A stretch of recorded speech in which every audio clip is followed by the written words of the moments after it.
Chapter 1000.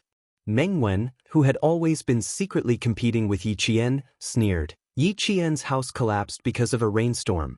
How poor is his family? No wonder he studies so hard. If he doesn't study hard, he'll be cooped up in the countryside for the rest of his life. Meng Wen's cold words carried the arrogance of a city resident. In the end, she added, "Luckily, I live on the 5th floor, so I'm not afraid of a rainstorm." Meng Wen only sneered to herself. If she really said it out loud, her classmates wouldn't do it. Yi Qian opened the closet and put the bag containing Xia Jinyuan's military uniform in the innermost part. Then he put his few clothes outside. When he closed the closet door, his gaze paused for a moment before he closed it again. "Xia Jinyuan, your military uniform is here. I'll wait for the day you come back." Yi Qian, who was wearing a jacket, smiled and answered Yang Yi, "Everything's fine."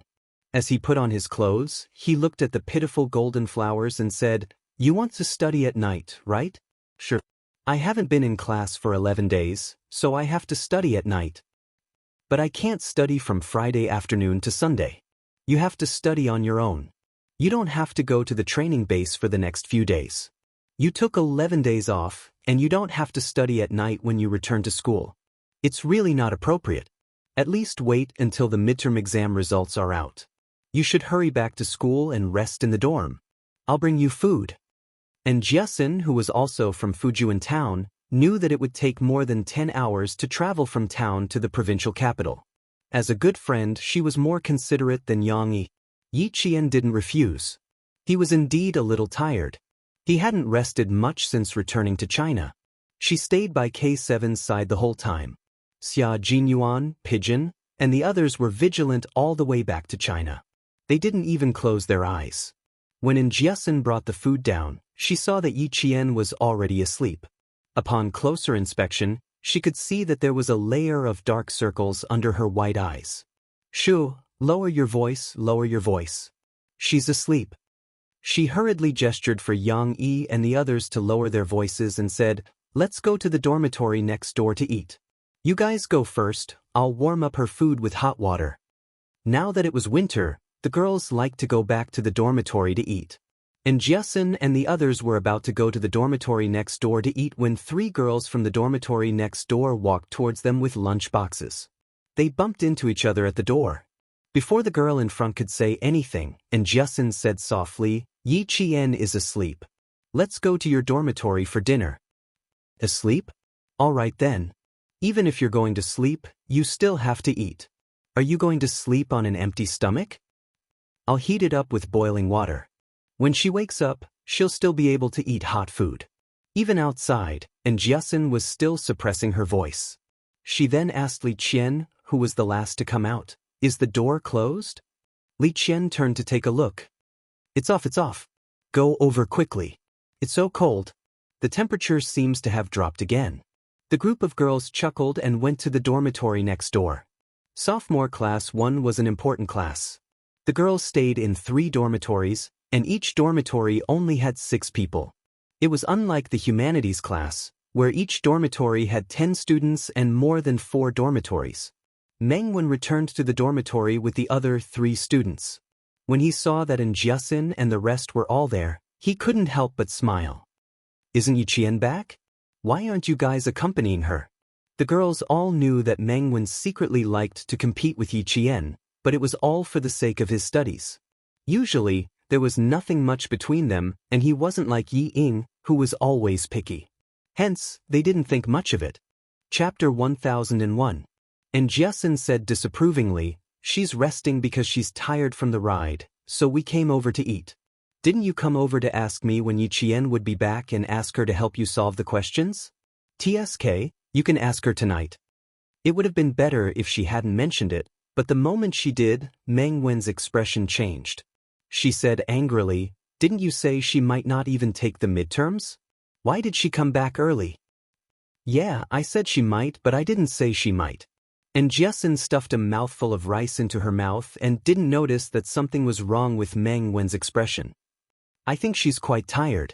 I'm afraid she didn't rest well at home because she had to rush back for the exam." Meng Wen's expression became even more unhappy when she heard that. There was a hint of disappointment and resentment. Is it necessary? Is there a need to rush back to school for an exam? Doesn't she need to rest? If she's so tired that she sleeps as soon as she gets back to school, she might as well rest at home for a few days before coming back. What's the difference between resting at home and resting at school? If she rested for a few days and came back on the day of the midterms, wouldn't she? And Jiasun answered her. As she spoke, she seemed to have thought of something and stared at Mengwen. Her eyes looked Mengwen up and down, and after a while she let out a long, "Oh, oh, oh, oh." Mengwen, who felt uncomfortable under her stare, harumphed. "Oh what? You're so weird." And Jiasun chuckled. "Oh me Mengwen, you're really so cute that I don't know whether to laugh or cry. Haha, now I understand why you've been coming to the dorm every 2 or 3 days to ask me when Jane Eyre is on leave and if she'll be back in time for the midterms. I couldn't tell that you had so many little schemes in your mind. Mengwen, your thoughts aren't right. You've wasted a week of military training." Yang Yi and the others were confused when they heard Jiasun's words. They didn't understand what was going on, but Mengwen, who knew, blushed and glared. "Don't talk nonsense. I didn't think that." "What do you mean you didn't think that? What are you two talking about? We don't understand." "Isn't it normal to ask when Yi Qian will be back for the midterm exams?" "Jiasun, what do you want to say?" "I don't have anything to say. You can ask Mengwen and her." And Jiasun didn't expose Mengwen's thoughts. She knew her limits now. She knew that some things were best kept to herself. There was no need to let everyone know to avoid embarrassing others. This was a kind of growth unknowingly. He knew that he had to make things easier for others at certain times. He understood that he should not be calculative, and he learned to be tolerant and magnanimous. When Mengwen saw that Jiasun didn't say anything, she naturally heaved a sigh of relief in her heart. When she saw the other students continue to ask, she wanted to take the lunchbox to the dormitory next door to eat. However, she was afraid that Jiasun would say something after she left, so she sat alone in a corner and sulked. This midterm exam was very important. It was very likely that it would be used as a reference for the direct enrollment of key universities. If Yi Qian was so good, why would he need to compete with his classmates for a spot in the direct enrollment? Even if her midterm results were 0, it would not affect her admission to a key university. Mengwen, who was scheming in her heart, pursed her lips tightly. Even eating was a little robotic. Seeing her like this, Jiasun laughed in her heart. She didn't want Yi Qian to return to school for the midterm exams. Chapter 1002. Mengwen was normally normal, but when it came to exams, he would start acting weird. He kept trying to compete with Yi Qian, but it had been almost 2 months since school started, and he always lagged behind Yi Qian in mock exams. His grades were good enough, but he insisted on competing with Yi Qian. Why bother?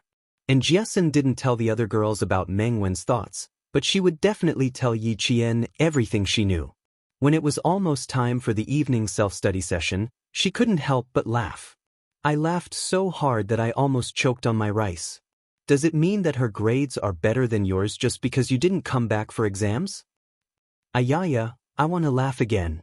Why is she so awkward? If you have the time to make fun of others, why don't you spend more time on your own revision? The midterm exams on the 3rd and 4th, do you think you can do it?" Yi Jian flicked her forehead with her finger and entered the classroom with a pile of books. There was another round of cheers when they arrived at the classroom. Jiao Hai and a few other students with good grades waited for Yi Qian to sit down and surrounded him. They were all very concerned about Yi Qian's family. After talking about their families, they started to talk about their studies. When the midterm exam was mentioned, everyone looked a little nervous. Jiao Hai said, "I heard that a few universities have come to our provincial number 1 high school to scout us out. The results of the second-year midterm and midterm exams will be used as a reference for direct enrollment. The school is taking it very seriously this time. Teacher Tong even said that our class will be the key class of several key universities. You suddenly took 11 days off and learned a lot of new knowledge. Yi Qian, you have to hurry up and revise." Another boy said, "Take out your math, physics, and chemistry textbooks. I'll draw them for you. There are still a few days left, so hurry up and revise. Don't miss out on important matters." Direct enrollment from several key universities? Which ones? Yi Qian handed the textbooks to the boy and frowned slightly. Is the news reliable? How will the third year's class react? They should be the focus of attention now. Jiao Hai smiled and proudly said, the first high school is the #1 school in the province. Every year, a few important schools will come to the school at this time to inspect the third-year students and second-year students. Class 1 of liberal arts and Class 1 of science are always the focus of attention. Every year, there are students who are directly admitted to the provincial first high school for the college entrance examination, and there are also students who pass with high scores. In short, we have more opportunities than other schools. Why would parents choose a famous school for their children? It was not only because the school had a strong teaching staff, but also because there were many more choices. Yi Qian paused for a moment before asking, do you know which schools are coming? Which schools are you guys interested in? In his previous life, Yi Qian did not attend high school. In this life, he had only been in high school for less than 2 months. Therefore, he did not know much about the college entrance examination and enrollment. It was not too late to do so now. I don't know yet. The school only revealed some small news, and Teacher Tong didn't say much. Yi Qian, which school do you prefer? She only had one school in mind.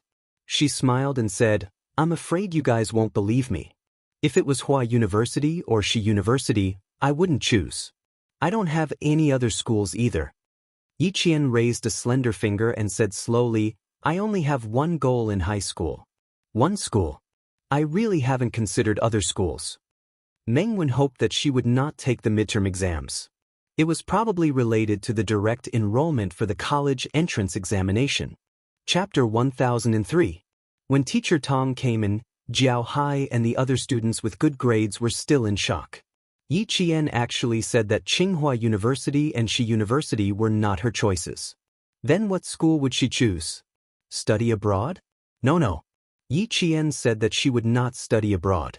This could be denied. Then what other school could there be? On the day she returned to China, Yi Qian called Teacher Tong and told her that she would come to school today. When Teacher Tong walked into the classroom, she saw Yi Qian sitting upright in the classroom. She glanced at her briefly and talked about the midterm exam. Just as Jiao Hai and the others had said, this exam would be used as a reference for the direct enrollment. Every student had to take it seriously and strive for good grades. Yi Qian did not feel much pressure. After Teacher Tong finished speaking, she buried her head in her revision. Although she did not want to apply to Tsinghua University or Shi University, the college entrance exam was still unavoidable. Time passed too quickly. She had to seize the opportunity. At night, after she explained the topic to Jiasin and the others, Yi Qian quietly left the dormitory after the lights were turned off. She wanted to see Principal Chen and plan her training for the next 2 years. In the face of war and seeing the civilians living in it, Yi Qian reflected on herself and put it into practice when she returned home. Since she said that she wanted to strengthen her training, she must strengthen her training. Principal Chen did not sleep. He quietly waited for Yi Qian to come over. You've lost weight. The first thing Principal Chen said when he saw Yi Qian was that she had lost weight. If she did not eat and sleep well for 11 days, she would lose weight. After looking at her for a while, Principal Chen smiled and said, You look more like a soldier. As for your eyes, they're sharper. Not bad. You look more like a soldier now. In order to nurture Yi Qian, Principal Chen had been living in the teacher's dormitory. It was a single room that was less than 30 square meters. But to him, he could live anywhere as long as he had a place to sleep. He was not picky. Yi Qian took out 2 cups and poured tea for Chen Xiao and a cup of water for himself. He smiled and said, Principal Chen, I've learned a lot this time, so I want to discuss something with you. The moment he came back, he was already discussing something, and he seemed to be in a hurry. This made the world-class sniper laugh out loud. Come, what do you want to discuss? Why are you so anxious when you just came back? I'm afraid it's not an ordinary matter. It just so happened that he also had something to ask Yi Wanwan about her relationship with Captain Xia. You know me best. I want to discuss the training with you. Yi Jian took a small sip of the steaming hot water and told him her plan. Her expression was cold and determined as she said, I want to enter the purgatory training in advance. What do you think? Just from the name of the purgatory training, one could tell what kind of training it was. It was a training where no one gave you any encouragement. You could only rely on yourself and silently encourage yourself to move forward. During the training, you had to endure a huge amount of physical and mental pressure to improve your physical and mental fitness. 4 years of training. This training should only be carried out next year. Principal Chen looked sharply at Yi Qian and said in a deep voice, "Girl, you have to know that once my training mode starts, it will not stop. Are you sure you want to undergo 2 years of purgatory training?" "I'm very sure, Uncle Chen." Yi Qian nodded firmly. Not only did he not back down, but his eyes even had a hint of excitement for the upcoming training. "Uncle Chen, I'm completely sure that I can enter the next round of training." Chapter 1004. There was some silence in the room. Principal Chen narrowed his eyes slightly as he sat in the chair in front of the desk. After some time, he nodded. "All right, I see that you're ready. You can start training in advance. Rest well for the next few days and prepare for the midterm exams. We'll start right after the exams. Train until 11:30 every night. You're still young, so you have to make sure you get enough sleep." Yi Qian smiled. "I'll be careful. I'll have to trouble you again from now on, Uncle Chen." "Ha, silly girl. My trouble will be much easier than your purgatory training. Enjoy your last few nights of leisure. You'll have to suffer from the night of the 5th. The purgatory training was divided into 3 parts. From 7:00 p.m. to 11:00 p.m. The focus was on physical training and skill training. Friday night to Sunday was survival training. This time, Yi Qian was obviously weaker than the members of the Snowfield Brigade in terms of physical fitness. They could march for dozens of hours at night without stopping. They could also maintain a high level of vigilance and detect abnormal situations. They could quickly formulate a battle plan within a few seconds. This kind of reaction and physical fitness was based on physical training and skill training. It could only be achieved through professional and systematic training. Yi Qian also had physical and skill training in the early stages, but it was all within the normal range and not training to challenge one's limits. The purgatory training was all about challenging one's limits. In the past, one could reach the standard with 8 or 10 points. But now, the purgatory training required 12 or 15 points. In the past, Yi Jian used to be able to complete the sniping in 5 minutes with his bare hands. Now, Yi Jian had to be able to complete the sniping in 20 minutes with his bare hands. This was the purgatory training. Since Yi Qian's goal was to join the Snowfield Brigade, he had to build a good foundation before he could get closer to his goal. The wound on his arm had healed after 11 days, but it hadn't healed enough to form a scab. It should be fine by the 5th. Yi Qian didn't mention his situation to Principal Chen, and Principal Chen didn't ask either. Instead, he drafted a training plan. The black pen scribbled on the white paper. Principal Chen's gaze was cold as he said, "If you want to join the Special Forces, you won't be able to snipe alone. You have to develop in all aspects. Take Captain Xia, for example. He's known as the all-around soldier king in the army. I heard from Commander Liu that he's extremely talented in explosives, reconnaissance, electronics, and commanding. In terms of shooting, he's even better than the entire army. Even one of Commander Liu's Gun King veterans couldn't beat him. He has talent, and your talent isn't bad either. If you set him as your goal, girl, you really have a lot to learn." Yi Qian, who had been watching Principal Chen draft the training plan, was caught off guard when he heard this. He choked on the water in his mouth and coughed. This caused Principal Chen to stop writing. He laughed out loud and said, "Girl, why are you so nervous? What, you think I don't know? Haha, that would be troublesome. I know everything that's going on between you and Captain Xia. I even talked to Commander-in-Chief Xia on the phone and discussed your future development with Captain Xia." Yi Qian choked and coughed even harder. Uncle Chen even talked to Commander-in-Chief Xia on the phone and discussed his future development with Captain Xia.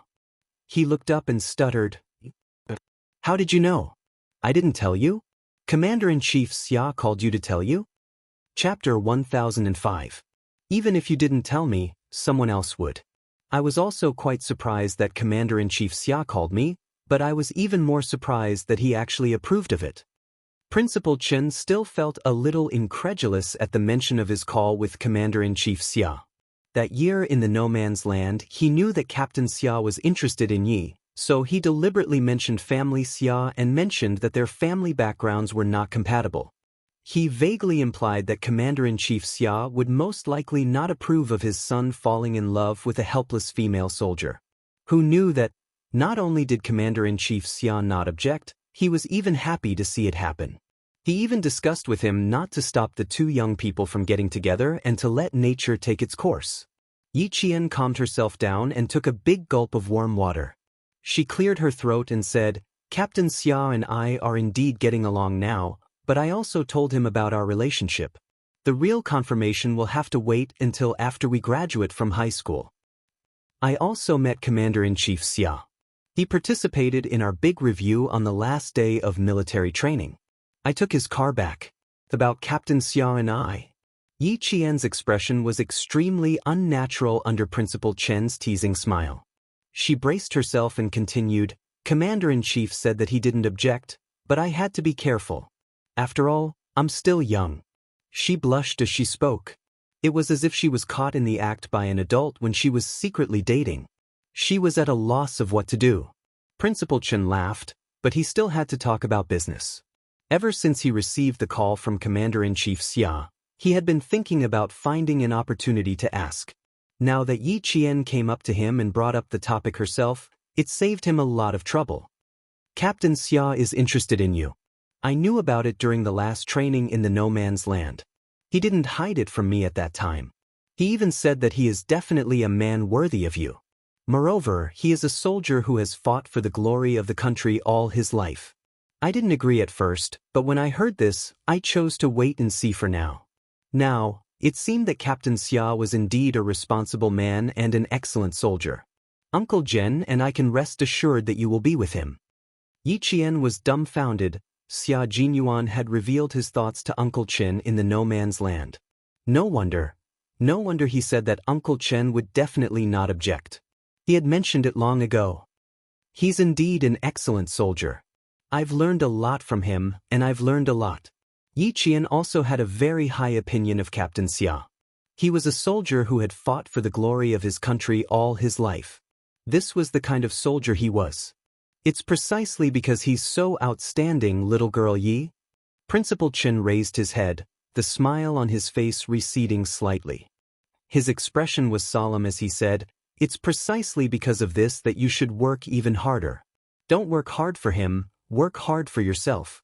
He is a man who is compatible with you, and you are a woman who is compatible with him.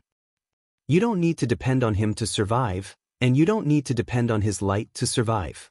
You have your own limelight, and you rely on your own abilities to stand out in the world. You don't need to rely on anyone else. This is what I hope for, little girl Yi." Xia Jinyuan's light was too bright. If little girl Yi didn't want to be overshadowed by his light, she had to work even harder. The two of them were like two stars in the sky. There was no need for one to rely on the other. They both had their own starlight. "Don't worry. Whether I'm with Captain Xia or not, I'm still Yi Qian. I don't need to rely on someone else's Yi Qian." She was still herself. She wouldn't change just because she had a prominent boyfriend, and she definitely wouldn't stop moving forward. Chapter 1006. Principal Chen saw that her eyes were clear and bright, and that she did not have any intention of neglecting anything, so he was relieved. He patted her shoulder and said seriously, "Good girl, people must remember their original intentions, and they must not lose sight of their goals. Make sure that you have a pure heart, and bravely pursue your dreams and achieve your goals. That kind of life is a real life, and your life will be even more magnificent. I know what you're doing, so I won't say much. Let's talk about the training. I watched a drill a few days ago, and it gave me a huge shock. The current army is not the same as the army I was in back then, and the deployment and use of snipers is also very different. From private matters to training, the old man and the young girl's expressions changed at the same time. Their eyes were cold, and their expressions were slightly cold. They began to discuss the content of the training. For example, in the mechanized infantry unit, a mechanized infantry battalion is assigned a sniper squad, and the deployment is decided by the battalion commander according to the specific situation such as the mission, the enemy, the terrain, and the time. The sniper squad in the battalion is a combat unit that is quite opposite to each other. It is made up of 2 or 3 sniper squads and a squad leader. This is different from before. We used to have a sniper and an observer, and sometimes we didn't even have an observer. Just from this point alone, you can see that the reform of our army is quite big.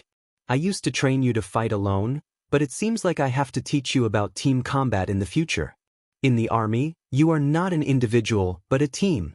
Soldiers in a team can fight together, and when necessary, you can fight alone.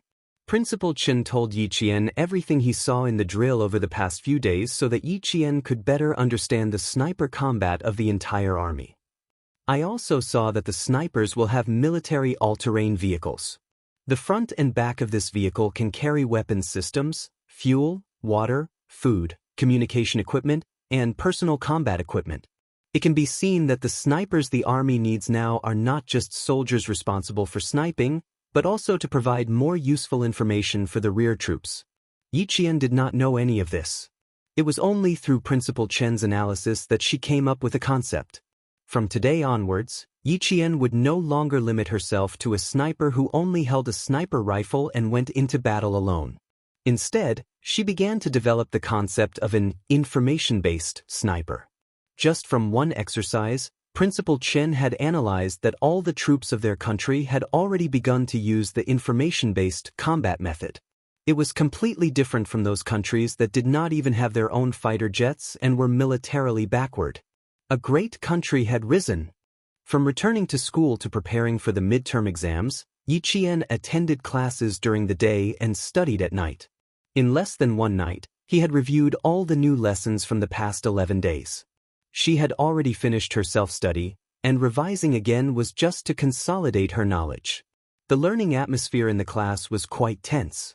In order to obtain the direct enrollment quota, everyone was fully immersed in the midterm exam. The grade 12 students were even more nervous. They were going to take the college entrance exam next year. If they could be directly enrolled, it would not be as stressful for the grade 12 students.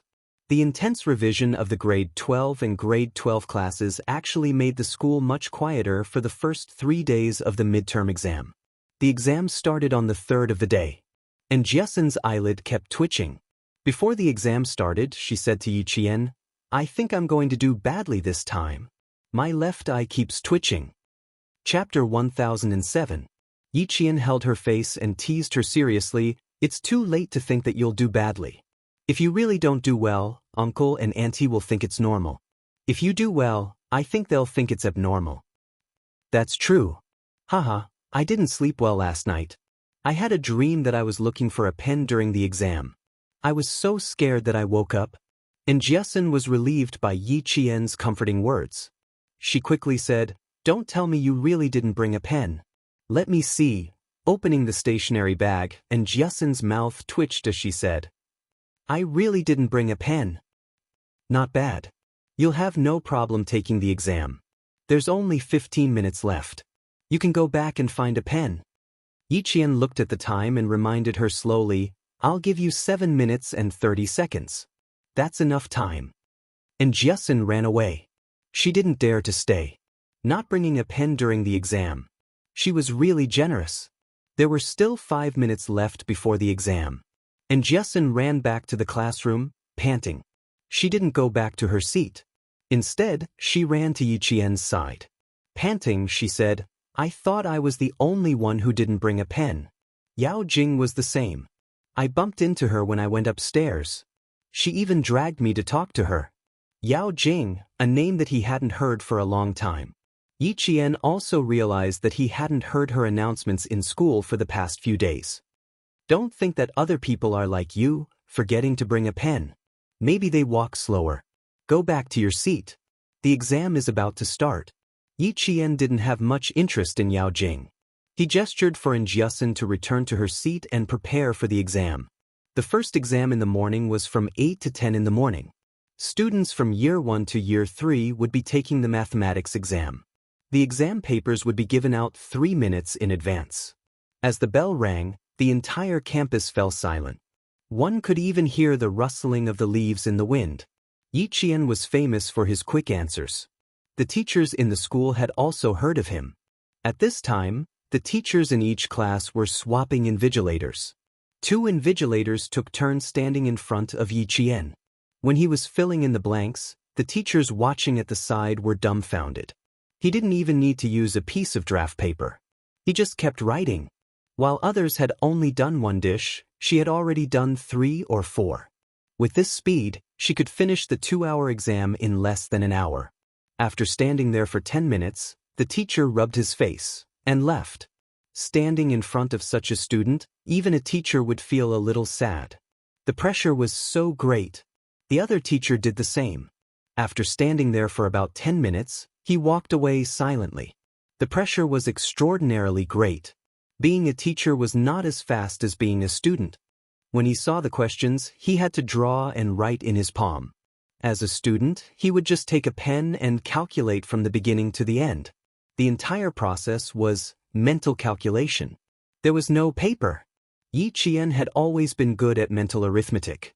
Otherwise, how could he have won the individual gold medal in the mathematical Olympiad? At around 9:10 a.m., Yi Qian had already closed her test paper and was about to leave.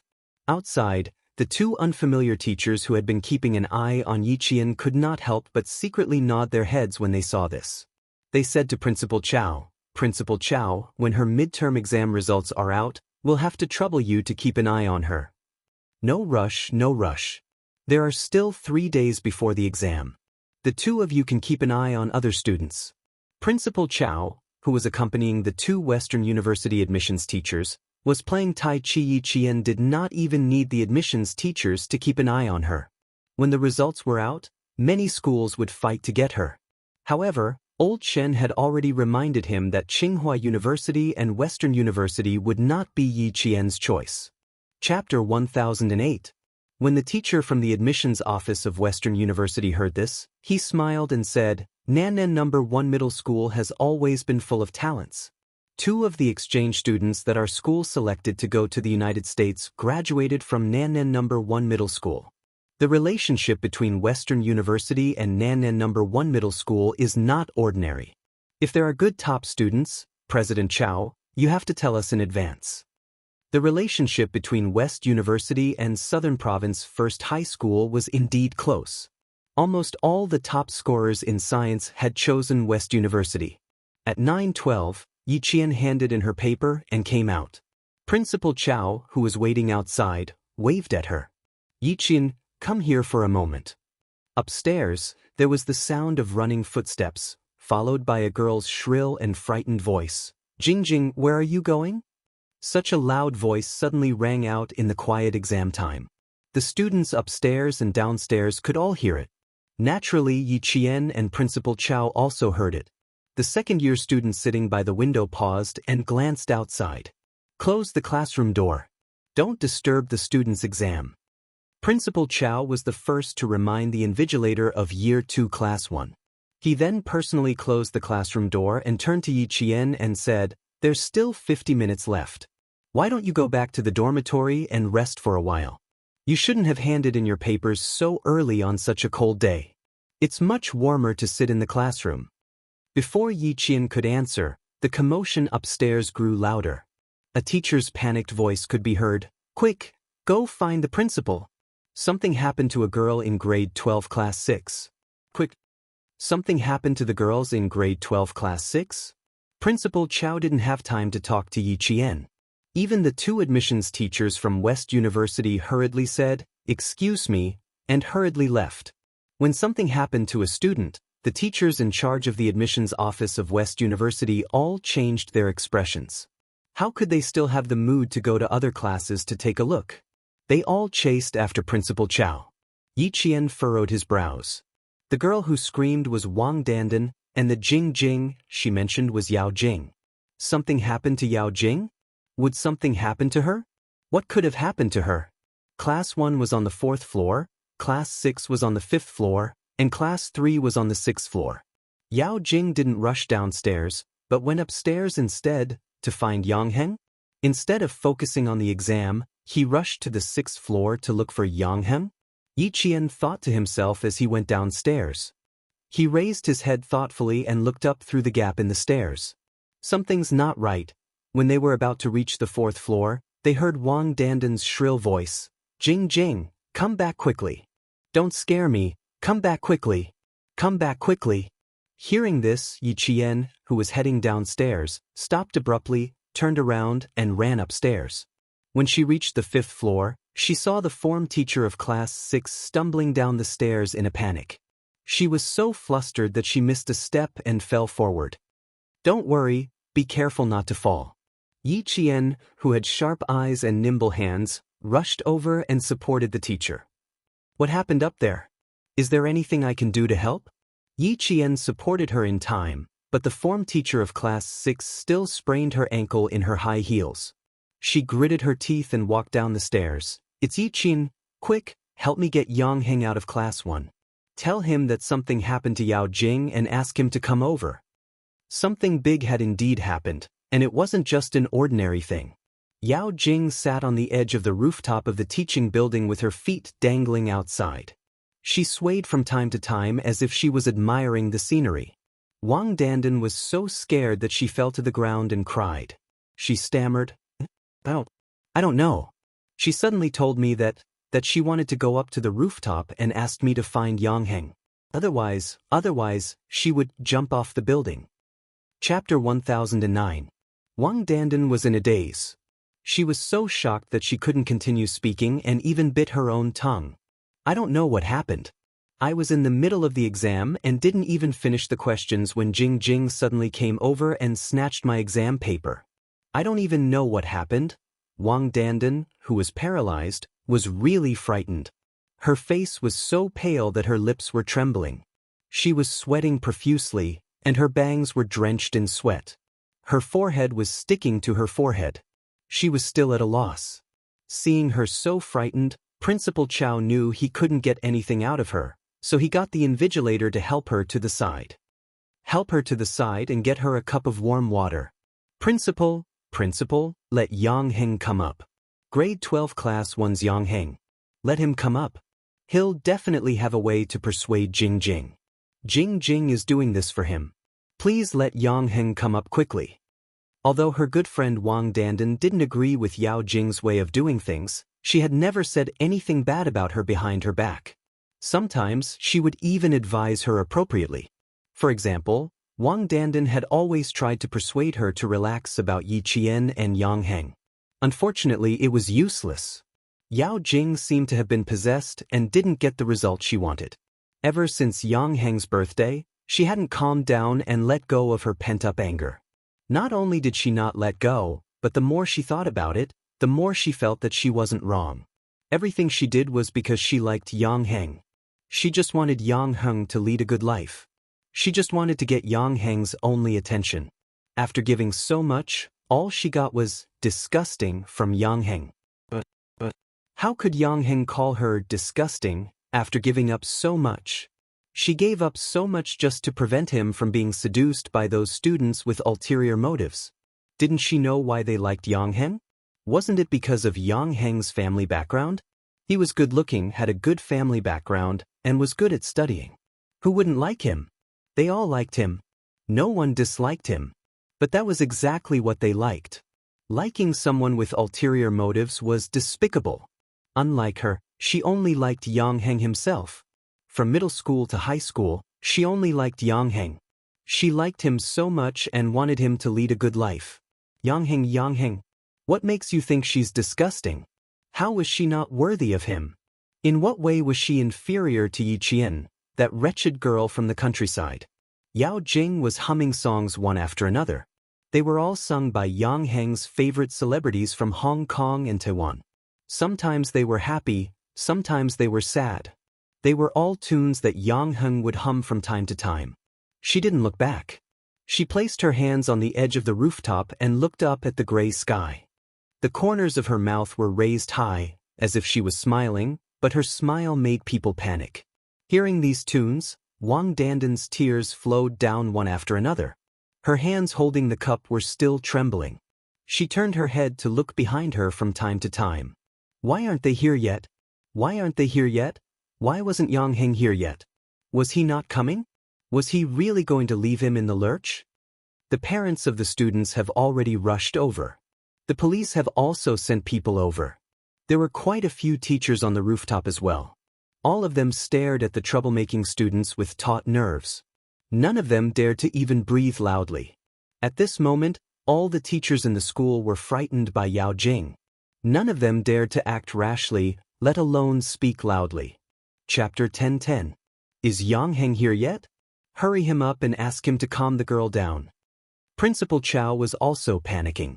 This was the first time in his 11 years as principal that a student wanted to jump off a building. Although he was panicking, he did not show it on his face. As the principal of a school, how could he be so careless?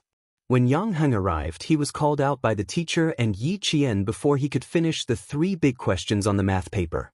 Yao Jing wants to jump off a building. She wants to see you. That was all Yi Jian knew. As for the rest, she was equally confused. She didn't know what was wrong with Yao Jing that made her want to jump off a building in school. At 9:18 a.m., Yang Heng walked out of the classroom less than 5 minutes after Yao Jing climbed to the rooftop. Hearing this, his handsome face darkened and the corners of his mouth tightened. She really knows how to play. She even wants to jump off a building. Yi Qian, do you believe that she will jump off a building? This question. Yi Qian felt that it was not easy for her to answer. Would Yao Jing jump off a building? No, that was what she thought when she heard Class SIX's homeroom teacher. Yao Jing would not jump off a building. A self-centered person who enjoyed the envious gazes of others and who had such a strong desire to show off would never do such a thing that would hurt himself so easily. Yao Jing would definitely hurt others, but she would not let herself get hurt. She was such a girl. Would she believe that she would jump off a building? She would not believe it. However, Yi Qian could not say if she would jump off a building at this time. She pondered for a moment and said, whether she will jump or not, we have to know what she wants to do. She deliberately chose to go to the rooftop during an exam and not during class. From this point of view, Yao Jing's intention to jump off a building is not big. Choosing to jump during an exam could not only avoid being surrounded by the students, but also let the teachers know what she was doing. After forcing Yang Heng to come forward, Yang Heng would not be able to reject anything Yao Jing said in a situation where there were no students around. Because the teachers would definitely persuade Yang Heng to agree to everything she said. In order to prevent her from jumping off the building and the students from getting into trouble on campus, all the teachers would persuade Yang Heng to promise her everything. Yang Heng strode towards the rooftop, his eyes flashing with a trace of mockery. He whispered to Yi Qian, "That's right, I have to know what she's up to. You took more than 10 days off, but she didn't even try to jump off the building. The moment you came back for the exam, she tried to cause trouble. Yi Qian, I can tell you now that I didn't make it after I showed up.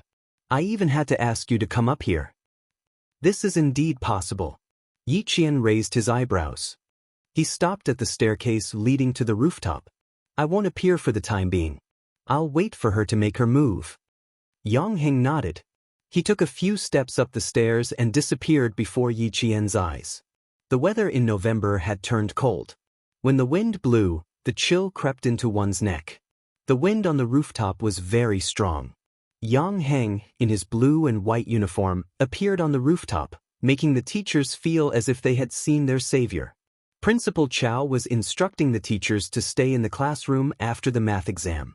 When he saw Yang Heng, he immediately signaled him to go back. He had to give a few instructions. "Yang Heng, something happened to Yao Jing from grade 12 class 6. Go and persuade her, but don't agitate her. Do whatever she wants to say and do as she pleases. You have to wait until her parents arrive, understand?" Yang Heng. Standing in the small pavilion leading to the rooftop, Principal Chow calmly instructed, "You have to remember, you have to wait until her parents arrive." Chapter 10:11. I'll try my best. Yang Heng nodded as his handsome face darkened. "Don't worry, she won't jump off the building.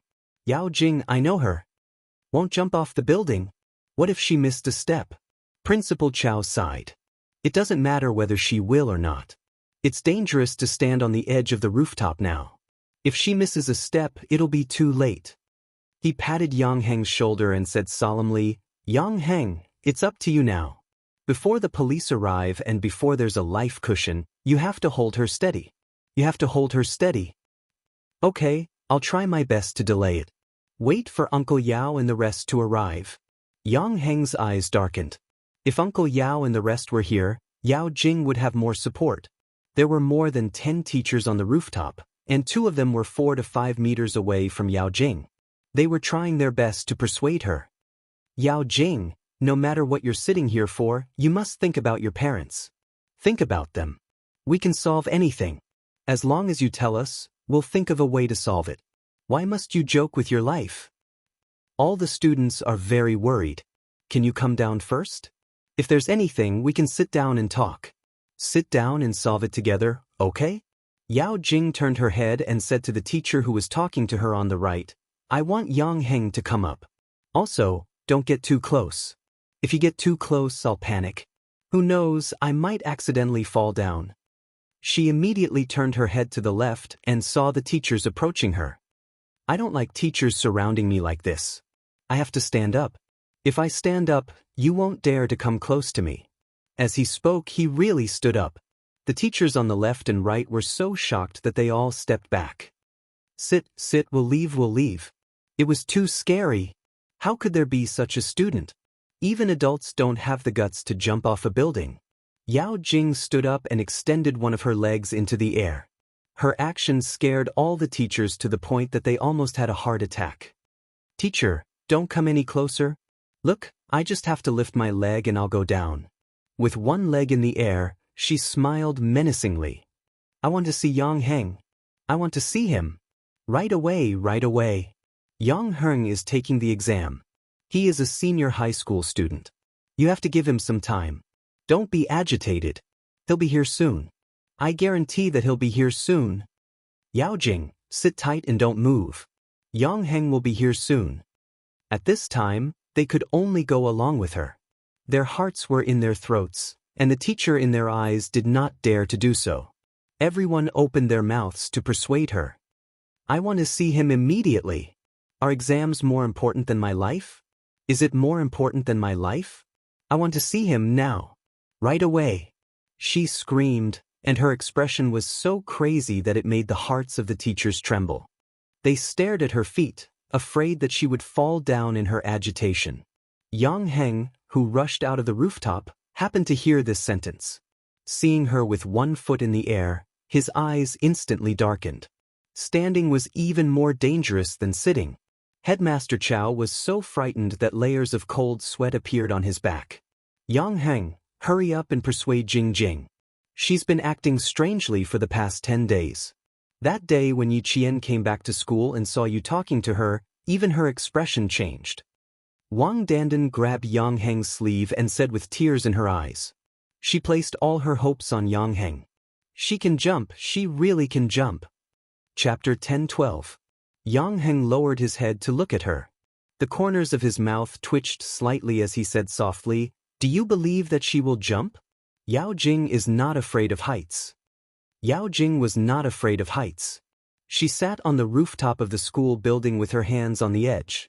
Her center of gravity was tilted backward. From this posture, it was obvious that she was secretly protecting herself. I don't know, but she is really in danger now. Yang Heng, you can't leave her in the lurch. Wang Dandan said softly, her red and swollen eyes full of pleading. She likes you too much. Yang Heng pursed his lips and remained silent. When it came to Yao Jing, no matter what he did, she always had a way to force him to stand up.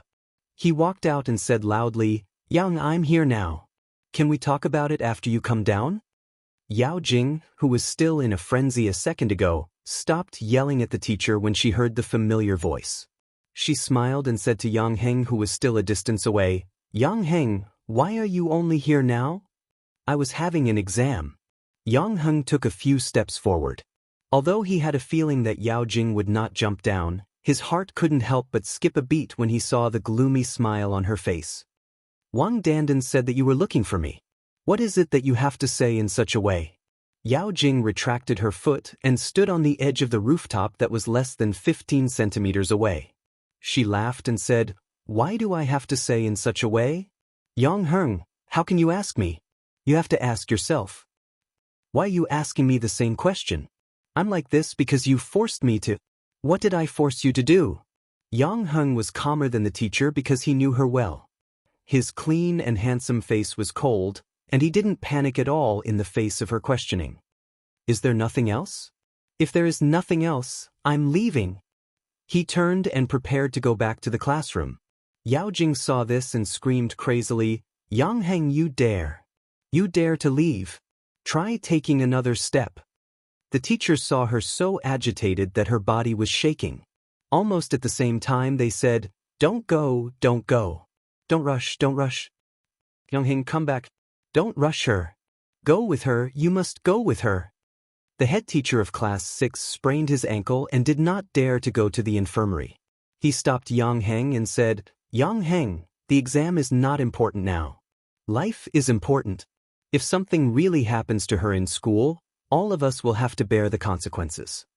Just as Yi Qian had guessed, all the teachers were advising Yang Heng to go along with Yao Jing and not be anxious with her. All the teachers tried to persuade her.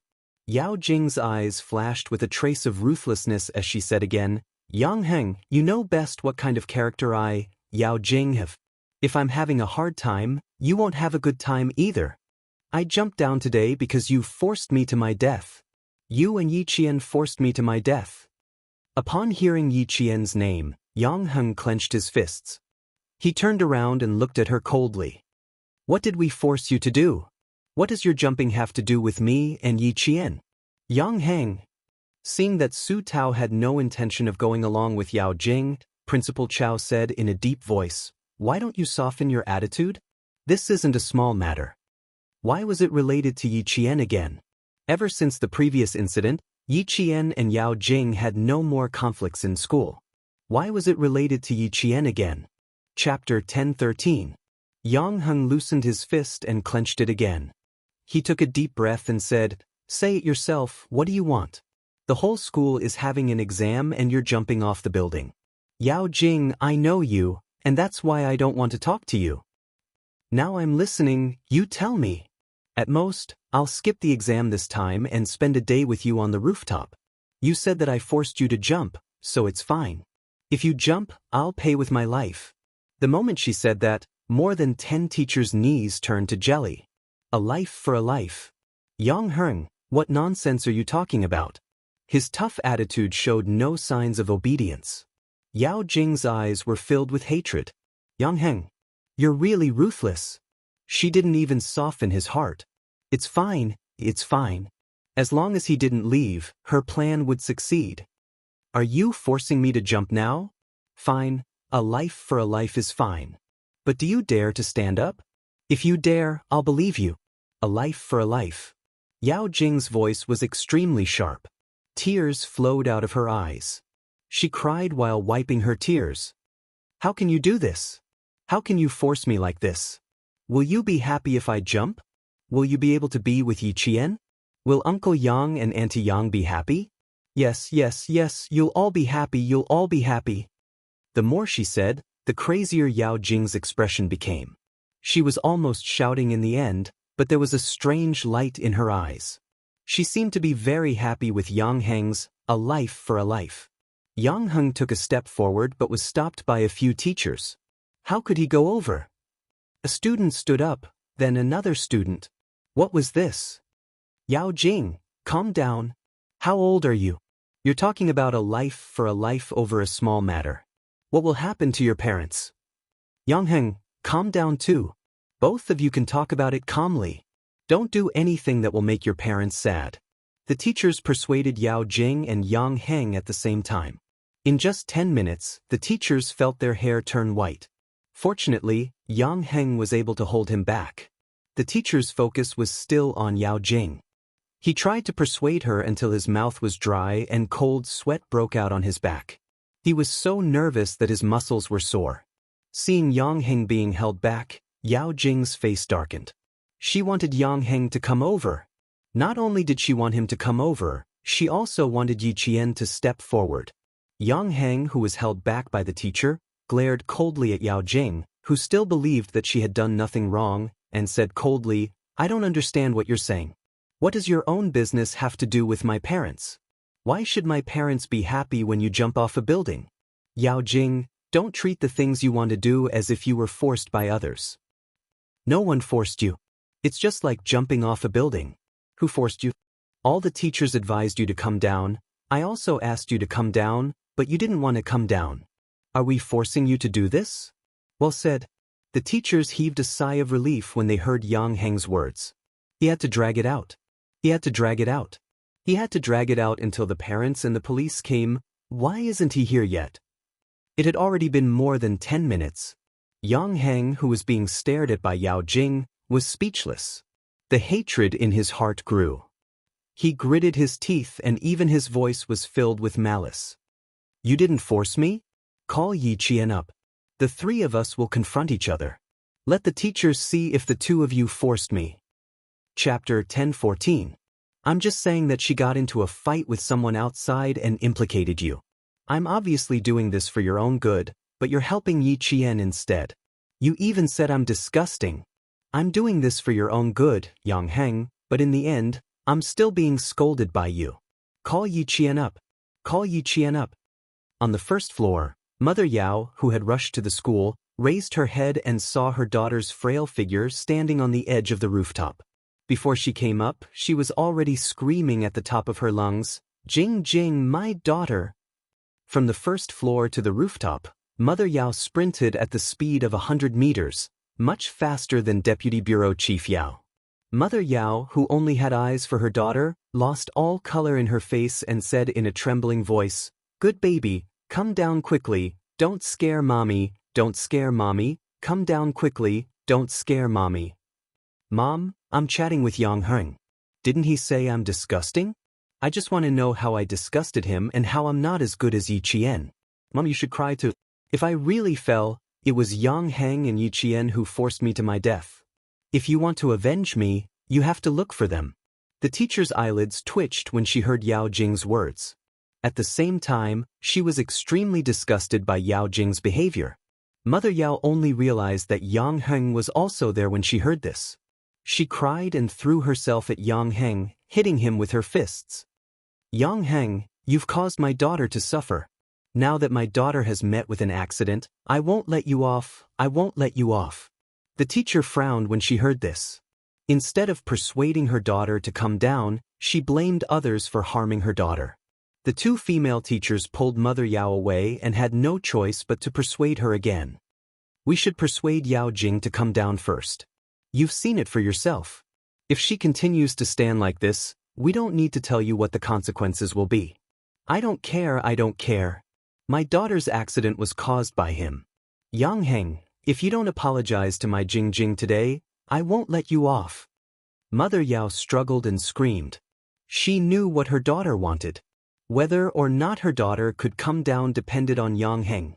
Deputy Bureau Chief Yao, who had arrived a few steps later, rushed to the rooftop and stared at his daughter who didn't even care about her own life.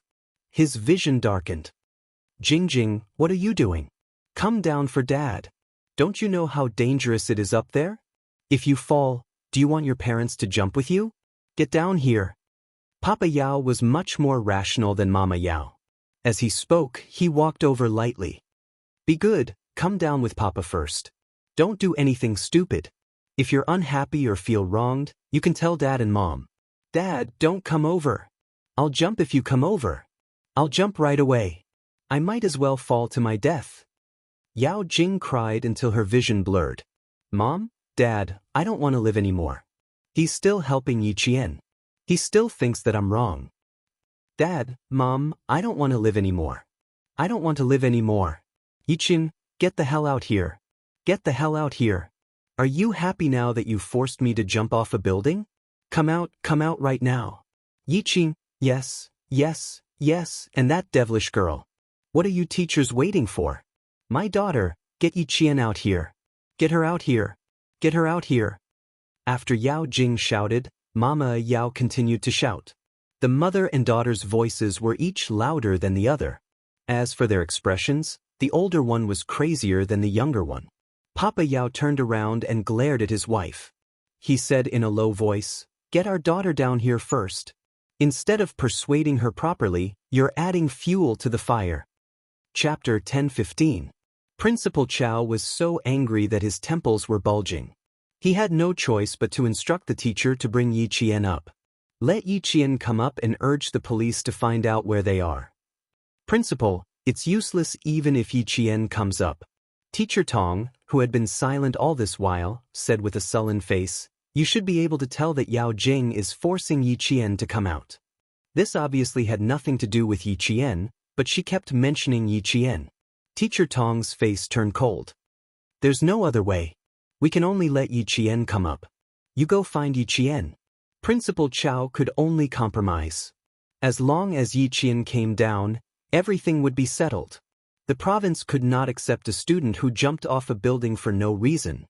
Yang Hering, who had been punched by Mother Yao, held back the anger in his heart. He gritted his teeth and asked Mother Yao, "Auntie, ask yourself honestly. Does this have anything to do with Yi Qian? Does your daughter jumping off a building have anything to do with her? Don't go against your conscience. How is it not related? Now that my daughter is in trouble, my daughter asked her to come up. She dares not to come up. Yang Heng, do you want to see Jing Jing jump off the building? Tell me, do you want Jing Jing to die?" How could Mother Yao remain calm when she thought of her daughter jumping off a building? She scolded whoever she could find. After scolding, she cried out her daughter's name. "Jing Jing, don't do anything stupid. Mom will ask Yi Qian to come up and apologize. You can't scare Mom. Don't scare Mom." Yi Qian was like Yang Heng. He did not know why he had to apologize to Yao Jing. "You don't have to say anything. Just listen to her." Teacher Tong led Yi Qian to the rooftop. She gently reminded him, "Yao Jing's mother is here too. Yang Heng was hit by her a few times just now. You have to be careful." Yi Qian's expression was much lighter than before. He was not sure if Yao Jing would jump off the building or not, but now he was sure that she would not jump. "I'll answer whatever she asks. I won't take the initiative to speak." "That's right. If she asks, just answer. What's there to apologize for? Regardless of whether she's wrong or not, just bear with it for now. We'll settle this matter slowly after they come down." Teacher Tong's thoughts were the same as Principal Chow's. The school would definitely not accept a student like Yao Jing and would advise her to drop out. It was 9:40 a.m., almost half an hour after Yao Jing ran to the rooftop. There were still 20 minutes before the math exam ended. Yao Jing secretly glanced at the first floor. The police had not arrived yet, and there were no escape mats. But the person she was waiting for was not here yet. Yi Qian was not here yet? Mother Yao cried as she leaned against the teacher. She urged her daughter to come down quickly and blamed Yang Heng for not helping her daughter at all. He disregarded their friendship of more than 10 years and instead helped outsiders to bully her daughter. "Can you stop talking?" Father Yao, who didn't dare to approach, gripped his phone tightly. As he dialed the number, he warned his wife not to say anything that would hurt his daughter. He called the police station and asked them to send someone over as soon as possible. Yi Qian could feel the tense atmosphere on the rooftop. It was all because of Yao Jing. Everyone was tense, afraid that she would come out. "Why are you really here?" Yang Heng looked at Yi Qian and frowned. He whispered, "Something's not right. I just said that I'll pay with my life." She seemed very happy. Yao Jing was happy to pay with Yang Heng's life? Yi Qian frowned. What is she trying to do? Is she trying to jump off the building? Is she trying to force you to jump off the building? If that was really the case. Yao Jing's mind was too twisted. It was completely abnormal. Chapter 10:16. I thought so too. Let's go take a look. Yang Heng didn't let Yi Qian go alone. He walked in front and led Yi Qian over. Yi Qian and I are both here. Ask whatever you want. Mother Yao heard Yi Qian and immediately turned her head. Her gaze was as sharp as a knife. Yi Qian, my daughter is in trouble. I don't care whose daughter you are, I won't let you off. Yi Qian looked at her indifferently and said coldly, Fortunately, the teachers are here. Otherwise, I wouldn't be able to explain myself. How can you blame others for jumping off the building? The director's wife is still the same as before. She's used to confusing right and wrong. I don't care how powerful you are. If my daughter is in trouble, I'll only look for you. Mother Yao shouted fiercely. Then she cried and said to Yao Jing, Jing Jing, they're here. Can you sit down and talk? Can you come down and talk? No, she couldn't sit down and she couldn't come down. It was still too far away. She had to let the two of them come closer. Yao Jing's eyes flashed with a trace of malice. With a hoarse voice, she said, You two are here. You're finally here. Yiqian, you're happy today, aren't you? You must be happy to see me jump off the building. As long as I jump off now, no one can stop you from being with Yang Heng, right? Jing Jing, do you want me to jump with you? Mother Yao cried until her voice was hoarse. At this moment, she didn't have the authority of an office manager. She was like an ordinary woman who was worried sick for her daughter. Yao Jing didn't look at her parents again. She only stared at the two people who were a few meters away. Tears flowed from her eyes, but she was smiling. I want to ask you. I have a lot to ask you. Yang Heng, do I really disgust you? Do I really disgust you? As she asked, she stepped a little closer to the edge of the rooftop. It seemed that Yang Heng's answer would disgust her and she would jump immediately. Yiqian, who had been keeping her by his side all this while, narrowed his eyes slightly. It turned out that she really didn't want to jump off the building. She carefully maintained her center of gravity and leaned forward. The teachers on both sides did not leave. When they saw Yao Jing standing at the edge, their hearts almost jumped out of their throats. They signaled Yang Heng with their eyes to let him follow Yao Jing. No, Yang Heng answered coldly and emotionlessly. Yao Jing smiled as she combed her hair that was messed up by the wind and sighed, It's too far, and I can't hear you clearly. Yiqian, we have a lot to talk about. How about we chat before I jump? Something's not right. Yiqian raised her eyebrows and said indifferently, Okay, let's chat then. Yiqian. Yang Heng lowered his voice and frowned. She must have something else on her mind. I know she must have something else on her mind. Let's see what it is. There are still 20 minutes before the next exam, and I don't want to miss it. Yiqian said casually as he walked step by step to Yao Jing's side. He looked up at her and smiled. I'm here. What do you want to say? Yang Heng walked over and looked up at her. You're here too. What do you want to say? What do you want to ask? I want to ask, since you said that I'm not disgusting, shouldn't you apologize to me? Yao Jing lowered her head and took another step back. Yang Heng, shouldn't you apologize to me? Chapter 10:17. Apologize to Yao Jing? Yang Heng felt his stomach churn. Yao Jing, all you want is an apology from Yang Heng? Yiqian did not let Yang Heng speak immediately. His eyes were bright as he asked her with a faint smile, Think about it seriously. Do you really only want an apology from Yang Heng? He owes me this. Yao Jing's expression was exceptionally calm. Her bloodshot eyes were dark and gloomy. He owes me. What does that have to do with you? Yiqian sneered. That's right. If you know it has nothing to do with me, then why did you ask me to come here? What happened between Yang Heng and me has nothing to do with you, but I have something to settle with you. Yao Jing bent over slightly. Perhaps she had been standing for too long, her body swayed slightly when she bent over. Then she heard Mother Yao's shrill scream. What did you two say? What did you say? Are you trying to kill my daughter? Father Yao could no longer stay calm. He took a few steps forward and his calves trembled. Jing Jing, can you talk nicely and give them your hand? Can the three of you talk nicely? The most important thing was to persuade his daughter to come down. Yao Jing was stubborn. If she really couldn't think things through, she might jump down. You liked Yang Heng and made him distance himself from me. Yiqian, didn't you like Yang Heng's family background? I've seen plenty of girls like you. Yao Jing, who was shocked, quickly steadied herself. She was a dancer and had a good sense of balance. She was able to stabilize herself after swaying a little. Yang Heng lost his patience. What do you want? Give me your hand. Hurry up. He took a step forward, almost grabbing Yao Jing's ankle and pulling her down. I've never thought of going down since I was standing here. Apologize to me, Yang Heng. Apologize to me loudly. Yao Jing moved to the side of the rooftop to prevent Yang Heng from pulling her down. You left me alone for more than 10 days. You ignored me and even deliberately turned a blind eye to me. Yang Heng, I want you to apologize. I want you to promise that you won't ignore me in the future. Hurry up. Hurry up and promise me.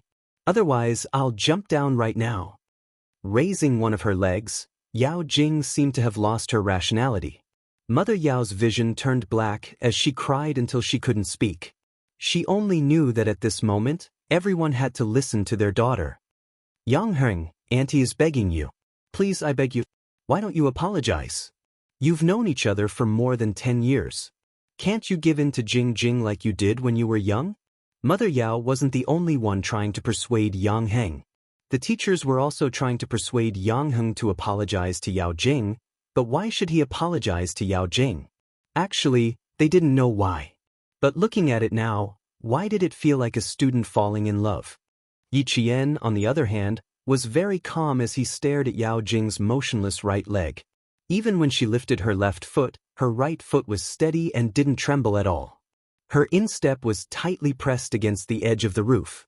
It was only 4 centimeters high, and she used it to stabilize her body. Using such a method to stabilize herself meant that Yao Jing had some foundation. Was she a dance student? If she was a dance student, no wonder she dared to stand on the roof and shout that she wanted to jump down. She had a strong balance and a strong support point. It wouldn't be so easy for her to fall down. Hearing her ridiculous words, Yi Qian's lips curled up slightly. Indeed, it was as he had guessed. Using such a method to force Yang Heng to submit, she was trying to tie herself to Yang Heng in school and let the whole school know that she and Yang Heng were together. Chapter 10:18. Yao Jing's thoughts were more vicious than Yi Ying's. She was more far-sighted. I apologize. I'll apologize to you right now. Yang Heng saw her walk out empty-footed again.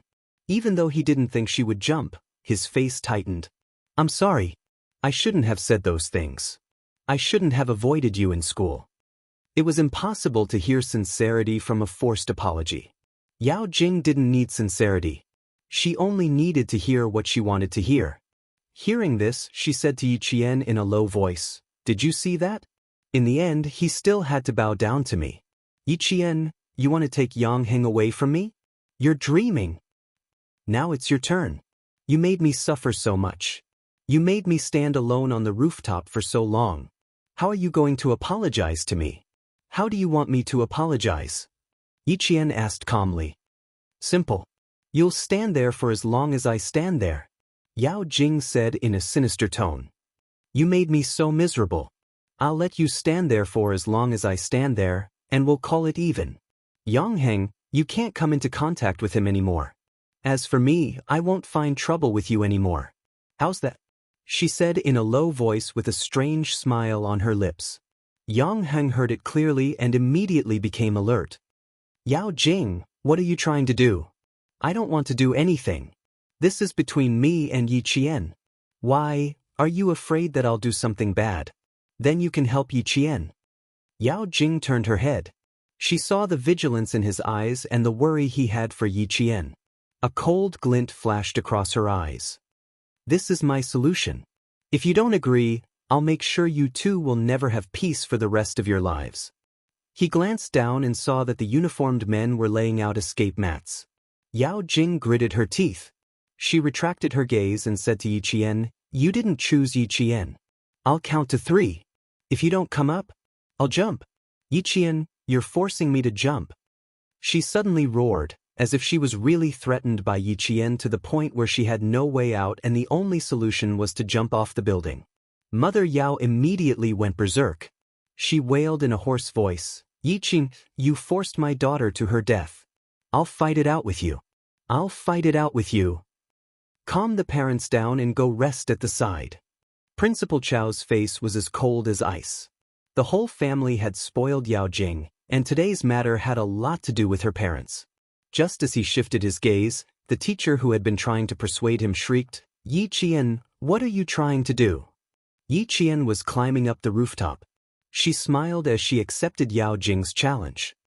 Since you've been standing for about half an hour, I'll also stand for about half an hour, he said with a smile.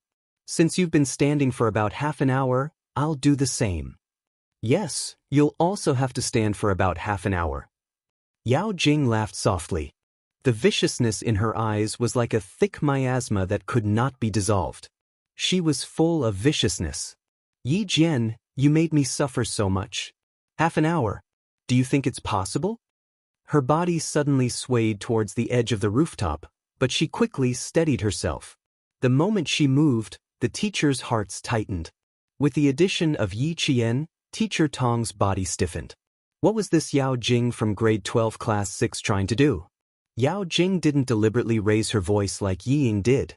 Instead, she said in a low voice, "Who are you to fight with me for Yang Heng?" Suddenly, her body leaned towards Yi Qian. She seemed to be frightened and let out a scream. Her hands moved in the air and suddenly pushed Yi Qian. Yi Qian. Jing Jing. Chapter 10:19. Yi Qian. Jing Jing. Following Yao Jing's sudden fall, there were screams from the rooftop. The teachers all rushed over, and Yang Heng, who was closest to them, flew over, trying to grab Yi Qian's ankle. Yao Jing knew how to use her ankle to hook onto the rebar, but how could Yi Qian not know? While she was flailing her arms, Yi Qian was fully prepared, waiting for her to make this move. You want to jump off the building? Sure, what's the point of wasting so much time? Why don't you let me give you a ride and let you have a good taste of what it feels like to jump off a building? Yao Jing, who had pushed him over, revealed a sinister smile and said softly, "Go to hell, Yi Qian." She pushed him with her waist, but Yi Qian didn't move. She pushed him again, but he still didn't move. At this moment, Yao Jing started to panic. Yao Jing, I'm not interested in jumping off the building. I think you should go down. His cold voice floated over and entered Yao Jing's ears. Her expression changed in an instant, and her eyes were filled with fear. It was fear that came from the bottom of her heart. Her pupils constricted, and she stared at Yi Qian in shock. She threw herself at Yi Jian. Yi Jian only needed to grab Yao Jing's arm subconsciously. Her 5 fingers pressed on the tendons and bones of Yao Jing's elbow, causing Yao Jing to feel so much pain that the strength of the steel bar on her instep suddenly dissipated. Yao Jing fell and let out a blood-curdling scream. Her body fell backward from the rooftop. As she fell, Yi Qian didn't allow himself to remain standing on the edge of the rooftop. He also fell down. Jing Jing. Jing Jing. Following Yao Jing's fall, the ones who screamed the loudest on the rooftop were her parents. Yao Jing's mother and father's cries pierced through the air. Yang Heng didn't manage to grab Yi Qian's ankle. Everything happened too quickly. Even if he rushed over immediately, he didn't manage to grab Yi Qian. Yi Qian. Teacher Tong and Headmaster Chow shouted Yi Qian at the same time. They were so flustered and confused that tears flowed out of Teacher Tong's eyes. She staggered a few steps and ran towards the horizon. The teachers all rushed over, and at the front was Deputy Director Yao and his wife. They rushed to the edge of the rooftop as fast as they had ever run in their lives. Their faces were full of shock as they looked down from the rooftop. Yao Jing fell, but Yi Qian did not. Don't let go, Yi Qian. Yang Heng did not know how Yi Qian managed to grab hold of the steel bar. He did not manage to grab hold of her ankle, but the moment she fell, her right hand suddenly grabbed hold of the steel bar. Yi Qian knew exactly how to fall and how to grab onto the rebar. Unlike Yao Jing, who was leaning backward, Yi Qian slid down. From the scene, it looked like Yao Jing had pushed Yi Qian and made her fall with both feet. Her right hand grabbed hold of the steel bar tightly. Her entire wrist crushed against the edge of the rooftop. It looked like her bones would break in the next second, and she fell with Yao Jing. Give me your left hand, quick. Yang Heng grabbed hold of Yi Qian's hands tightly. His handsome and fair face was flushed red because he used too much strength. He was about 1.76 meters tall and had long arms and legs. He could still grab hold of Yi Qian, but he could only grab hold of Yi Qian's hands. He did not have the strength to pull her up. Yi Qian, who was suspended in the air, did not make a sound. She was not afraid. She wanted to shout, but she couldn't. Hearing Yang Heng's words, Yi Qian, who could not see his expression, said, "I'm fine. I can hold on for a while." Chapter 10:20. Jing Jing Jing Jing, my Jing Jing. The rooftop was a little high. Mother Yao stood on her tiptoes and couldn't see what was happening below. She cried and screamed. Then she collapsed on the ground and started bawling. Father Yao supported himself on the edge of the rooftop with both hands. He almost propped his fat body up. Seeing this, the deputy director's face was full of tears. "My daughter, my Jing Jing. You're trying to kill me, you're trying to kill me." Mother Yao was so sad that her lips were pale. She sat on the ground alone. There was only one teacher watching her. The other teachers had come to save Yi Qian. "Yang Heng, you have to watch him closely. Don't let go." "Teacher Xiao, stand on the rooftop and pull Yi Qian up slowly." "Teacher Lu, go to the 6th floor and see if you can support Yi Qian's legs." "You female teachers, help Teacher Xiao and Yang Heng." Principal Chao grabbed Yang Heng tightly and instructed him quickly and sternly. Thank goodness Yi Jian was fine. You have to hold on to Yi Qian. Don't panic, don't panic. Do you understand? Teacher Tong stood on her tiptoes and cheered Yi Qian on. She didn't even wipe away her tears. Her mood fell from heaven to hell, and now from hell back to earth. That's great, that's really great. Why didn't she fall? Why didn't she fall? Mother Yao, who was sitting on the side crying, suddenly roared. Her eyes swept around and saw a small white water pipe on the ground. She suddenly got up and rushed over to pick up the water pipe. Like a madman, she raised the water pipe and slammed it. My daughter fell. Why didn't she fall? Pay for my daughter's life. I want all of you to pay for my daughter's life. The pipe hit a few teachers' heads. Fortunately, it was made of plastic. If it was a metal pipe, the teachers would have been beaten until they bled. When the teachers saw this, they really risked being beaten to a pulp to stop Mother Yao. Throw away the water pipe. If you continue like this, don't talk about paying for it with your life, you'll go to jail. Mother Yao had completely lost her mind. She raised the water hose and waved it around. Her eyes were fiercely staring at Yang Heng. Her target was Yang Heng. It was this stinking brat. Instead of pulling Jing Jing, she pulled Yi Qian. Yi Qian did not fall, but her daughter did. After knocking away several teachers, Mother Yao raised the water pipe and hit Yang Heng's head. I'll kill you, I'll kill you. Jing Jing likes you so much, but you don't appreciate it. Are you worthy of our family? Are you worthy of Jing Jing? Principal Chao, who had been catching Yang Heng, was shocked. He blocked the water pipe with his body and shouted angrily, Catch her, catch her. Madman, madman, she was a madman. Mr. Xiao, who was standing on the rooftop and carefully preparing to pull Yi Qian up, was also hit in the calf by Mrs. Yao's hose. He was so frightened that his body swayed a little. He was a physical education teacher, so he was able to stabilize himself after swaying a little. Mother Yao had indeed gone crazy. Her daughter had fallen, so how could Yi Qian be fine? The strength of the crazy Mother Yao was not her usual strength. Even an adult man could not hold her back. Deputy Bureau Chief Yao was already in great pain. Now that his wife was in such a state, he was pushed to the ground by Mother Yao. He fell so hard that his tailbone hurt. For a while, Deputy Bureau Chief Yao was unable to stand up. He could only sit on the cold cement floor and said painfully, What are you doing here? Quickly go downstairs and check on Yao Jing. Go downstairs and check on Yao Jing. I want Yi Qian to pay with his life. Yang Heng, you just watched him die. You're not human, you're not human. Chapter 10:21. No one knew if Mother Yao had heard her husband's screams, but she raised the water pipe and hit everywhere. Her hair was disheveled, and she screamed and yelled, making all the teachers unable to get close to her. Seeing that she was still rushing towards them, Teacher Xiao couldn't stand on the rooftop anymore. He quickly jumped down and joined forces with another PE teacher to stop Mother Yao. The police on the first floor rushed up. They were fast enough to reach the rooftop in 3 minutes, but many things happened in 3 minutes. In the blink of an eye, some students fell down, and some were still hanging in the air. Police officers, quick, quick, over here, over here. Quickly pull the students down. When they came up, the teachers were relieved. Mother Yao had gone crazy. Even the teachers were not as strong as her. Yi Qian could have come up by herself, but Yao Jing was using her life to put on an act. She had to cooperate.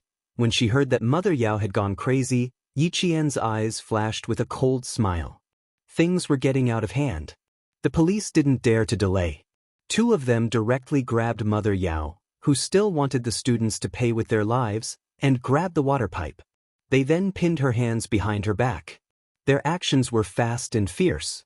They didn't care whether she was an official or not. When they pressed her down, they didn't hold back at all and shouted, "Don't move! What are you doing? Do you know who I am? Get out of here, get out of here! Old Yao! Push Yi Qian down, push her down. I want her to pay with her life. Pay with your life for Jing's. You talk big, asking others to pay with their lives. The bureaucracy of the southern province is really eye-opening." Someone walked over. His slender figure approached step by step. Every step he took had an unstoppable aura. When he opened his mouth, his biting cold voice suppressed the air. He walked in front of the police who had snatched the water pipe and said coldly, "This is a murder weapon. Keep it for me." The police were trying to save Yi Qian. Below them, someone was dragging Yi Qian by her feet. Above them, a police officer tied a rope around his waist. He was ready to grab Yi Qian by her arms and pull her up. As he approached, several policemen on duty could not help but reach out to stop him. However, they were shocked by the other party's cold and ruthless gaze and could not help but withdraw their hands. He passed by Mother Yao and glanced at her with a heavy gaze. He didn't stop and walked to Yang Heng's side. "Xia." Principal Chao recognized the young man who had shocked everyone the moment he appeared.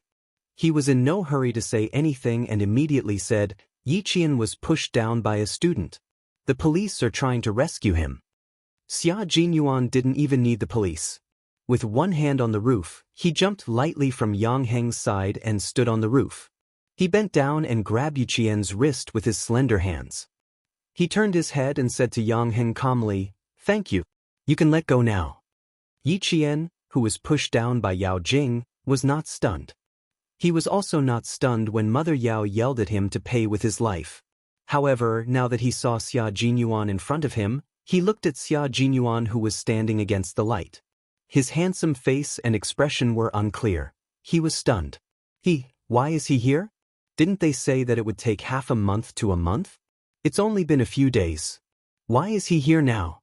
I came just in time this time. I didn't know you were being bullied to this extent. Xia Jinyuan grabbed Yi Qian's arm with one hand. He didn't even need the police's help and easily pulled Yi Qian up. Chapter 1022. Yi Qian didn't hide anything from him. When they were the closest to each other, she whispered, "I wasn't bullied. I'm just going with the flow." "Is there a need to go with the flow?" Xia Jinyuan's voice was extremely cold. It was chilling to the bone. "Little fox, what if you really fall into the water?" Xia Jinyuan's voice was extremely cold. Yi Qian chuckled. "No, I won't let myself fall. The silver thread in my hand will help me. It won't let me fall so easily." Ever since Yao Jing had been staring at her with malice in her eyes, she knew that not only was Yao Jing forcing Yang Heng to apologize, she was also scheming against her. When Yao Jing asked her to stand on the edge of the rooftop, she said that as long as she came up, she would let bygones be bygones. Then she would know what Yao Jing was scheming. Yao Jing was indeed ruthless to herself. She was so ruthless that she would risk her life to scheme against others. Not only was she ruthless, but her meticulous thinking also sent chills down her spine. She stood on the rooftop for half an hour. In the end, she showed signs of exhaustion from time to time. All the teachers present saw how she looked like. They saw her swaying figure, and they saw her suddenly stumble and fall backward. Following that, any accident that happened could be attributed to her exhaustion. It was a good plan, but unfortunately, she had the wrong person. Xia Jinyuan raised his eyebrows. When he jumped down from the edge of the rooftop with her in his arms, he smiled faintly. "We'll solve this problem once and for all. You don't have to worry about what happens next. I'll handle it. Now that things have come to this, you don't have to do anything. I can handle it myself." Yi Qian didn't reject him. Instead, she told him the truth. I have enough evidence. Evidence that Yao Jing didn't want to jump off the building. Everything she did was to push me down. She was only 16 or 17 years old. Her nature was so bad that she could easily harm a student's life. Yao Jing was so bad that no medicine could save her. Yi Qian originally wanted to let Yao Jing do whatever she wanted under her nose, but now that things had come to this point, it was completely out of her tolerance. Then, she would have to deal with it properly. Coupled with her mother's actions, I don't think the school will tolerate it anymore. Captain Xia, I can handle things like this on my own. Yi Jian said softly. Her faint voice had a certain calmness to it. The guy who stopped me just now is called Yang Heng. He was beaten up several times by Mother Yao, and she even asked him to pay for it with his life. Captain Xia, this time, Yao Jing won't just apologize like last time. She didn't need Xia Jinyuan to deal with things that she could handle. She wasn't the only one facing the Yao family. The school and Yang Heng were facing it together. The Yao family wouldn't be able to get away with a simple, sorry. Xia Jinyuan didn't say anything more, but his thin lips curved into a cold smile. He said softly, well then, I'll leave the school matters to you. She's such a bureaucratic office director. She has to let people know how arrogant she is. Their conversation was short. Principal Chao and Teacher Tong were the first to gather around Yi Qian. Their tense faces only relaxed when they saw that Yi Qian's feet were steady on the ground. You child. You're too disobedient. Principal Chao scolded with lingering fear. Do you know how dangerous this is? She told you to go up, so why did you really go up? Chapter 1023. Teacher Tong did not take another look at the man who saved Yi Qian. Her gaze was fixed on Yi Qian. She grabbed Yi Qian's right hand and pulled his uniform upwards. Something's obviously wrong with Yao Jing, yet you're still going along with her. We have to save her, but we have to take care of our own lives too. All the teachers are here, we're all watching. Do you need to listen to what Yao Jing's mother said? Don't our teachers know that what she said is unreasonable? Look at your arm. It's bruised. His arm was pressed against the edge of the rooftop, so it was more or less injured. However, in Yi Qian's eyes, it was just a small matter. Yi Qian retracted his hand and seriously accepted the criticism of the principal and teachers. He said, at that time, I just wanted to know what she wanted to do so that I could persuade her to come down. I didn't think too much about it. I didn't expect her to suddenly push me. At that time, I was panicking. When she pushed me, I don't even know how I fell. Fortunately, I grabbed the steel bar. She spoke softly, and her serious expression made Teacher Tong's eyes sting again. Yao Jing wanted to jump off the building, but her parents forced Yi Qian to pay for it with his life. Yi Qian clearly went up to save Yao Jing, but not only did they not feel grateful, they even thought that since their daughter fell, Yi Qian should also fall. How could this be? How could they be so cruel? Principal, as a teacher, I want to seek justice for my student. I want to ask Yao Jing's parents. I want to ask them properly. What right do they have to say such shameless things? Xia Jinyuan shielded Yi Qian behind him. His deep black eyes were cold as he said, I hope the school can seek justice for Yi Qian. This matter will not end just because another student jumped down. As the principal, I won't let this matter go just like that. Principal Chao's face was ashen. He said, I'll go down and check on Yao Jing's situation first. I took a look just now. It seems that she fell on the rescue mat. The voice of the policeman downstairs came through the walkie-talkie. The policeman on duty on the rooftop replied into the walkie-talkie, the students above have been rescued. What about the students below? How's the situation? There's no problem. He's conscious. He's just scared. After the policeman downstairs said that, all the teachers on the rooftop heaved a sigh of relief. When Mother Yao heard that her daughter was fine, her originally crazy eyes lit up. Her voice was loud and urgent as she said, my daughter is fine, isn't she? Are you all right? She's conscious. The doctor is checking if she's injured. When the student's mother asked, the police officer answered truthfully, parents, you can go down and take a look. The patient is now on a stretcher. Mother Yao rushed out and went straight to the first floor. Deputy Director Yao, who hadn't stood up for a long time because of his broken tailbone, endured the pain and got up. He shyly ran down the stairs with his big belly. The form teacher of class 6 had already sprained her ankle. When she heard that Yao Jing was fine, she couldn't take it anymore. She collapsed onto the concrete floor and pressed one hand on her chest. She closed her eyes and gasped for breath. "It's good that you're fine, it's good that you're fine. Finally, everything is fine." To the form teacher, it was good that his student was fine. To Principal Chow, this matter was fine. However, there was something else. "Excuse me, does she need to be sent to the hospital?" Principal Chow asked politely. His expression was gloomy. The policeman immediately asked.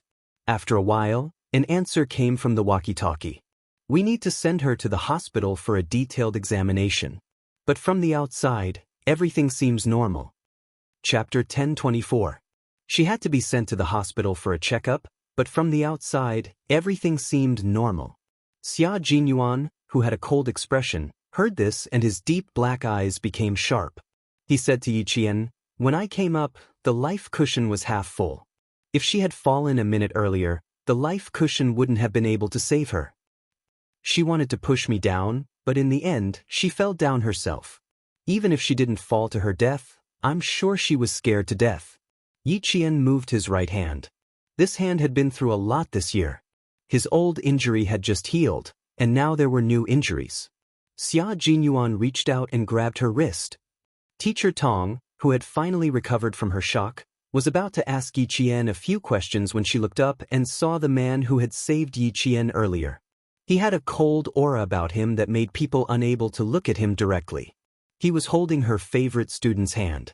From her perspective, she could clearly see the strange gentleness on the man's face. What was his relationship with Yiqian? When she saved Yiqian, she heard him call out Yiqian. She could tell that they knew each other. Knew each other? What kind of knowing each other? The way he looked at Yiqian was unusual. The more she looked at him, the more she felt that they were a couple. As this thought flashed through her mind, Teacher Tong's breathing became heavy. Yiqian was only in high school. This man was obviously not a student. The inexperienced Yiqian was in a relationship with a man who had graduated from high school? Don't tell me I've been cheated. Teacher Tong, who was on high alert, walked up to Yiqian. She didn't ask more about Yao Jing's situation. She was afraid that Yiqian would be deceived. "Yiqian, go back to the classroom for your exam first." Although her words were directed at Yiqian, her eyes were fixed on the strange man who could make the girls' hearts race just by looking at his face. Teacher Tong smiled and said, "Thank you for just now. Yiqian needs to go back to the classroom for his exam. Do you want to let go first?"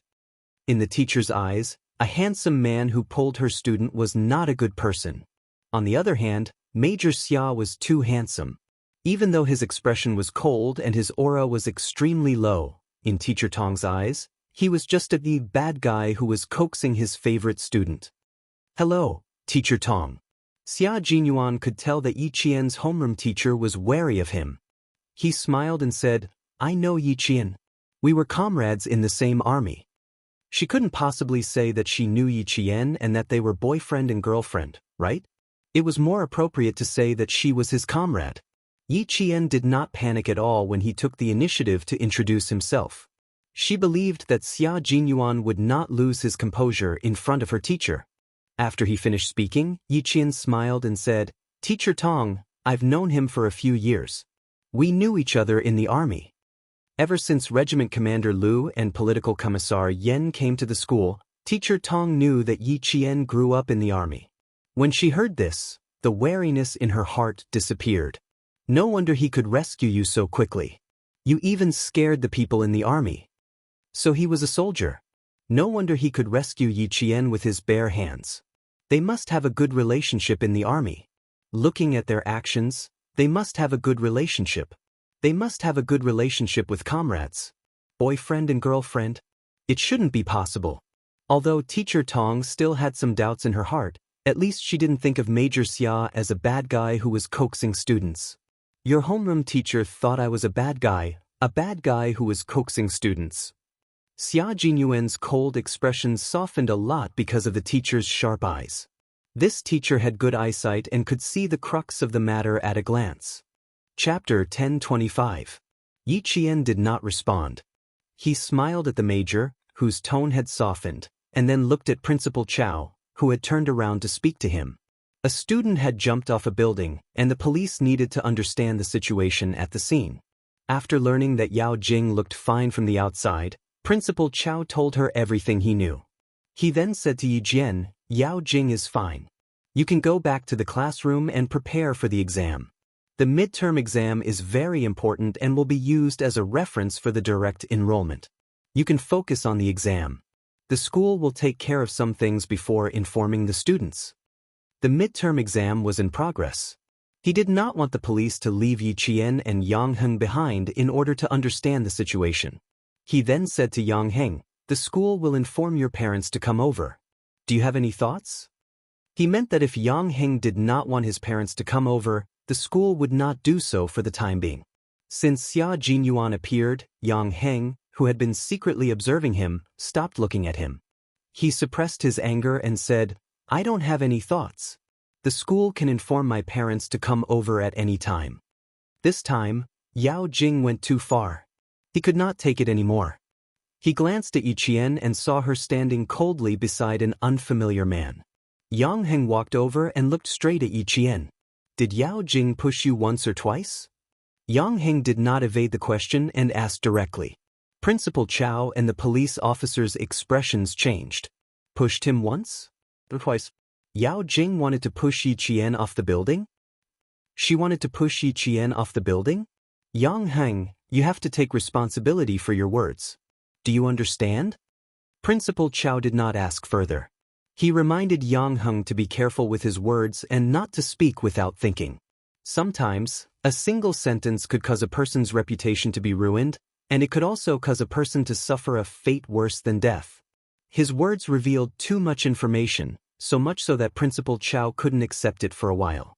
He couldn't figure out what was Yao Jing's motive for pushing Yi Jian off the building. If what Yang Heng said was true, then Yao Jing wanted to kill Yi Qian. Then he would turn his thoughts into actions. This was murder. This was murder. Yang Heng's gaze did not waver, and even his expression did not change at all. He asked Yi Qian again seriously, "At that time, did Yao Jing push you?" "Twice. I want to confirm it." "2 times. Yi Qian narrowed his eyes and said seriously, "The first time," she said, "Yi Qian, go to hell. She didn't push me down, but she pushed me again in a panic. You saw what happened below.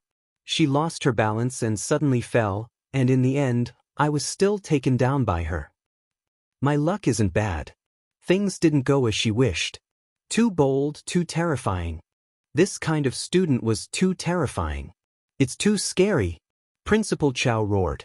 He had always been amiable and approachable in front of the students, but he was so angry that his face turned red. After scolding a few times, he was so angry that his chest was heaving up and down rapidly. He said in a tense voice, "You two go back to the classroom and take the exam. The exam is more important now." Principal Chow looked at Yang Heng, who had a cold expression, and then looked at Yi Qian, who was able to remain calm after such a terrifying fall. His anger towards Yao Jing deepened. There was no such girl in the province. There was no such murderer. She did not even need to be persuaded to drop out. She was directly expelled and handed over to the police. Chapter 10:26. The police officer was a little surprised. His gaze swept back and forth between the 2 students. He nodded and said, "We will investigate thoroughly. For now, you 2 can go back to the classroom. Officer, Yao Jing is not afraid of heights. Also, she has been learning to dance since she was a child. Her sense of balance is quite good. She can stand on the rooftop for half an hour to an hour without any problems." When Yang Heng went downstairs, he provided the police with another useful clue because his tolerance for Yao Jing was already negative. Xia Jinyuan smiled and whispered to Yi Qian beside him, "This boy's voice sounds a little familiar." "Captain Xia, I think it sounds a little familiar to you. When he spoke, you had already sized him up twice." Yi Qian did not give him face and said with a smile, "He and Yao Jing have known each other for more than 10 years. Unfortunately, Yao Jing is too stubborn. As long as he talks to a girl or gets close to her, Yao Jing will secretly deal with that girl. I was not familiar with Yang Heng at all before. For some reason, I was targeted by Yao Jing. She even wanted to kill me. What an unexpected disaster. She didn't have any relationship with Yang Heng, nor did she have any excessive interactions with him in school. Yet, she was targeted by Yao Jing. Wasn't it an unexpected disaster for her to be targeted by her perverted obsession? The most pitiful person was Yang Heng. Having such a terrifying childhood sweetheart, he was under too much pressure. Students nowadays are really worrying. Young people want to kill someone over a trivial matter. If this matter is not handled properly, the reputation of the school will be ruined. While the police were questioning Yang Heng, Xia Jinyuan asked Yi Qian to stay by his side and whispered, "Little fox, you have a good chance of winning this time." The provincial first high school is a century-old school. It is the poster of the southern province's education industry. Principal Chao is an upright person and will not suppress this matter. That girl who wants to kill you will harm herself in the end. For people with evil intentions, life is like a prison to her. Yao Jing has evil intentions. She will reap the consequences of her own actions. Yi Qian looked at the time. It was already 15 minutes past the second exam in the morning. I'll go back for the exam first. Take a walk around the school. I'll come and find you in the afternoon. Major Xia was not in a good mood when he rushed over and encountered such a situation. He knew who Yao Jing was, and he also knew Yao Jing's parents. They were Deputy Director Yao's family, who had insulted Little Fox and thought the matter was over with just an apology. Today's matter was not as easy to resolve as the previous time. He didn't encounter it the last time, but this time, he encountered it.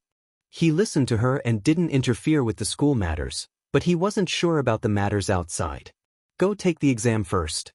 I'm afraid you and that boy will have to go out of school in the afternoon. Don't worry about it.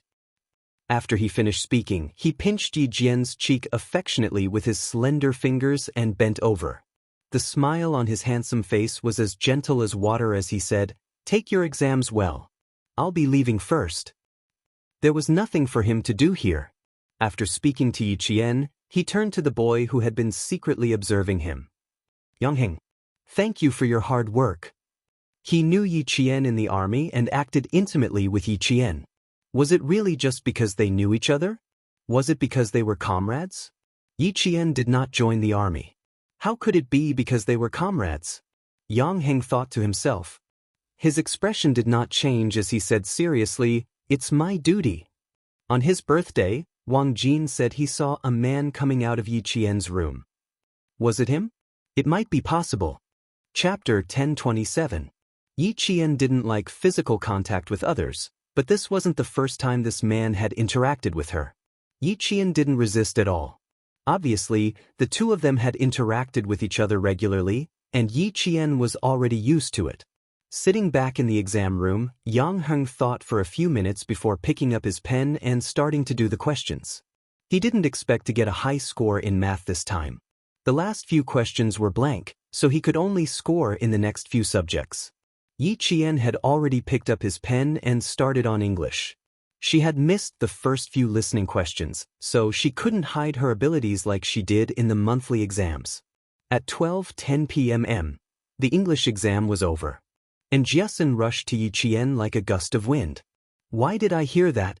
Yao Jing jumped off a building? Although the students were allowed to stay in the classroom after the math exam, there were always students in the class who needed to go to the bathroom. Coupled with Yao Jing's mother's cries, the students more or less heard the commotion. Faced with Jiasun's inquiry, Yi Qian put away his stationery and asked her, "How was the exam? Did you do all the math exams?" Before the school made a statement, Yi Qian wouldn't casually talk about Yao Jing's incident. "This math exam was okay. At least I didn't have the bad feeling of losing a layer of skin after the exam." And Jiasun didn't ask further. She brought up the two exams and answered proudly, "Passing is no problem." To her, as long as she passed the exams, that was enough. At noon, the news of Yao Jing jumping off a building spread to all the classes. As for who exactly jumped off the building, it wasn't clear. But after the exams in the afternoon, All the second-year classes knew that the girl who jumped off the building was Yao Jing from second-year class 6. As a witness, Wang Dandan immediately went to the hospital after the exams. She didn't dare to stay in school. She was scared. This matter had blown up quite a lot. It was so huge that it was beyond what she could bear. All the second-year classes knew about it, and soon, so did the third-year class. The last to know was the first-year class. Just as Xia Jinyuan said, the reputation of the century-old school was indeed affected by the suicide of a student. Yang Heng's family was not the only one who knew Deputy Director Yao's family. There were other parents who worked in government offices. No, it's just a quarrel between children. Mai Jingjing was unhappy and couldn't hold back her tears during the exam. She was afraid that it would affect her classmates, so she left the classroom. Jump off a building? Impossible. There was no such thing. You must have heard wrongly. Mai Jingjing has always been cheerful. How could she do such a bigoted thing? Yes. She went to the rooftop to cry. How could there be rumors of her jumping off a building? No, we are fine. Thank you for your concern. Goodbye. Less than an hour after the exam ended, Deputy Director Yao's phone began to ring. Mother Yao immediately switched it off. She didn't want to receive such a call at all. No, it's just a quarrel between children. Mai Jingjing was unhappy and couldn't hold back her tears during the exam. She was afraid that it would affect her classmates, so she left the classroom. What kind of people were they? You don't ask about good things, but ask about things like this. Come, open your mouth. Mother Yao cut the peeled apple into small pieces and stuck a toothpick into the pieces for Yao Jing, who was lying on the hospital bed. Eat the apple and have a good rest. Deputy Director Yao's phone rang again, and Mother Yao lost her temper. Old Yao, Jingjing wants to rest. Can you switch off your phone? Don't disturb her rest, okay? Do you think I don't want her to rest? His daughter had escaped death, and he was still overjoyed. His friends who knew him were calling him one after another. How could he switch off his phone at this time? Yao Jing nibbled on the apple. The gloominess on her face had yet to dissipate. She said, You all know that I jumped off a building? Did you say anything else? For example, who pushed her off the building? Chapter 1028. Deputy Bureau Chief Yao's face was extremely dignified. After looking at his daughter for a while, he couldn't bear to say harsh words. Finally, he let out a long sigh. Jing, you killed 1,000 enemies, but lost 800 of your own men. Yi Qian didn't fall. I can say that she pushed me down. Even if I lose 800 of my own men, I will accept it. With a gloomy expression on her face, she bit the apple as if it was Yi Qian's bone. And I made Yang Heng apologize. Let's see how he will face me in school in the future. Someone suddenly pushed the door open. It wasn't a gentle push, but a forceful push with both hands. Mother Yang's eyes were cold.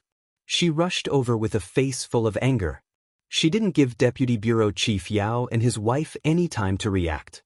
She, who had always been gentle, raised her hand, and a slap fell on Mother Yao's face.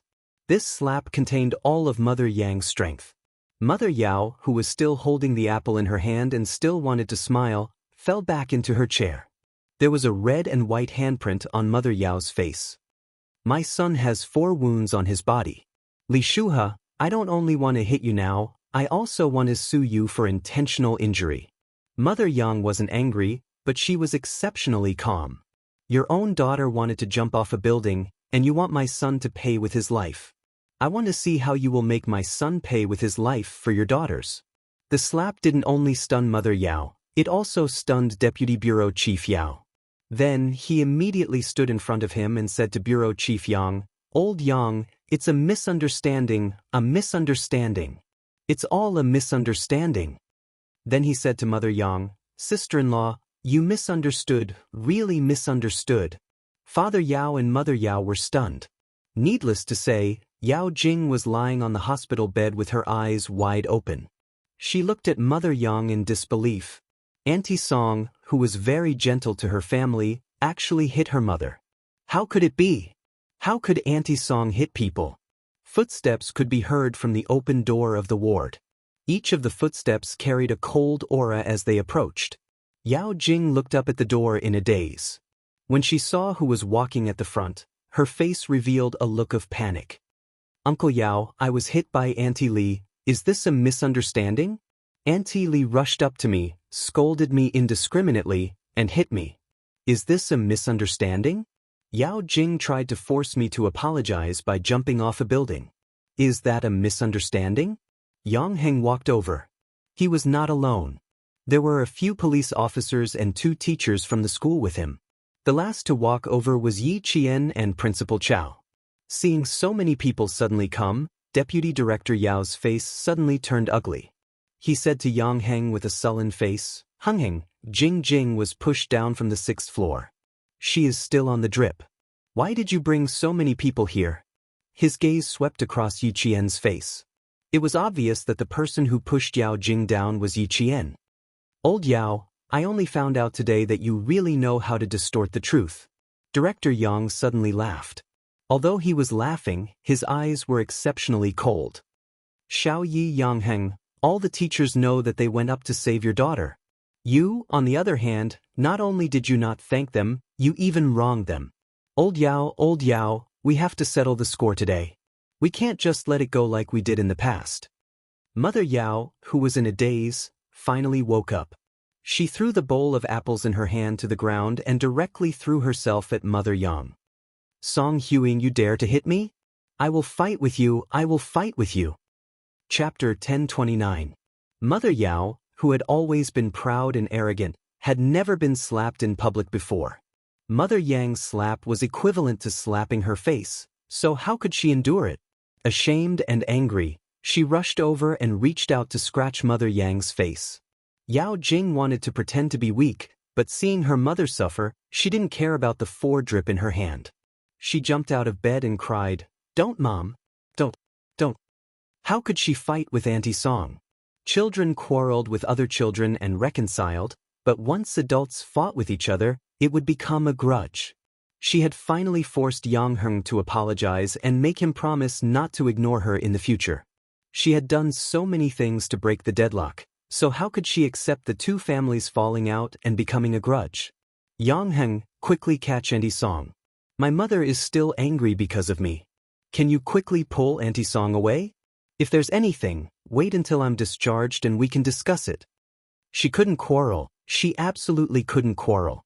Even if she wanted to quarrel, she couldn't quarrel in front of so many people. Also, the police's arrival was a bit strange. There was also a problem with the school. If they really wanted to visit her, why didn't she see her class teacher and classmates?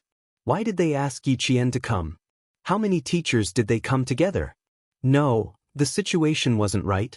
Their expressions weren't right. All of a sudden, Yao Jing panicked. Her brain spun quickly, and her grip on Mother Yao's arm tightened around her mother's waist as she wailed, Mom, I'm in pain, I'm in pain. Don't be angry, okay? I'm in pain, I'm in pain.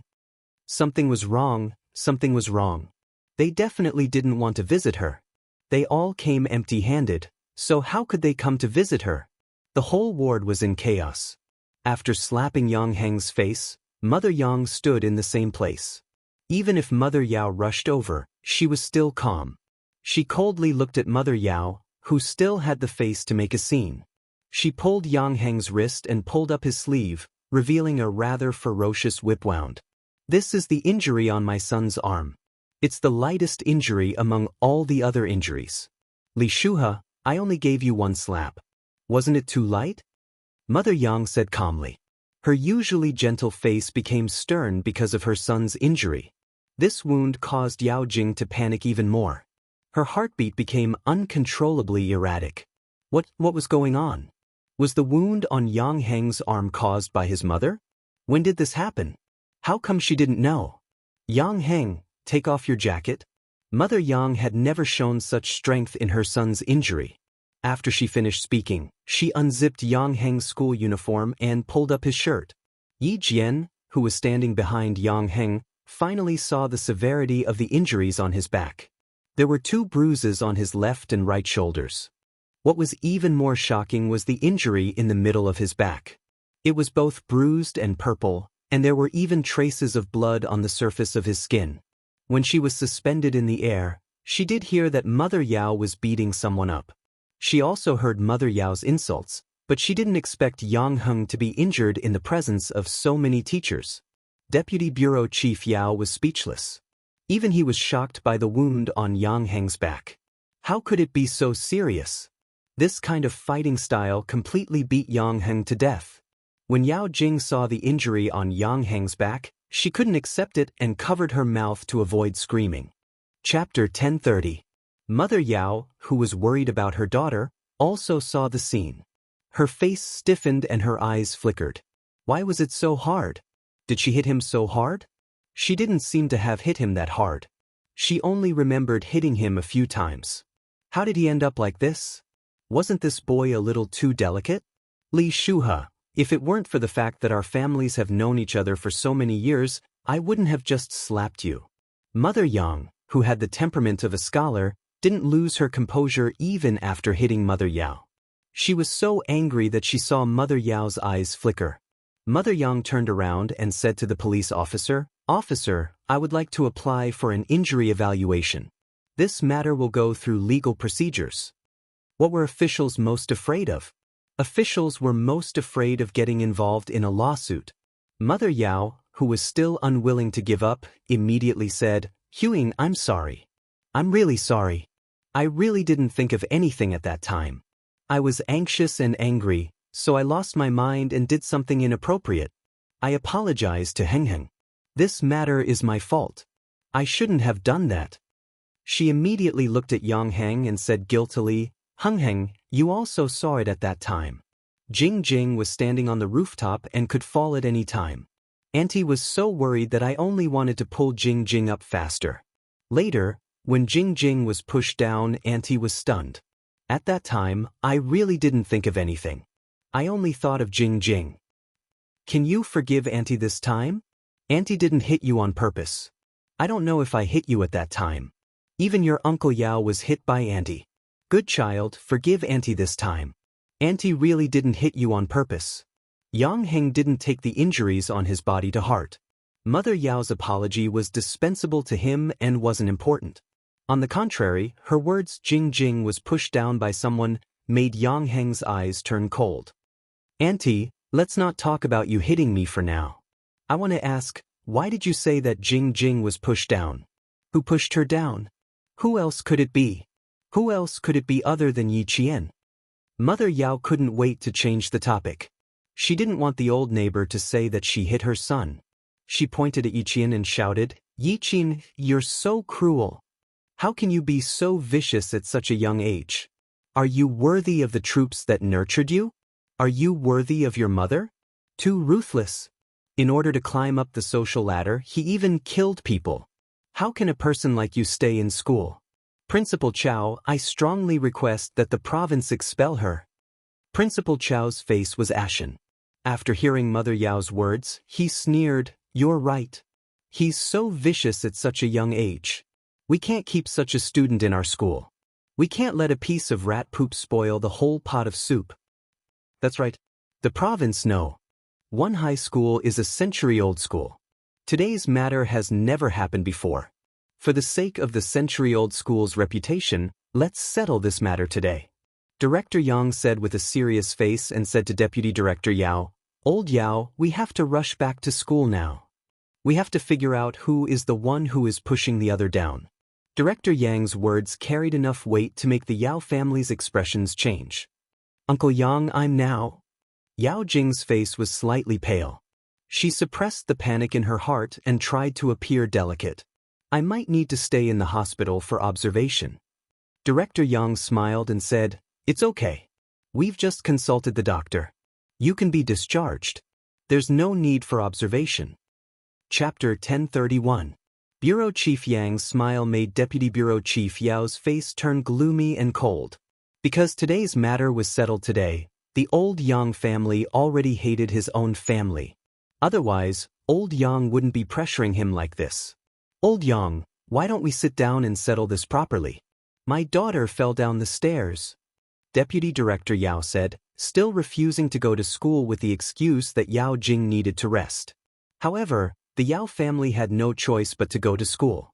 Yi Qian, who had been silent all this while, suddenly spoke up. Deputy Director Yao, your wife said that I pushed Yao Jing. This matter can't be settled just by sitting down. In order to save Yao Jing, I almost fell off the cliff. Not only did I not receive your family's gratitude, but I was also wronged by you. I won't let this matter pass so easily. 5 minutes after they entered, Yi Qian's first words made Yao Jing's face turn pale. She glared at Yi Qian fiercely. A weasel paying a visit to a chicken is up to no good. Is there anything you won't do for Yang Heng? Little fox, you wouldn't even kill for me. Why would anyone think that you would do something bad for a boy you've known for less than 2 months? Xia Jinyuan walked over with a smile. Behind her was Xia Yiwei and an elegant man who was about 35 years old. When Xia Yiwei saw Yi Jian, her red lips curled up as she walked over. She smiled and said, I told you that my eyes weren't playing tricks on me. I saw you getting off the car with Director Yang, but Sixth Brother didn't believe me. Deputy Director Yao knew the secretary of the Southern Province's governor, Director Yang knew her, and even Mother Yao knew her. She walked over to Yi Qian and hugged Yi Qian intimately. She smiled and said, Why did you come to the hospital so late at night? I told old Six to pick you up in the evening and have dinner together, but he said you had exams and didn't have time to come. I did have exams, but something came up and I had to come to the hospital. Yi Qian's gaze slid past Xia Jinyuan's face. Why did he come to the hospital? Did he come for me? Or was it just to accompany Xia Yiwei? Xia Jinyuan, who was standing beside her, smiled and said, We're here to see an old friend. This is my sister's old classmate. I didn't expect to see you here. What's the matter? Haven't you settled the matter during the day? As soon as they appeared in the ward, the atmosphere in the room became a little strange, especially when Deputy Director Yao and his mother glanced at Xia Yiwei and then at Xia Jinyuan. At the same time, their eyes showed their vigilance. The couple was very surprised. They were surprised that Yi Qian knew the provincial governor's secretary. Chief Yang smiled and spoke politely to Xia Yiwei. At the same time, they talked about the day's events. We were all very surprised. Originally, we were trying to save someone. Who would have thought that we would be accused of murder? This isn't a small matter. Saving someone has turned into killing someone. We have to investigate this thoroughly. Yi Qian, I'll go with you. How can you not have an adult by your side? Xia Yiwei didn't look at Deputy Director Yao and his wife's expressions. She held Yi Qian's hand and smiled. Don't be afraid. Those who save people won't kill, and those who kill won't live in peace. The Yao family didn't have a choice whether to go to school or not. They had to go even if they didn't want to. When Yao Jing left the hospital, Yi Qian saw that she was biting her lower lip so hard that it was about to bleed. What made Mother Yao unable to accept was that her family of 3 had to sit in the police car. Chapter 1032. The police car led the way and the siren sounded so loud that it could be heard by the whole city. Yao Jing became unusually calm after getting into the car. Her fingertips were trembling slightly. She didn't dare to speak to her parents, nor did she dare to raise her head. This was because, sitting opposite her was a police officer with a serious face without a trace of a smile. Where did that Yi Qian come from? How did he even know the provincial secretary, Xia Yiwei? I'm so angry, so angry.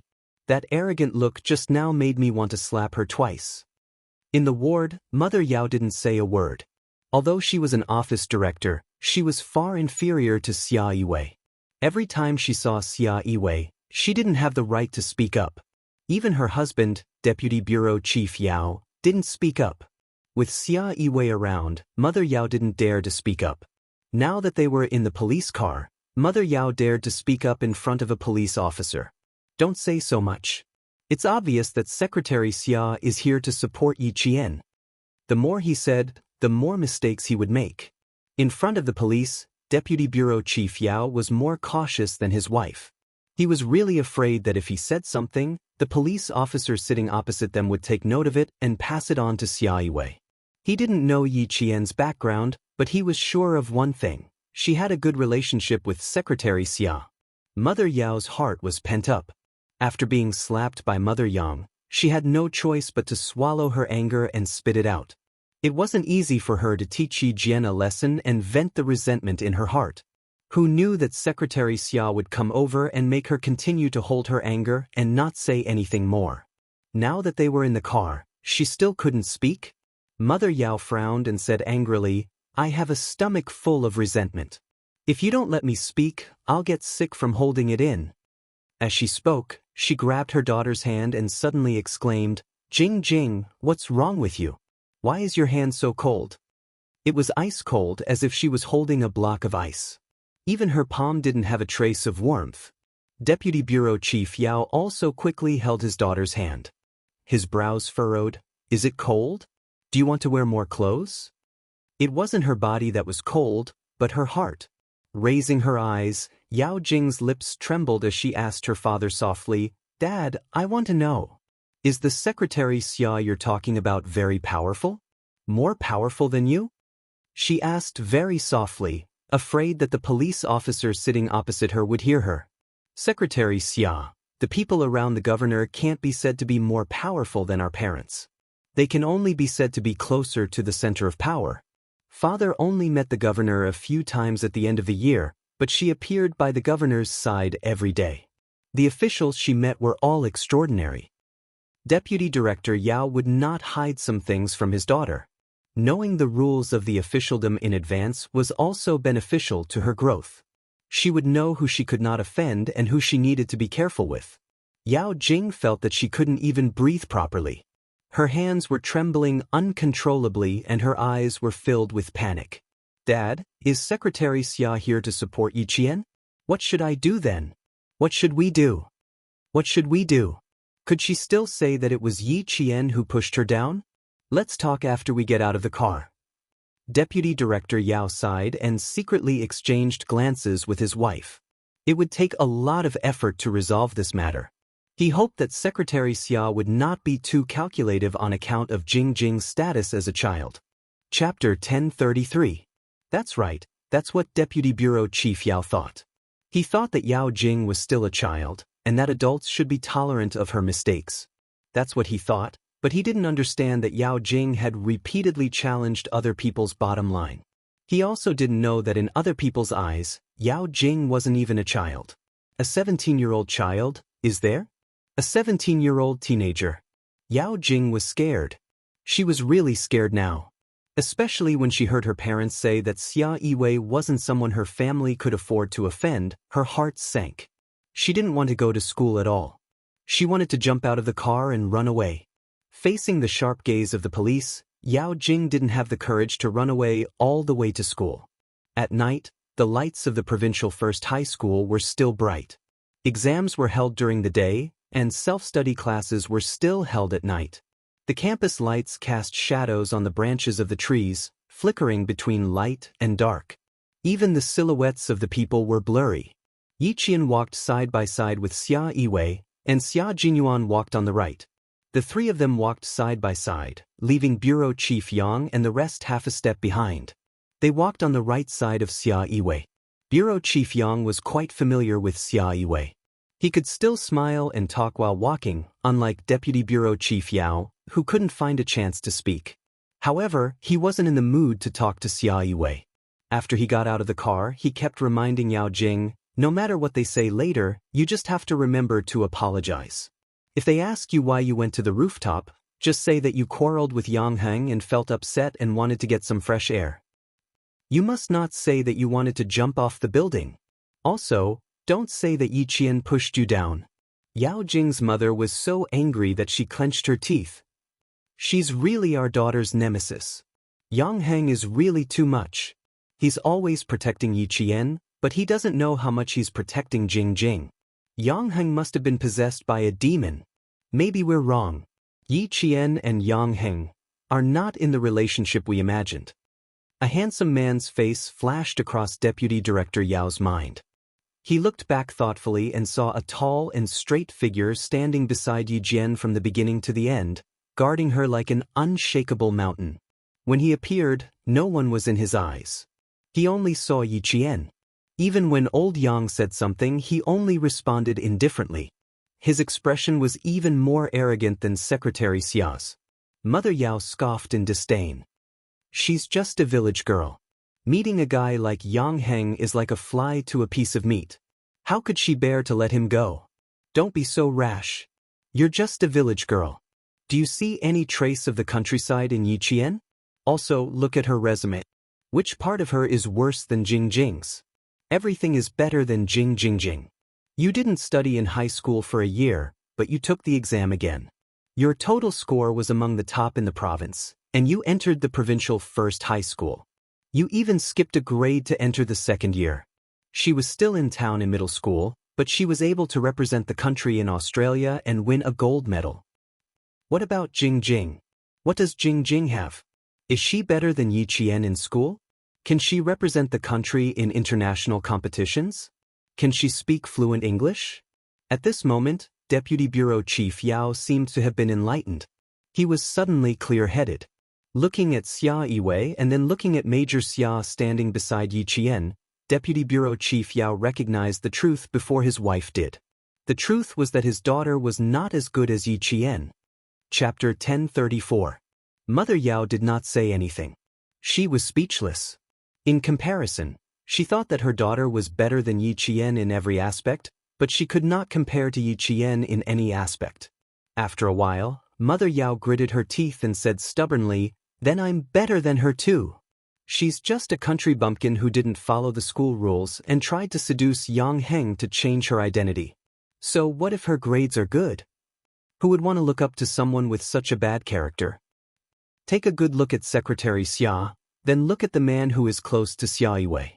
Aren't you women the best at understanding these things? Why, can't you see the relationship between Yi Qian and them?" Deputy Bureau Chief Yao could not describe his feelings. They treated Yang Heng as the best son-in-law and were afraid that he would be snatched away. But look what happened. Yi Qian probably had no idea at all. Mother Yao had just turned around, but before she could take a closer look, she was frightened by Xia Jinyuan's cold and sharp gaze. She immediately turned back. "Dad, Mom, please stop talking. My head is swelling." Yao Jing, who had been silent for a long time, finally spoke up. At this moment, she was only afraid. Even with her parents by her side, she was still afraid. Whenever she saw the police walking in front of her, as well as the backs of Principal Chow and the other teachers, she was so afraid that every cell in her body would scream and tremble. She was afraid of the police, afraid of Xia Yiwei, afraid of Principal Chow, afraid of the teachers. Now, she was afraid of everyone. No one knew better than herself what she was afraid of. She was so afraid that they would find out that she was the one who pushed Yi Qian down the stairs first.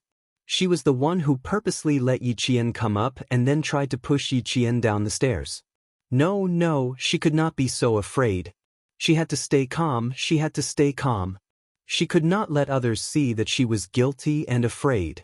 She could not lose to Yi Qian. She could not lose to someone she had always looked down on. Yao Jing tried to straighten her back so that she would not appear inferior in front of Yi Qian. However, she did not know that in Yi Qian's eyes, she was no longer a threat. "I found a girl who has dance skills like her. She already stood on the stage half an hour ago.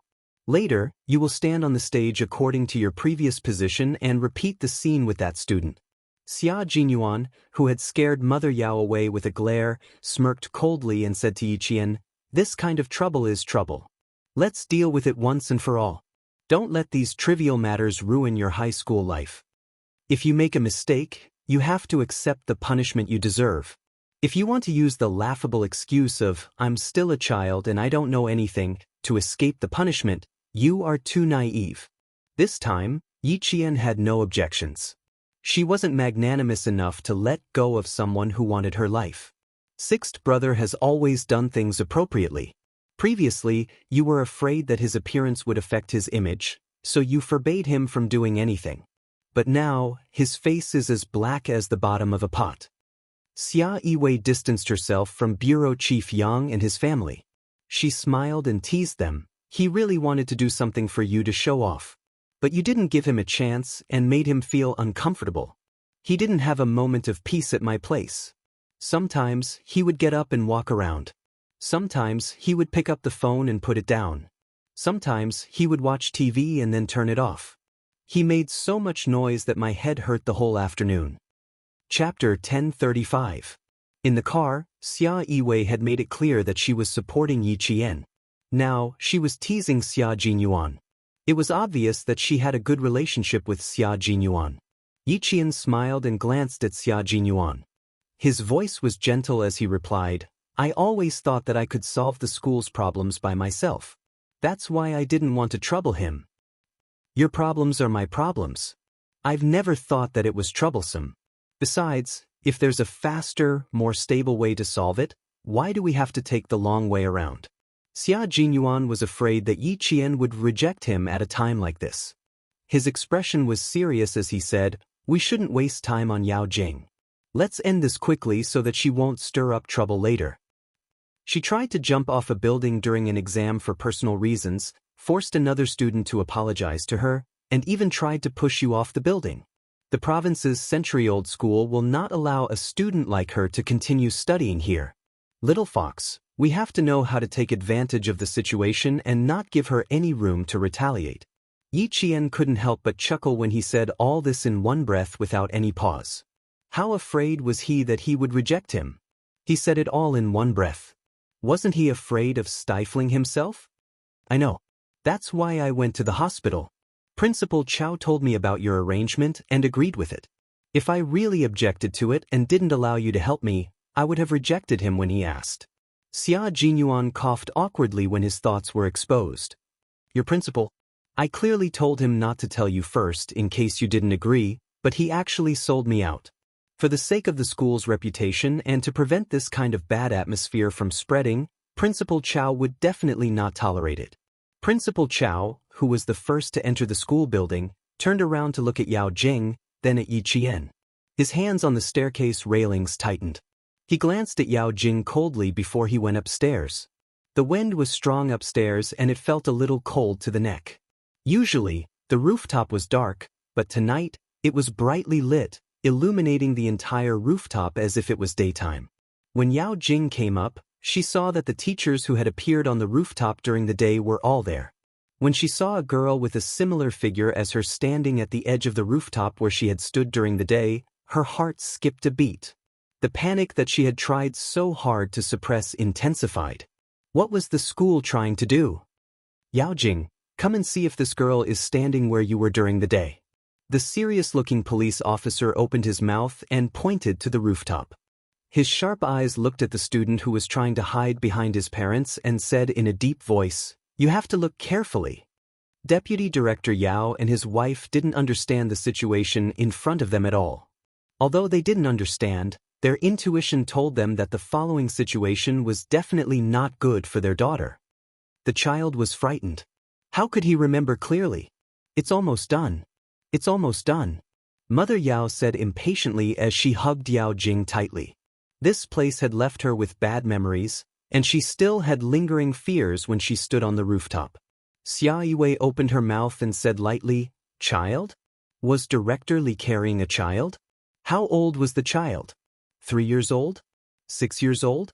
I don't think so. She should be at least 15 years old.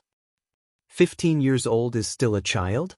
Director Li, if I remember correctly, the United Nations World Health Organization classifies children above the age of 13 as adolescents.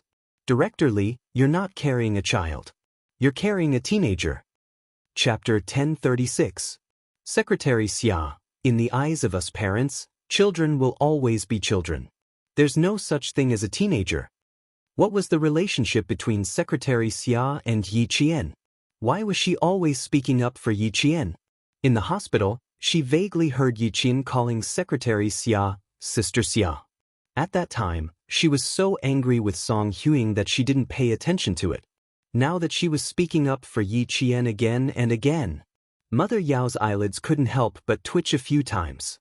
Deputy Bureau Chief Yao, who had taken a few steps forward, didn't pay attention to what was happening behind him. He looked at the setup on the rooftop. The evening wind was cold, but there was a layer of sweat on his forehead. Things were getting more and more out of hand, making him more and more uncertain. Xia Yiwei walked to Mrs. Yao's side and looked at Yao Jing with a smile that did not look like a smile. She said slowly, "Director Li, you must have read a lot of books, right? Why do you sound like an illiterate?" In my eyes, Director Li's child is already an adult. Since she's an adult, she has to be responsible for her words and actions. She can't run away just because Director Li thinks that she's infallible. Mother Yao was a little flustered. Secretary Xia was a little overbearing. No, Secretary Xia. Our Jing is just immature. Don't judge her because she's 16 or 17 years old. She's no different from a child. Her far-fetched explanation made Xia Yiwei narrow her eyes. She looked at Yao Jing from head to toe and said with a smile, I couldn't tell. She doesn't seem to have a problem with her IQ. Director Li, I think your daughter is very healthy. She said that her clever daughter had a problem with her IQ? Mother Yao was so angry that she couldn't maintain her composure. She forced a smile and explained, Secretary Xia, there's nothing wrong with my daughter. She's very healthy. Director Li, why are you so contradictory? One moment, you say that your daughter is 16 or 17 years old and her IQ is no different from a child. The next moment, you say that there's nothing wrong with her IQ. Director Li, are you kidding me? Xia Yiwei's face turned cold. She glanced at him from the corner of her eyes and said, since there's no problem with your IQ, 16 or 17 years old is considered a teenager.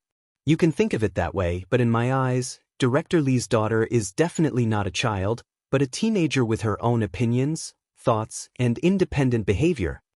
Secretary Xia, my Jing, I don't know what your Jing is like, but I do know that Director Li's daughter is very powerful. You're so powerful that I feel a chill down my spine when I stand next to you. Xia Yiwei was no longer as polite as before. They were so vicious and vicious. As their parents, not only did they not educate them, but they also blindly protected them. Why should she be polite to them? If they could bully Yiqian today, they could bully others tomorrow. Keeping such a student in the provincial No. 1 middle school was a disgrace to the southern province's education industry. Xia Yiwei's domineering attitude left Mrs. Yao at a loss. Why wasn't her Jing a child? He was clearly an immature child. Even if she was the governor's secretary, she couldn't be so unreasonable. Her cold expression made Xia Yiwei reveal a mocking smile. How could such a person become an office director? She should be investigated thoroughly. The police officer who was waiting for Yao Jing's response waited until Xia Yiwei left before continuing to ask, Yao Jing, you better confirm it. Also, I need to remind you that in our eyes, you're not a child, but a teenager. A teenager with her own opinions, thoughts, and independent behavior. Chapter 1037. The policeman's words made Mother Yao's liver ache. You better watch your attitude. How dare you threaten my daughter? I won't let you off. Director Li, this is just a routine matter. Please cooperate. Thank you. Her threat did not affect the policeman in charge of this matter. They had encountered this kind of situation too many times. He asked Yao Jing again, you better go over and confirm it with your father. Director Yang, who came up a step later, deliberately stopped. He waited for the policeman to finish speaking before he said to his wife, Old Yao's family really kicked an iron plate this time. With Xia Yiwei's support, Yiqian won't be wrong today. With Secretary Xia's protection, I can't acknowledge Yiqian as my goddaughter. Mother Yang sighed softly. Her gaze fell on Yiqian and she smiled. That's fine. You don't have to worry about her being bullied by the Yao family. Yang Heng heard this and laughed softly. Mom, even if Yiqian is alone, no one can bully her. Also, I'm relieved that you don't acknowledge Yiqian as your goddaughter.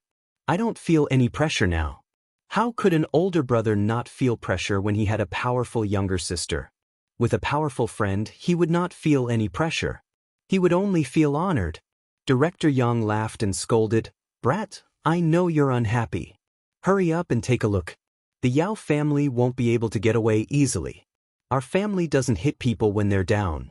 If there's one, there's one. If there's two, there's two. We won't exaggerate or say anything. Old Yao and his wife had beaten his son to death. He was already being magnanimous by saying what he wanted to say. Director Yang glanced at the old neighbor who was talking to Principal Chow and said, Old Yao won't cry until he sees the coffin. Tonight, I'll let him know how much of a failure he has in educating Jing. He won't think that he failed in his education. He will only say that his child is still young and doesn't know anything. Mother Yang coldly replied and followed her son's footsteps to the edge of the rooftop. Just as Mother Yang said, Deputy Bureau Chief Yao, who had a premonition that something was wrong, explained to Principal Chow, "My Jingjing is still a child. She doesn't know anything, so we can't scare her like this." Principal Chow said coldly, "If I ask Yi Qian to beat up Yao Jing now, will Deputy Director Yao still think that the child is immature? If that's the case, that's fine too. Yi Qian has been wronged by you and is very angry. Why don't you let her beat up Yao Jing to vent her anger? She's just a child anyway and doesn't know any better." Deputy Bureau Chief Yao was speechless for a long time. He had always thought that his daughter was a child, but he had never thought that Yi Qian, who was just like his daughter, was also a child. "What do you think? If you agree, I'll call Yi Qian over now." Seeing this, Principal Chow's eyes became colder. He really did call Yi Qian over. "Yi Qian, come over here." Deputy Bureau Chief Yao immediately stopped him. Don't. Principal Chow, my Jingjing is immature, but Yi Qian is mature. How can you let her beat up Yao Jing for no reason? That's not right, Deputy Bureau Chief Yao. In my eyes, Yi Qian is a child. And Yao Jing is mature. Principal Chow seriously repeated, "In my eyes, Yi Qian is a child." Deputy Bureau Chief Yao pulled a long face and said, "Yi Qian is mature." Chapter 1038. In my eyes, Yi Qian doesn't know any better. She's just a child who doesn't know any better. Principal Chow watched as Yi Qian walked over. Her frail body and strong steps made her look like a stalk of bamboo that wouldn't bend no matter how many times it was torn apart. Even the adults were full of admiration for her. In my eyes, Yi Qian is just a child. How can Deputy Bureau Chief Yao be so sure that Yi Qian isn't a child? At this point, Deputy Bureau Chief Yao finally understood. Once she understood, her face instantly turned ashen and her eyes dimmed. Xia Jinyuan, who was accompanying Yi Qian, glanced at the defeated Deputy Bureau Chief Yao. His thin lips curved slightly as he said to Yi Qian, "Stand in your original position. This time, you don't have to worry about anyone pushing you down. Yao Jing is going to cry if I stand here." Yi Qian smiled as he glanced at Yao Jing, who had followed the police to the spot where she jumped off the building earlier in the day. His voice was as cold as the night wind. "There's no use crying. We have to deal with her as we should. As you said, I won't let her stir up trouble in my high school life." Good self-awareness. Although it's a little late, it's not too late. Xia Jinyuan walked side by side with Yi Qian.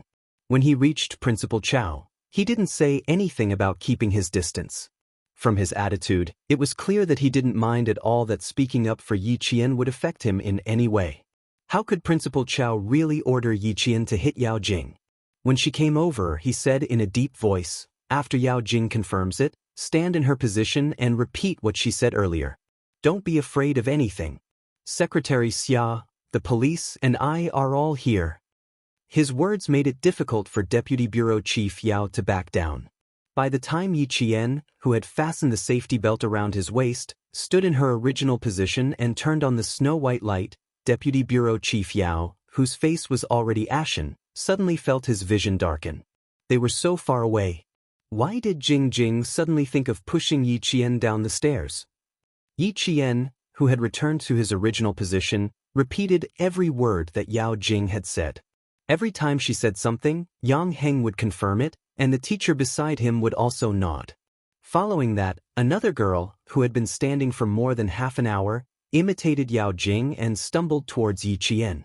Deputy Bureau Chief Yao had already averted his gaze. That girl had used her body language to say that Yao Jing had purposely fallen towards Yi Qian. She had hooked her feet onto the steel bar and used the strength of her waist to fall towards Yi Qian. Because the distance was a little far, her entire waist was bent to one side. When Yi Qian said, "Go to hell, Yi Qian," Yao Jing's face was as pale as paper when she saw the girl mimicking her movements. Yang Heng said coldly, "Yao Jing's waist was bent at the same angle as this girl's waist. Both of them have dance skills. Yao Jing had no problem doing such difficult movements." "Yang Heng, don't talk nonsense. Don't talk nonsense. Mother Yao panicked and shouted, "What kind of magic potion did Yi Qian feed you to make you help her like this? She doesn't really like you. She just likes the fact that you have a father who is a bureau chief." Then she said to Deputy Bureau Chief Yang and his wife, Old Yang Huing, "Quickly persuade Heng Heng. What he said will kill Jing Jing, it will kill Jing Jing." Before she harmed others, did she ever think that what she did would also kill others?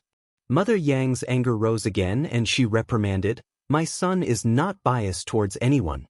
Yi Qian also doesn't like my family. Don't even think about stuffing that rotten daughter of yours into my family." Chapter 1039. Mother Yang's reprimand made Mother Yao's figure wobble. "No, no, my Jing Jing, your Jing Jing is your Jing Jing. Don't tell us what your Jing Jing is. I don't need to know." Mother Yang reprimanded and simply stood far away to avoid being entangled by the Yao family. Yao Jing cried loudly. She cried until she was gasping for breath as if she would pass out in the next second. It's over, everything is over. Auntie Song is tired of her. My poor daughter, you are so wronged. So wronged." Mother Yao hugged her daughter who was crying until she almost passed out. Her eyes swept fiercely towards Yi Qian who was standing on the rooftop. This nemesis. Why didn't she fall down? Mom, it's over, I'm finished. Mom, I'm finished. Yao Jing's mouth only kept repeating these words. It's over, it's all over. At that time, she didn't think that Yi Qian would be so far away from her. She also didn't calculate that the distance would expose her. It's over. It's all over. The mother and daughter cried together. Deputy Bureau Chief Yao kept looking away. He knew this matter was really over. His daughter's trick was over. He wanted to settle it, but with Secretary Xia and the police present, how could he settle it? Mrs. Yao's shouting did not stop the situation. After the girl pushed Yi Jian, she slowly straightened her body. It did not take much effort. When she came down, she took off her shoes and socks. There was a red welt on the back of each of her feet from the steel bars. Yao Jing's feet must have some too. Such deep marks won't disappear without 2 or 3 days. Reenacting the thrilling scene of the day, Yang Heng only looked at Yao Jing coldly. "Yao Jing, if we wronged you, you can take off your shoes and socks and let the police see." "Yao Jing, take off your shoes and socks. We need to take photos for evidence." As soon as the police finished speaking, Mother Yao directly protected Yao Jing by her side and said sharply, "What do you want to do? Are you ganging up to bully my daughter? My daughter was so scared during the day. Not only did you not comfort her, but you also forced her. Get out. It's over. Once the photos were taken, everyone would know that Jing Jing had the intention of pushing Yi Qian down the stairs. Mother Yao realized the severity of the situation. She had no other choice but to use this method to stop it. Unfortunately, she had no way to stop it. Seeing this, Yao Jing, whose face was as pale as a sheet, screamed and rushed downstairs. However, she was stopped by the police who had been guarding the entrance of the attic on the rooftop. At the same time, she was easily subdued. Let me go. Dad, Mom, save me. I'm in pain. They're so strong, I'm in pain, it hurts so much, save me. Yao Jing, who was being restrained, screamed and struggled. She even tried to ask her parents for help. Even her parents couldn't save her. When her feet were exposed, the bruises on the backs of her feet were exposed under the white light. She screamed even louder, "Yang Heng, save me. Yang Heng's handsome face only had indifference. Yao Jing's actions had pushed his bottom line to the limit time and time again. Looking at Yao Jing now, he only felt calm. He even thought to himself, the day I've been waiting for has finally come. Taking photos, collecting evidence, recording and investigating. That night, all the things that had been left behind during the day were settled. Yao Jing's screams didn't stop at all from the school to the police car parked outside the school gate. Mother Yao fainted immediately. It's over, Jing Jing is over. Chapter 1040. Mother Yao fainted. Deputy Bureau Chief Yao caught his wife who suddenly fainted. How could he still care about his daughter? That was his daughter. How could he not care? How could he not care? While holding his wife down, he anxiously shouted Mother Yao's name. For a moment, Deputy Bureau Chief Yao's back was soaked with sweat. Beads of sweat dripped down from his chin. Yao Jing, who was being carried away, saw that her parents didn't come. She anxiously screamed even more miserably. Let me go, Dad, Mom, come here. Come and save me. I'm scared, Dad, I'm scared. I'm scared, Mom, I'm scared. Save me, I didn't mean it. Yangheng, I didn't mean it. Forgive me, I beg you to forgive me. Not seeing her parents was like losing her backbone. She struggled to kick her feet high, unwilling to be carried to the police car. She screamed for Deputy Bureau Chief Yao to save her. Yang Heng, who sent his parents to the school building, said, Dad, drive slowly at night. Calm down. It's no big deal for a boy like me to be beaten a few times. I'll be fine in a few days. There's still half an hour before the evening self-study. I'll go back to the classroom first. Yao Jing's cry for help didn't cause any reaction from Yang Heng. He was relieved in his heart. He also wanted to spend his last year of high school in peace. He didn't want to see Yao Jing appear again. Remember to apply medicine before going to bed. Your back can't reach. I'll have to trouble the students in the dormitory to help. Mother Yang said a few words and looked upstairs. Yi Qian should be relieved. He didn't have to worry about Yao Jing standing up from time to time to make things difficult for him. Deputy Bureau Chief Yang patted his son's shoulder and said with a smile, Go study by yourself. I'll go back with your mom first. After that, he walked away. Deputy Bureau Chief Yao, who was holding his wife down, heard footsteps. He immediately turned back with tears in his eyes. He said in a hoarse voice to Deputy Bureau Chief Yang's family, Old Yang, my Jing, can you help me? That child. She repeated the word, that child, 3 times in a row, but in the end, she couldn't finish what she wanted to say. He wanted to say that the child didn't do it on purpose, that she didn't do it on purpose. She only did it because she was still young and didn't know any better. He wanted them to forgive her this once on account of her young age. Deputy Director Yao suddenly couldn't say these words that were usually very easy to say. His lips moved for a while and finally turned into a long sigh. Director Yang, who didn't add insult to injury, also sighed. Old Yao, you don't have to say anything now. When sister-in-law hit my son, did she ever think about the friendship between our 2 families? You keep saying that you want my son to be buried with your daughter. You keep saying that my son is heartless and unscrupulous, that he won't save a dying person. If Yi Qian hadn't repeated these words on the rooftop, Huiying and I wouldn't have known. Old Yao, it's useless for you to beg my family. I won't intervene in this matter. You don't have to beg Yi Qian either. Secretary Xia's attitude is enough to explain everything.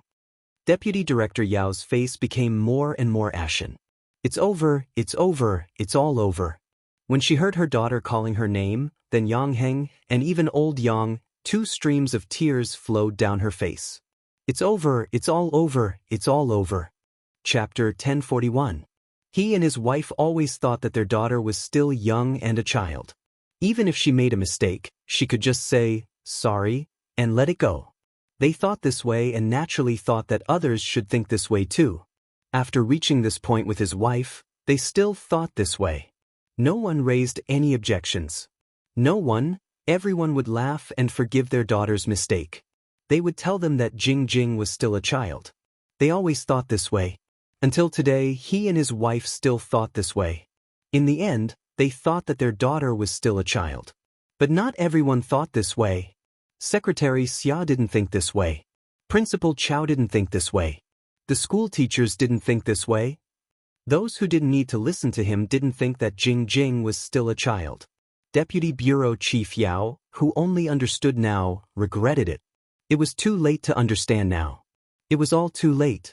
Mrs. Yao opened her eyes and stared blankly for a few seconds before grabbing her husband's arm tightly.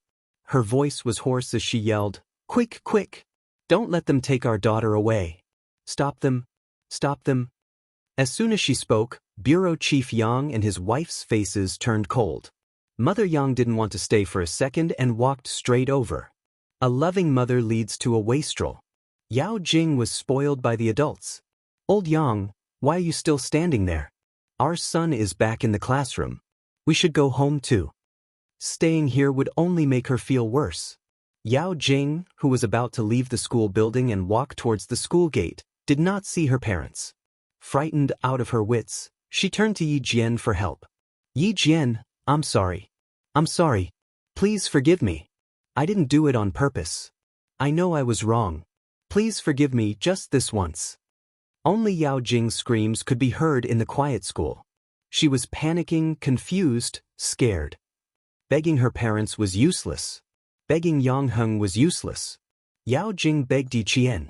She needed to be forgiven. Just like last time, she scolded Yi Qian's mother. After being forgiven, everything would be fine. I was wrong. I don't want to be taken away by the police. I don't want to go to the juvenile detention center. I don't want to be locked up like a criminal. Yi Qian, I beg you. I beg you to forgive me just this once for the sake of our classmates. Mother Yao, who still hadn't come to her senses, stood up. Hearing her daughter's heart-wrenching scream, she staggered and wanted to chase after her again, but was stopped by Deputy Bureau Chief Yao. Don't chase after her. It's useless. How is it useless? Let go of me. Let go. At this time, Mother Yao was just a mother who was willing to risk everything for her child. But she had to stop mentioning Yang Heng and Yi Qian. Jing was wrongly accused by them. The police didn't even investigate. They only heard their side of the story and claimed that Jing wanted to kill Yi Qian. Song Huiying must be blind to not see what that little bitch Yi Qian wants. You even helped Yi Qian deal with my Jing. There was nothing to sympathize with. There was no need to sympathize with someone who always thought that it was someone else's fault. Deputy Bureau Chief Yao, I suggest that you take Director Li to the psychiatrist tomorrow. She still hasn't come to her senses. She's completely immersed in her own fantasies. I'm afraid there's something wrong with her mental state. Xia Yiwei, who came down a little later, stood behind them and said coldly, Yi Qian is part of our family, Xia. If I hear Director Li badmouthing her again, don't blame me for being rude. Chapter 1042. Deputy Bureau Chief Yao immediately covered his wife's mouth and hurriedly said, she might have really been agitated and spouted nonsense. Secretary Xia, please don't take it to heart. Yi Qian is a family, Xia. Even without her husband covering her mouth, Mother Yao was also shocked. How could Yi Jian be a member of the Xia family? Impossible. Impossible. Impossible.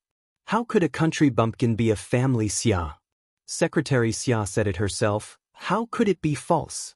If it wasn't, why would Secretary Xia stand up for Yi Qian? Did you hear that? We were worried for nothing. Bureau Chief Yang, who was walking in front, naturally heard that too. He sighed and said to his wife, fortunately, we didn't rashly say that we wanted to acknowledge Yi Qian as our goddaughter. Otherwise, we would have lost a lot of face. How could it be embarrassing? Mother Yang smiled faintly. I really like Yi Qian. Regardless of whether she's a family Xia, I only like Yi Qian. It has nothing to do with anyone else. How could it be embarrassing to say it out loud? First, she wasn't after anything. Second, she wasn't planning anything.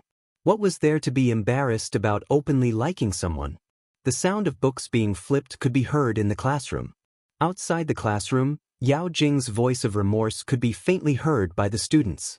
Yi Qian, who was standing on the 4th floor of the teaching block, looked towards the school gate with a cold gaze.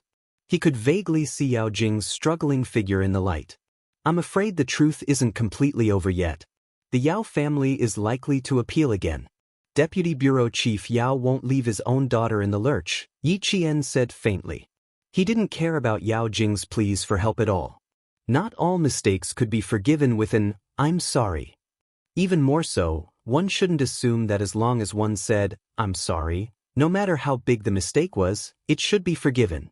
Until now, Yao Jing still wanted to use an, I'm sorry, in exchange for forgiveness. She was so naive that it made people want to laugh. Xia Jinyuan, who was standing beside her, gently held her hand and smiled. No, the Yao family will accept the punishment. they won't dare to appeal.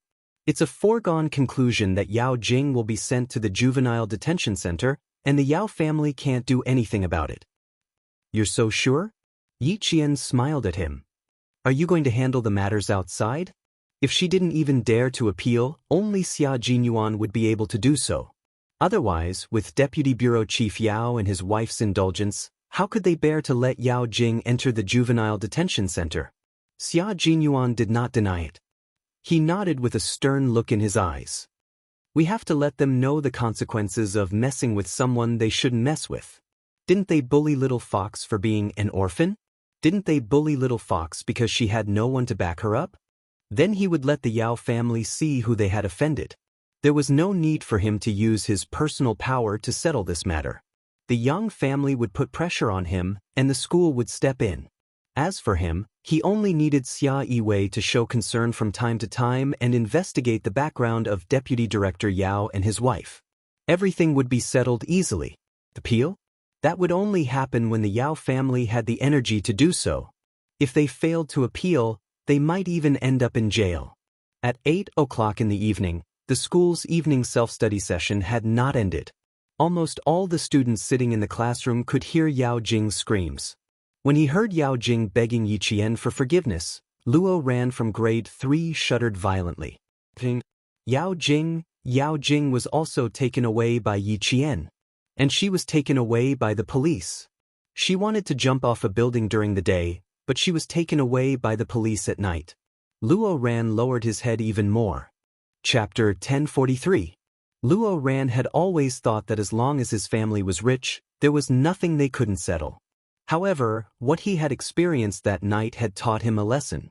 In the southern province, there were many people who were richer than his family. There were even more rich and powerful people. He had provoked someone who was richer and more powerful than his family. If they wanted his life, they could do it in a matter of minutes.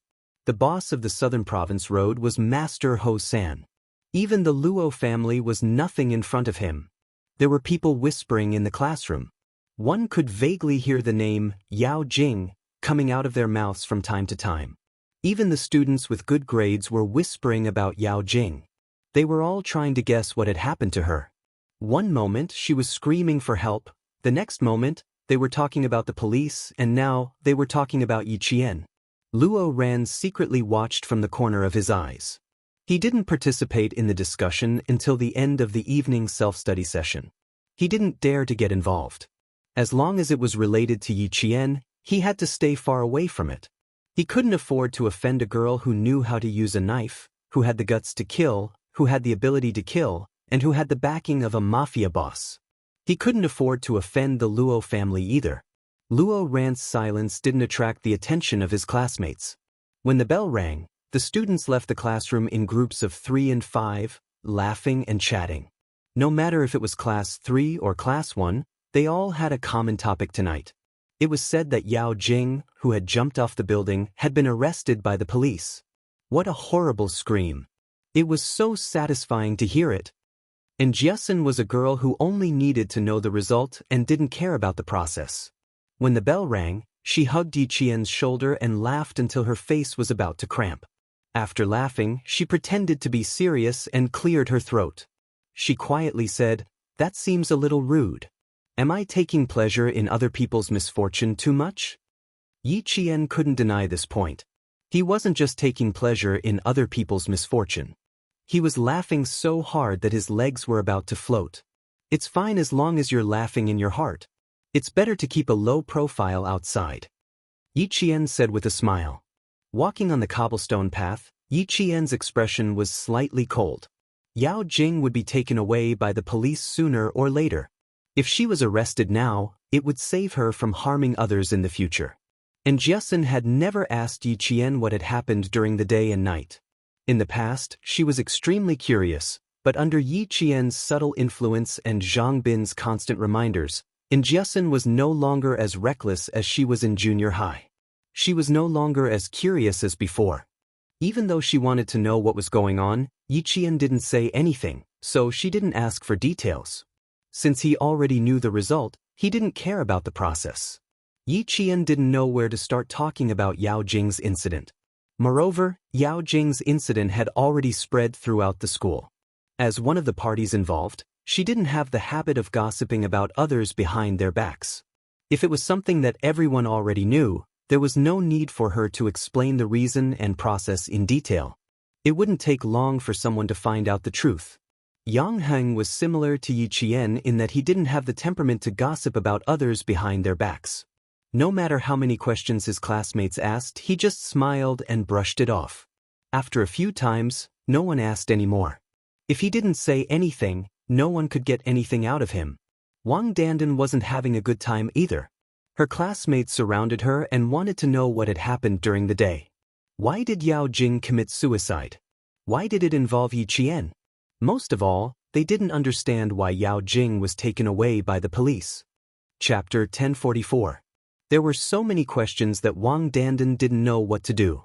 In the end, the class teacher, who had sprained her ankle, came forward to save her. Class SIX's class teacher received instructions from the school leaders and called Wang Dandan out from the crowd. I know that you, Le Mei, and Yao Jing have a good relationship, and you're the clearest about what happened to Yao Jing today. I hope that you can remain silent on this matter. If you know something, don't say it. If you don't know something, don't make wild guesses. Do you understand what I mean? The school didn't intend to hide anything, but they couldn't just stand by and watch the situation develop. They had to control what they could. They couldn't let the students' parents doubt the school's management and teaching quality. How could they let Yao Jing ruin the reputation of a century-old school? Wang Dandan, who hadn't recovered from her shock for the entire day, bit her lip and nodded. I know. Don't worry. I've been classmates with Yao Jing all the way from junior high to senior high. I won't speak ill of her in front of my classmates, nor will I stand up for her. Yao Jing wanted to push Yi Qian down the stairs, but in the end, she fell down herself. When Yang Heng found her and told her about it, she couldn't help but believe it. That was the truth. She didn't want to believe it, but she had no choice. Even as a good friend, she couldn't help but be afraid of Yao Jing. For Yang Heng, for a guess without any evidence, she was willing to kill her classmate. That was too scary. Wang Dandan told her class teacher honestly.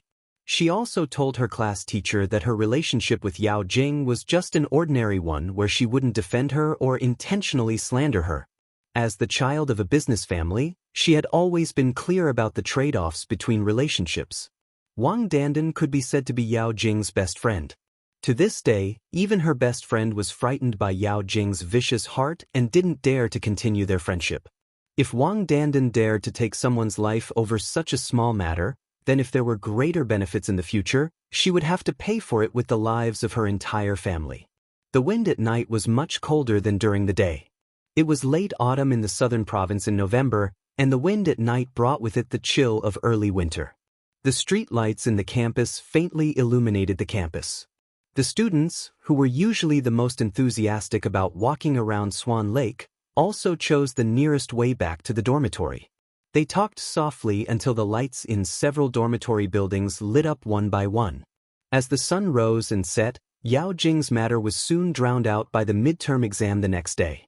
No matter how curious she was about other people's affairs, she couldn't miss the exam because of this. There were 3 days of exams in the third year of high school. The first and second year students, who only had 2 days of exams, were off on the second day.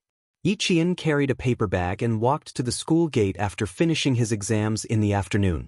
She had once said that when he returned, he would personally retrieve the military uniform from her hands, and then they would look at the 10,000 maple leaves together. Now that he was back, she was here as promised. Xia Jinyuan had been waiting at the school gate for a long time. Among the group of students walking out of the school gate, he didn't need to look around to find the girl he was waiting for. Yi Qian's clean school uniform was blue and white, and his face was clean and clean. He was like a lotus flower stained with morning dew, swaying with pure beauty. Walking among the students, he easily attracted the attention of others, and even more so, attracted his gaze. He couldn't see anyone else's existence. Xia Yiwei said that 23-year-old men didn't know what kind of girl they wanted. They were young and ignorant.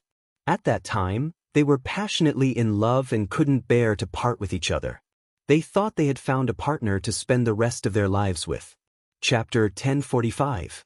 Only when the heat had died down and her state of mind had matured did she realize that she could not bear to part with him. When she said that, her tone was full of vicissitudes. While she was persuading him, she was also persuading herself to let go of 17 years of feelings. When other people were 23 years old, they didn't know what kind of girl they wanted.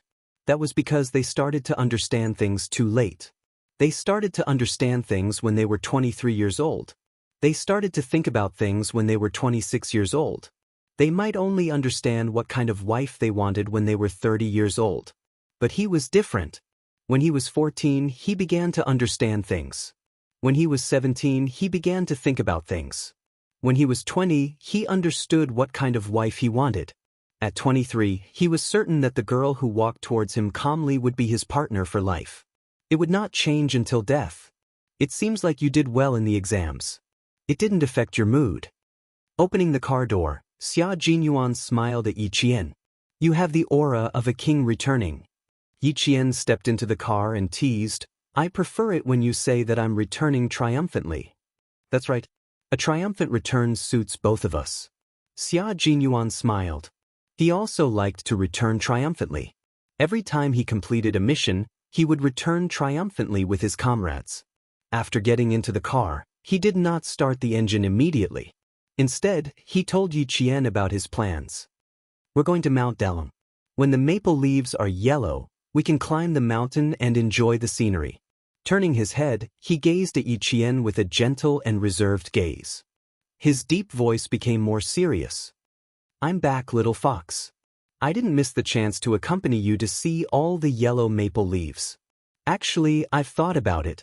If we miss this year, we still have next year and the year after that.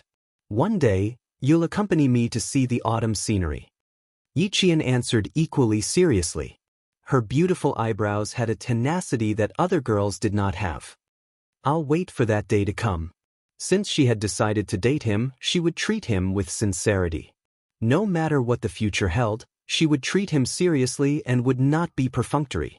She had never been in love in her 2 lifetimes, but she understood that they needed to treat each other with sincerity.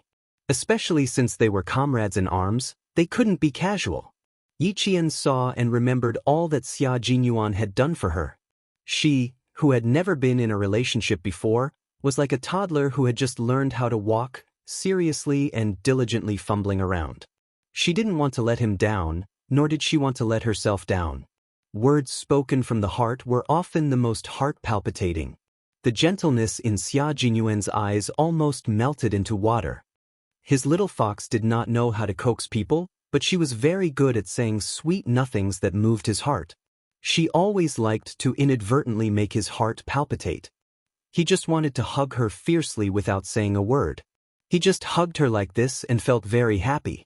Seeing Xia Jinyuan like this, Yi Qian couldn't help but smile. Her eyebrows curved like a crescent moon as she reached out her hand. Welcome back, my comrade. Before her heartbeat had even subsided, the young major extended his clenched fist and gently bumped it against hers. His handsome face had a smile as he slowly said, My identity has been restored. The mission has been completed. Little fox, I'm back to retrieve my military uniform. In that second, Yi Qian's eyes suddenly reddened. Tears welled up in her eyes. For the sake of his country, the young major in front of her was willing to risk not being able to change his identity even if he sacrificed himself. He went to a foreign country and became an illegal mercenary to carry out beheading operations in another country. Chapter 1046. People who lived in peaceful times would never know that their country had such a group of soldiers who could not leave their names behind after sacrificing themselves in the mission, using their own flesh and blood to protect their country. Her delicate lips slowly curved into a smile that was as gentle as a blooming flower.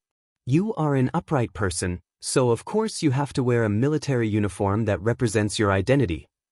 The maple leaves on Mount Daliang had turned a dazzling shade of gold like metals. When the wind blew, the maple leaves rustled in the wind. Yi Qian looked at the young major who was standing beside him. His heart was at peace. Xia Jinyuan, you are my goal. One day, I will wear the same military uniform as you and look at 10,000 maple leaves with you in an upright manner. She didn't hide her gaze. Xia Jinyuan, who was looking at the scenery in the distance, looked up and saw the darkness in her eyes, as well as the tenacity that had never changed. Xia Yiwei said that he didn't know much at the age of 23, but he didn't think for a second and told her seriously, "The love I want doesn't involve so much romance, nor does it involve so much indecisiveness. It also doesn't involve so much time to quarrel. My love has gunpowder, fearlessness, companionship, and I can rest assured that my life is in Yi Qian's hands." Xia Yiwei, you and Ho Zi didn't write a suicide note, did you? You didn't think that you might never see each other again, did you? Xia Yiwei's expression was one of shock. She said involuntarily, "Xia Jinyuan, you are a military officer after all. Don't tell me you have to go on stage during the drill?" After hearing that, he immediately laughed. "You are my older sister, but you don't understand me. But Yi Qian understands me. Xia Yiwei, would I miss a girl who understands me? When I meet a girl who understands me, and supports me, the 23-year-old me will only seize the opportunity. Because every time I go out, I have to write a suicide note. This time, I'm still alive, but next time, I don't know if I can come back alive. So, my love doesn't have as much time as yours does. I can only seize the time to fall in love. The love of a Special Forces soldier could not withstand too much romance, nor could it be given too much romance. Who would want such a love? Who would dare to? When he met a girl who dared to dream, to want, and to fall in love with a Special Forces soldier, it would be a matter of life. Looking at this girl who dared to fall in love with him and set him as her goal, Xia Jinyuan's arms around her shoulders tightened. His thin lips kept curling upwards, and the smile never disappeared. Xia Jinyuan only had 3 days to collect his military uniform. Yi Jian personally buttoned the last button for him and straightened his collar. Looking at the tall and straight man in front of her, Yi Jian nodded with satisfaction. Not bad. It seems that I still like Captain Xia in his military uniform. Xia Jinyuan's fierce aura was even more obvious when he wore the military uniform. Then he put on the military cap for him. Under the big brimmed hat, the pair of deep black eyes were as sharp as swords. Xia Jinyuan was unforgettable.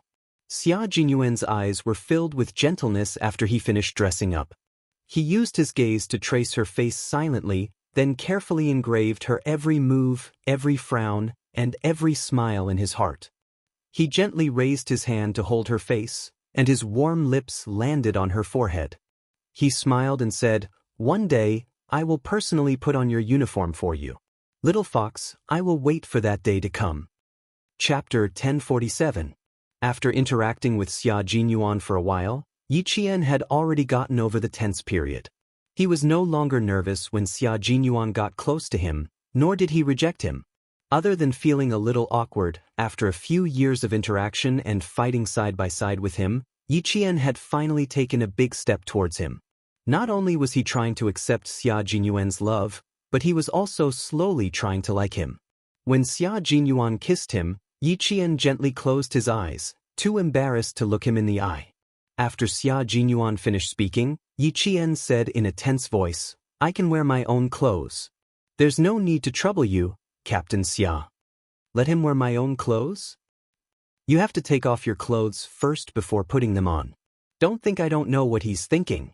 Yi Qian, who was often teased by Major Xia, subconsciously thought of something else when he heard what Xia Jinyuan said.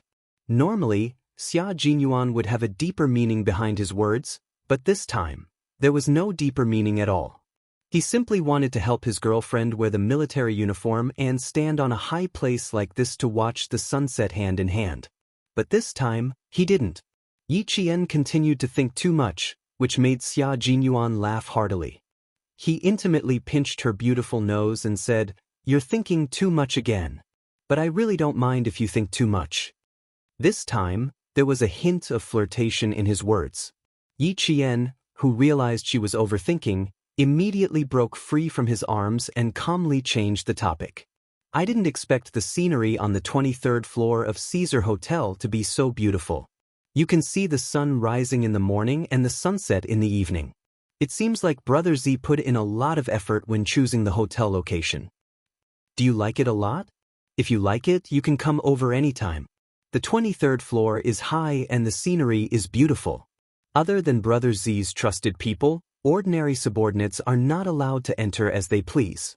Xia Jinyuan, who knew that her embarrassment was acting up again, wanted to tease her again, but when he saw her looking at the scenery seriously and trying to resolve the awkwardness, his heart melted. Yi Qian smiled and said, "I don't have that much time to come out. I want to make the best use of my time to live a more fulfilling life. I don't want to waste a single second." After a slight pause, there was a hint of coldness in his focused expression. "This mission made me realize that I'm too far away from being a professional Special Forces soldier. Since you're my goal, Captain Xia, I'm not afraid to tell you that you're my goal, and also a goal that I want to surpass." Her words revealed Yi Qian's ambition. Not only did Xia Jinyuan not make fun of her, he even supported her goal of surpassing herself. "That's right. You have to be like this in the army.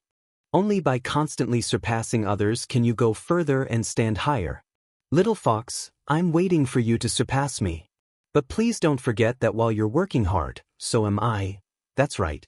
Xia Jinyuan wouldn't stop at the same spot and wait for Yi Qian to catch up with him. He would hold her hand as they walked.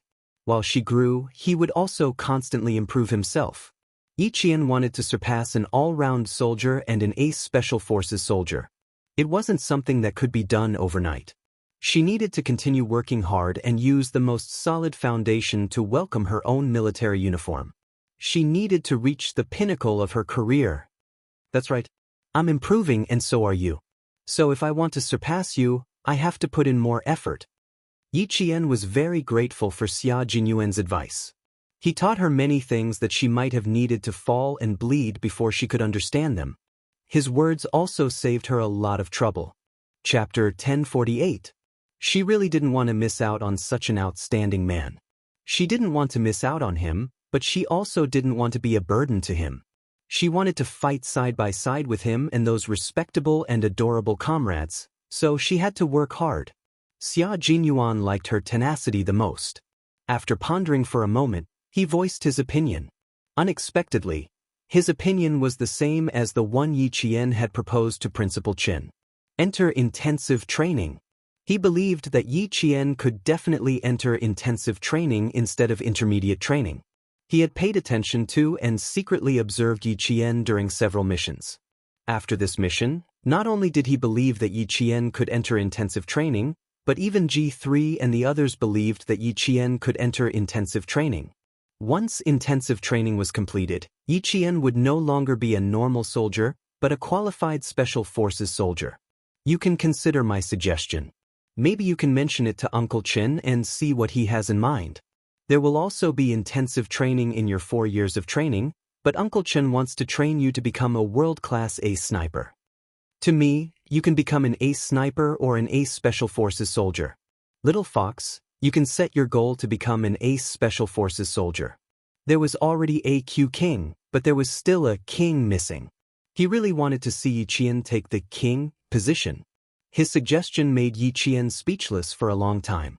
He didn't expect the two of them to have the same idea without any discussion. Tacit understanding? Thinking of the purgatory training that was about to begin, Yi Qian's lips curled up slightly. She smiled and said, "My training here is indeed planning to enter into intensive training. I won't go to the automobile troop training base on Saturday and Sunday. After school on Friday, I will leave school with Uncle Chen and come back on Sunday." She smiled and so did Xia Jinyuan. They were thinking of the same thing. But there was still one problem to be solved: accommodation. He said, "Intensive training is different from intermediate training. It's mainly night training and supplementary training during the day. How do you plan to arrange the night training? It's not convenient to live on campus." Xia Jinyuan had already considered this and made preparations in advance, just in case. Yi Qian pondered for a moment before saying, "I haven't been going to self-study since night and night. It will affect the class. After discussing with Mr. Chen, I've decided to move out of the school after my midterm exam results are out. I'll rent a house in the residential area behind the school so that I don't have to ask for leave from Teacher Tong anymore." The school stipulated that boarding students must attend evening self-study sessions. Previously, They had only agreed to allow Yi Qian to apply for leave at night because of her special status. The school agreed, but it would more or less affect the class. We're all boarding students, so why can't you come late? In the long run, not only would it make the students feel unbalanced, but it would also affect the collective honor of the class. Now that Yi Qian had brought it up, Xia Jinyuan raised his eyebrows and smiled. You don't have to wait until next week. You can move out this week. Xia Yiwei has a house behind the provincial first middle school. It's been empty for a long time. The furniture is all ready-made and the bedding is complete. You can move in at any time. You don't have to refuse this. Her house is empty no matter where it is. If you move in, you can guard it for her. Also, I think it will be more convenient for you to move out of the school and it won't affect the class. Which boarding student doesn't attend evening self-study sessions every day? No matter how good your grades are, in the long run, the students in the class will more or less have some small opinions. Instead of making the students unhappy, it's better to move out in advance. Chapter 1049. Furthermore, you only have 2 years of high school. Since you've entered intensive training, you should make the most of it. Don't waste too much time on unnecessary things.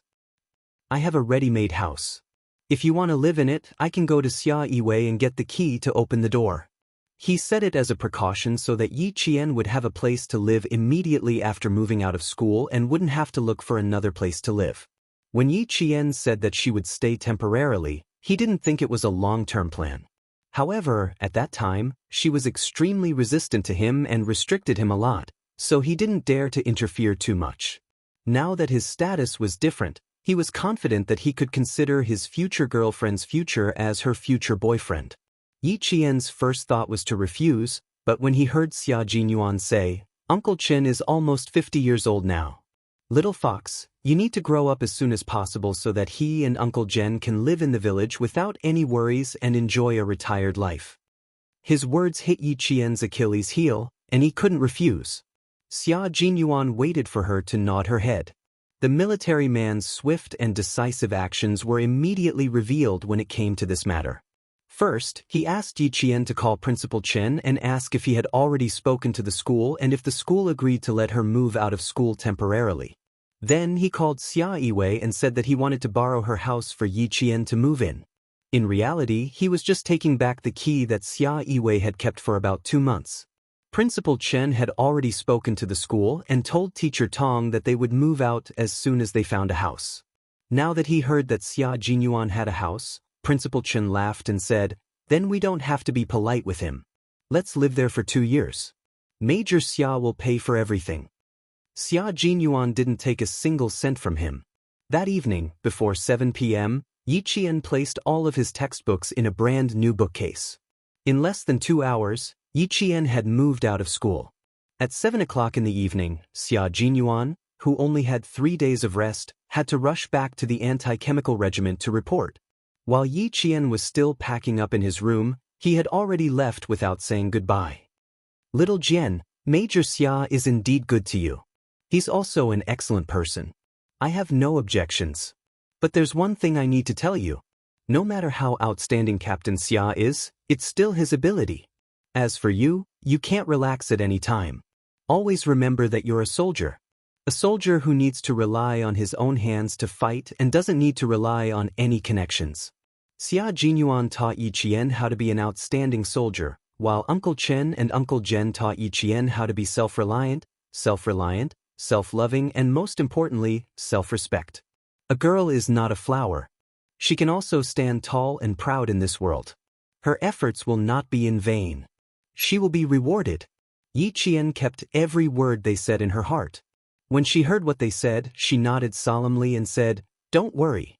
No matter what status Major Xia has, I won't rely on him for what I want. I can rely on my own 2 hands to fight for everything I want. Good girl, we've always believed in you. Out of so many children, why did his Uncle Jen value Yi Qian so much?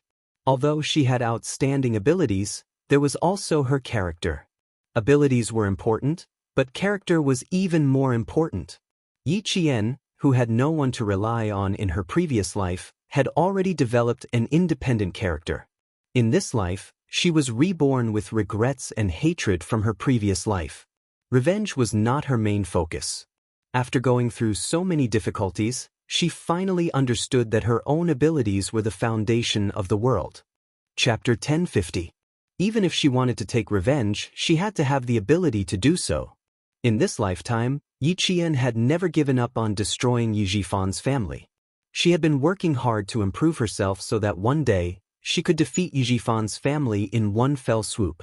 She had never given up and always worked hard. She wanted Yi Jifan to know that Yi Qian was not to be trifled with. Yi Qian was not to be trifled with. Yi Jifan had already known when she tore up No. 1 middle school's admission letter. Until now, his daughter, Yi Ying, had been forced to transfer from No. 1 middle school. Yi Jifan had warned his wife, son Dongqing, countless times not to take the risk of hurting Yi Qian. Although Yi Ying had left No. 1 middle school, Yi Jifan had been keeping an eye on the school's movements. Yi Jifan had already found out about Yao Jing's expulsion on the day of her senior year exams. Sitting at the dining table, Yi Jifan poured himself a small glass of white wine. After taking a sip, he said to his gloomy daughter, "Fortunately, you managed to avoid her in time and didn't have any contact with Yao Jing. Otherwise, you might have been implicated again." He had never thought that his niece was so powerful. She had actually forced Deputy Bureau Chief Yao and Director Li's daughter to withdraw from school. He had asked his daughter to befriend Yao Jing because of Deputy Bureau Chief Yao. His niece, on the other hand, had forced Deputy Bureau Chief Yao's daughter to withdraw from school. Who exactly is supporting you from behind? Yi Ying's eyes darkened as she poked at her rice with her chopsticks. She then turned to Yi Jifan and asked, "Dad, did the Yao family not react? Did they just let Yao Jing be bullied by Yi Qian?" There was no reaction at all. It seems that they just did as they were told. They didn't plan to go against Yi Qian, nor did they plan to seek an explanation from the school. Yi Jifan had always told Yi Ying these things. It was better to know more than not to know. Yi Ying's eyes flashed with darkness as she gritted her teeth. Her voice became even more gloomy. "I don't believe that an orphan who used to have to listen to my whims now has the ability to do whatever she wants.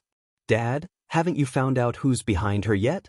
There must be someone behind her, otherwise she wouldn't be so capable. Does the military support for her unconditionally?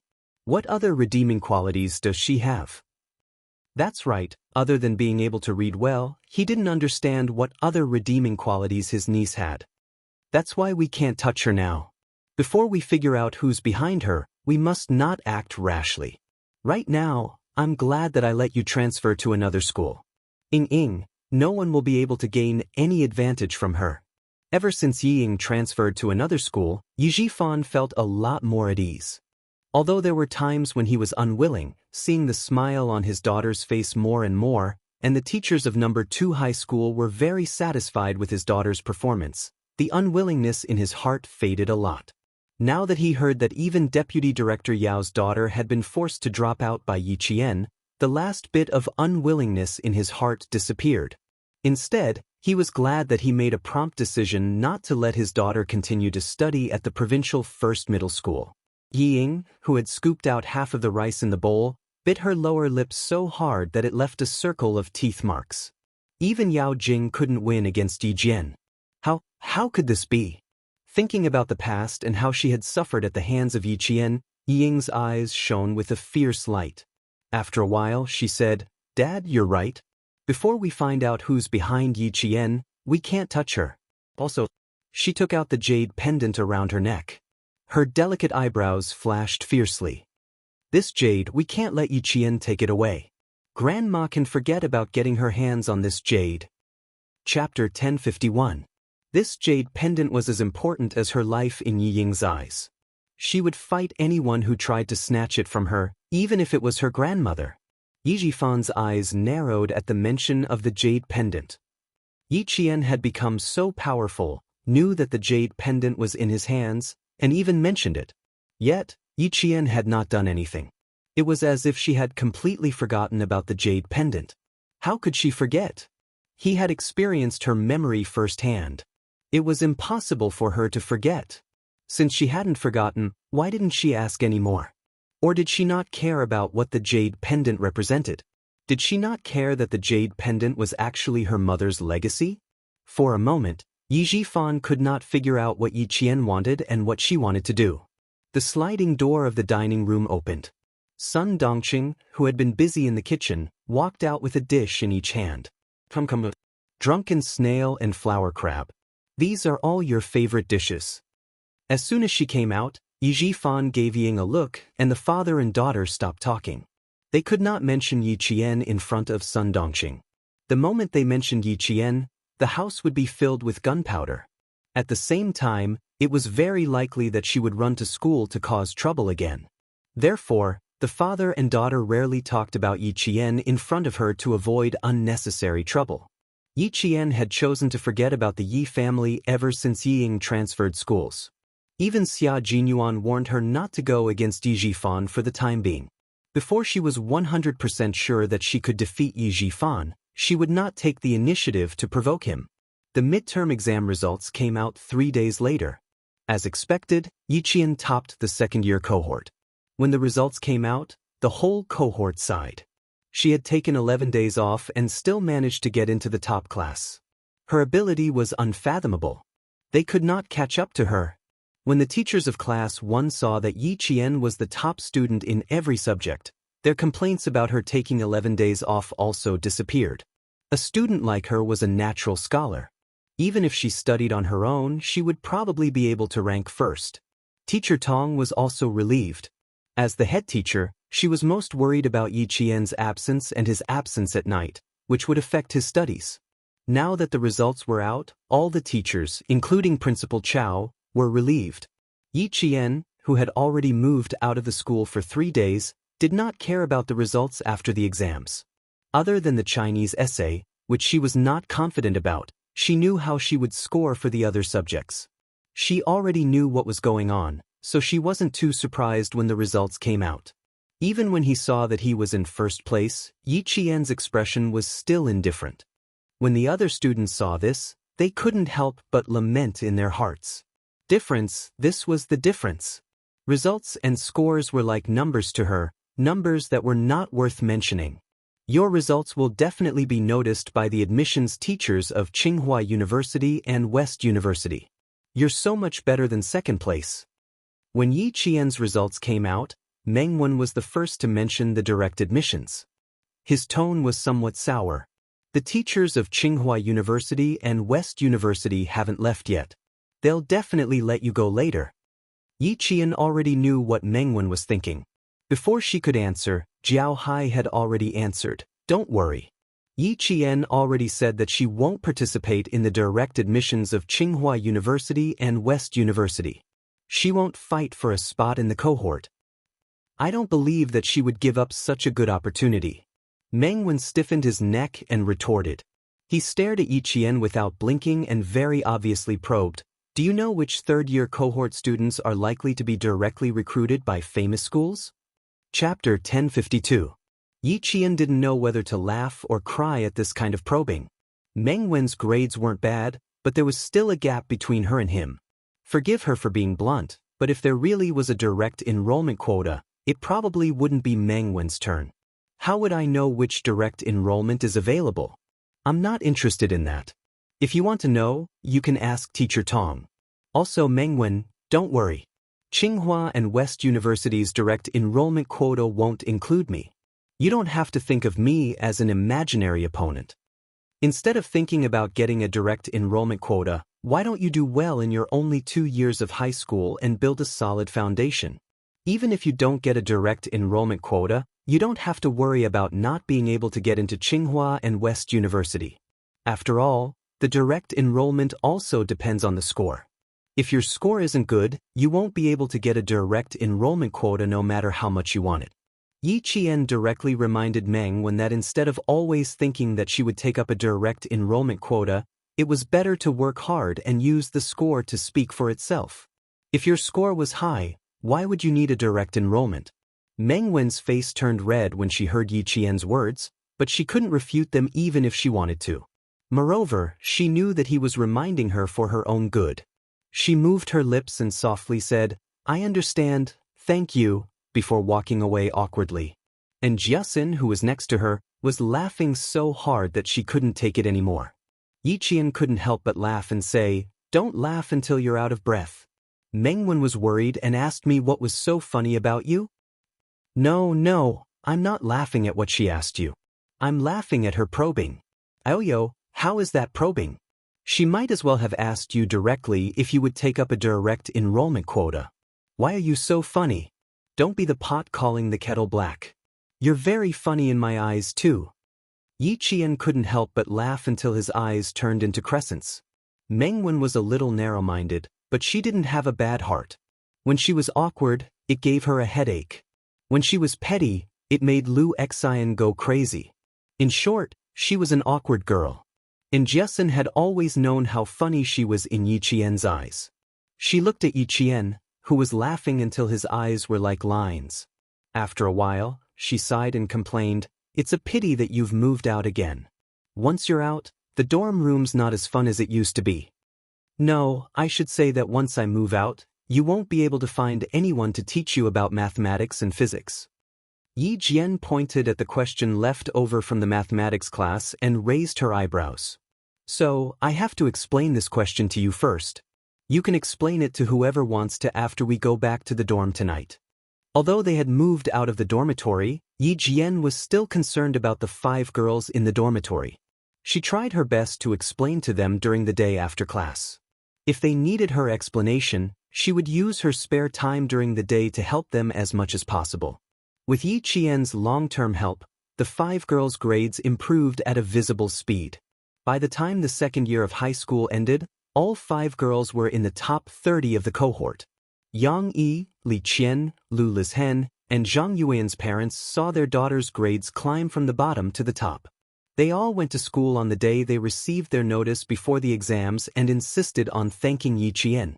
The teacher said that as long as their daughters could maintain their grades, they would have no problem getting into the top universities. They didn't have to worry at all.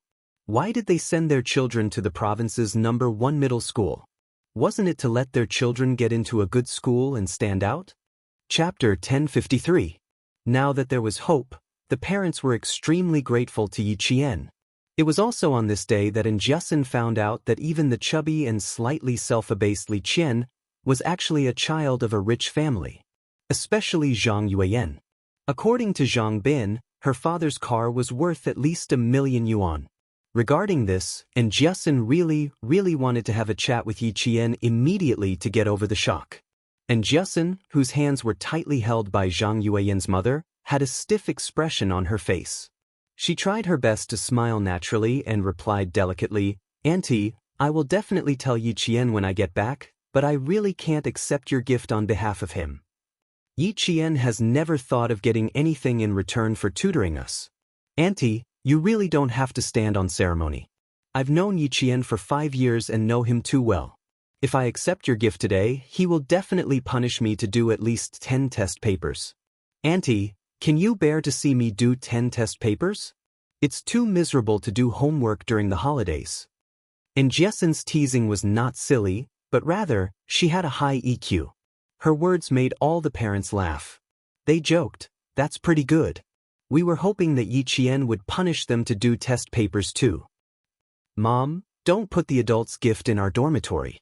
I already said that Yi Qian wouldn't accept it, but you just had to bring it over." It was snowing heavily in Nan province. Zhang Yuan wore a red down jacket and sat by the bed. She said helplessly, "Yi Qian really doesn't need it. You and Dad can take it back." After Zhang Yuan spoke, Lu Lizhen and the other 2 also asked their parents to bring the gifts back. Looking at the bags of high-end goods in the dormitory, Jiasin secretly held her forehead. Interacting with a bunch of rich people was really stressful. If she really accepted these gifts and lost 1 or 2 items, she wouldn't be able to afford the compensation. She definitely couldn't accept the gift. Even if she did, she wouldn't be able to hand it over to Yi Qian. After the final exams, Yi Qian left the school on the same day. She had already told herself that she would not be coming back to collect the notice, nor would she return to the village. So, she did not know where Yi Qian was now. It was snowing heavily in the southern province, while the sun was shining brightly in Hainan. The sky was blue, the water was clear, and the sunlight shone on the seabirds. There was no hint of winter at all. Yi Qian, who was basking in the warm sun, did not have the chance to enjoy it. The purgatory training had entered the endurance testing phase. They had to complete 6 extremely torturous tests within a set time limit, and they had to achieve an excellent grade in each of the tests. In 25 seconds, the player could crawl 50 meters backward, clear obstacles in 20 seconds, complete a 2,000-meter run in 15 minutes, and swim 150 meters in full gear. After completing these 4 tests, they could not rest. They had to remove their gear within 30 seconds, complete 50 sit-ups and 50 push-ups per minute. Yi Qian did not even frown when she completed the last 6 tests individually. However, after completing the high-intensity tests, her entire body was so sore that she had to lie down on the ground. Even if she were to lie down in a smelly ditch, she could still close her eyes and sleep. You don't have enough stamina. You need to eat more to increase your stamina. After you pass the last 2 tests, girl, you still have to do a 30-kilometer long rapid march. You have to reach your destination within a set time limit. After completing 50 push-ups, Yi Qian lay down on a bush. Dressed in camouflage, she stared at the blue sky and white clouds. She panted heavily as she answered, "1 week, Uncle Chin. Give me 1 week. I will definitely pass all 6 tests." The winter break was very short. She had to seize every moment to improve herself. Hard work was inevitable, but the rewards would benefit her for the rest of her life. Chapter 1054. Principal Chen turned off the stopwatch, opened the military water bottle, and handed it to Yi Qian. My intensive training is different from normal intensive training. You will need to memorize the location of each province and country, as well as the latitude and longitude of each country. I will also test you on the models, differences, and shooting ranges of the guns and ammunition.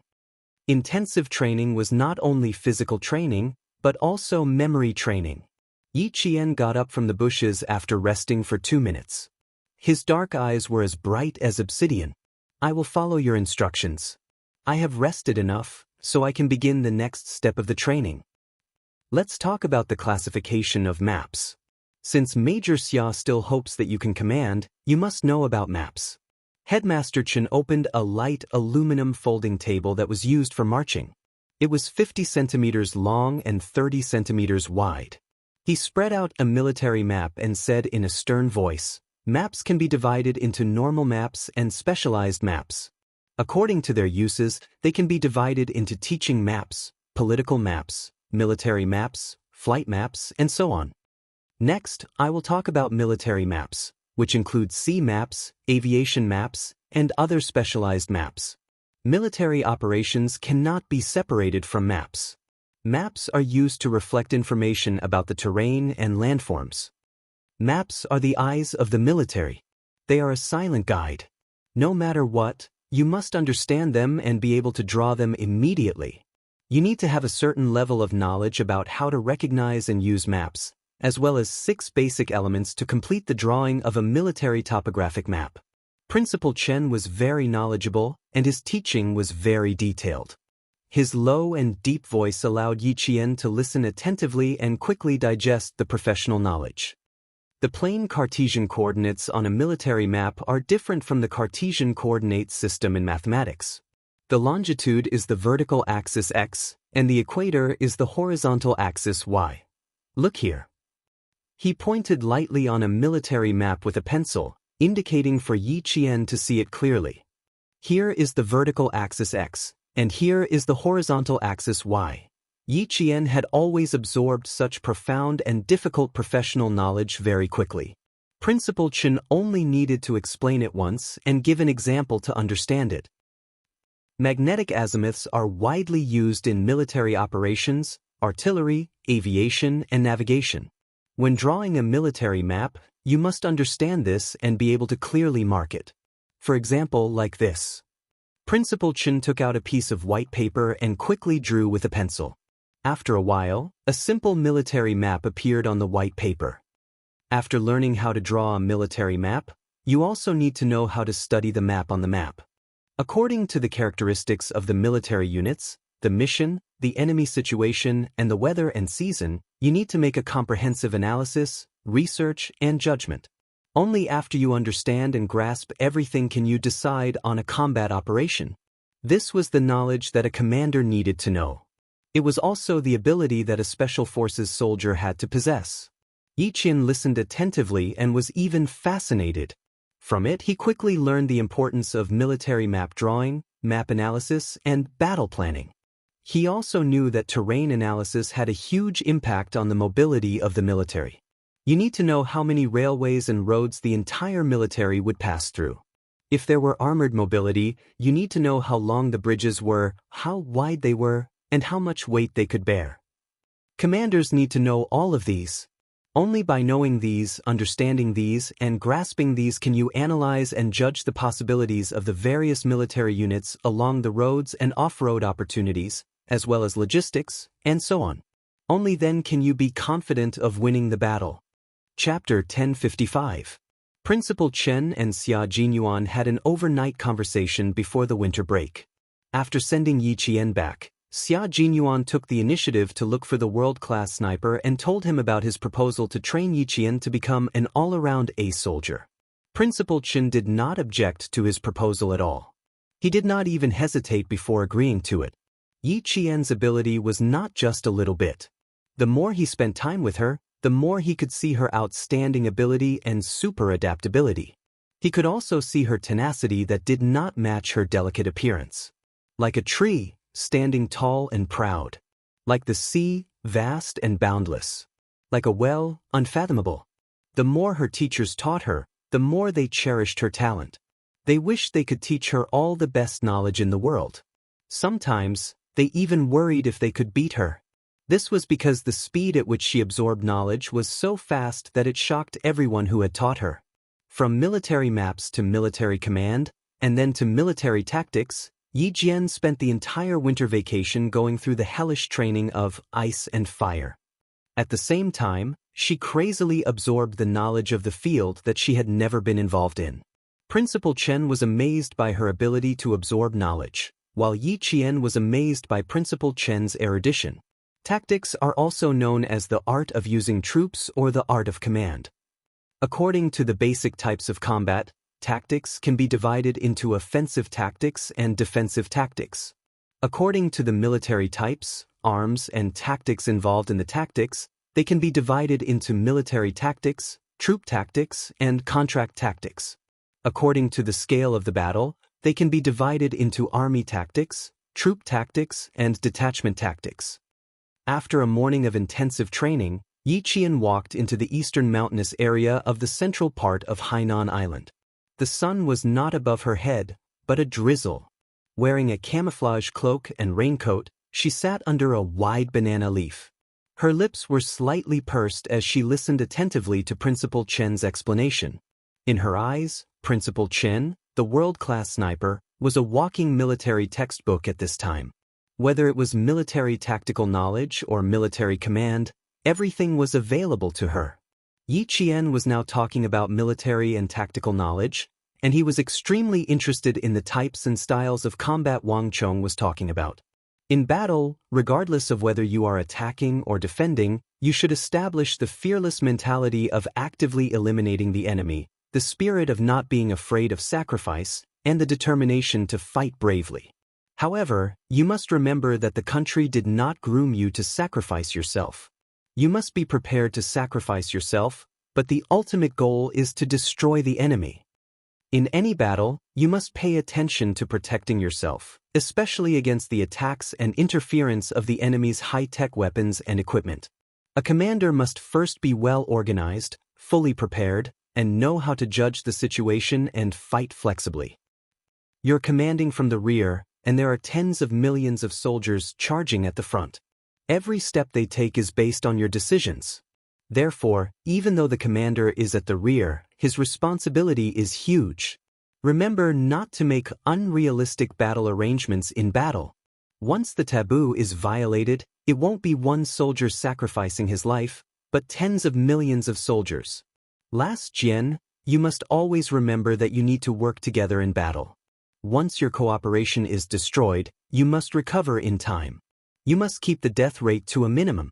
Only by ensuring comprehensive protection can you guarantee victory. The commander was the soul and brain of the entire army. Without a commander on the battlefield, the army would be like a sheet of loose sand, rushing around randomly without any fighting power. After Yi Qian finished listening to the 1.5-hour lesson, he understood that it was not easy to be a commander. Chapter 1056. It was much easier for a soldier to fight alone than a commander. A soldier could quickly make decisions that were beneficial to his team based on his own judgment, but a commander was different.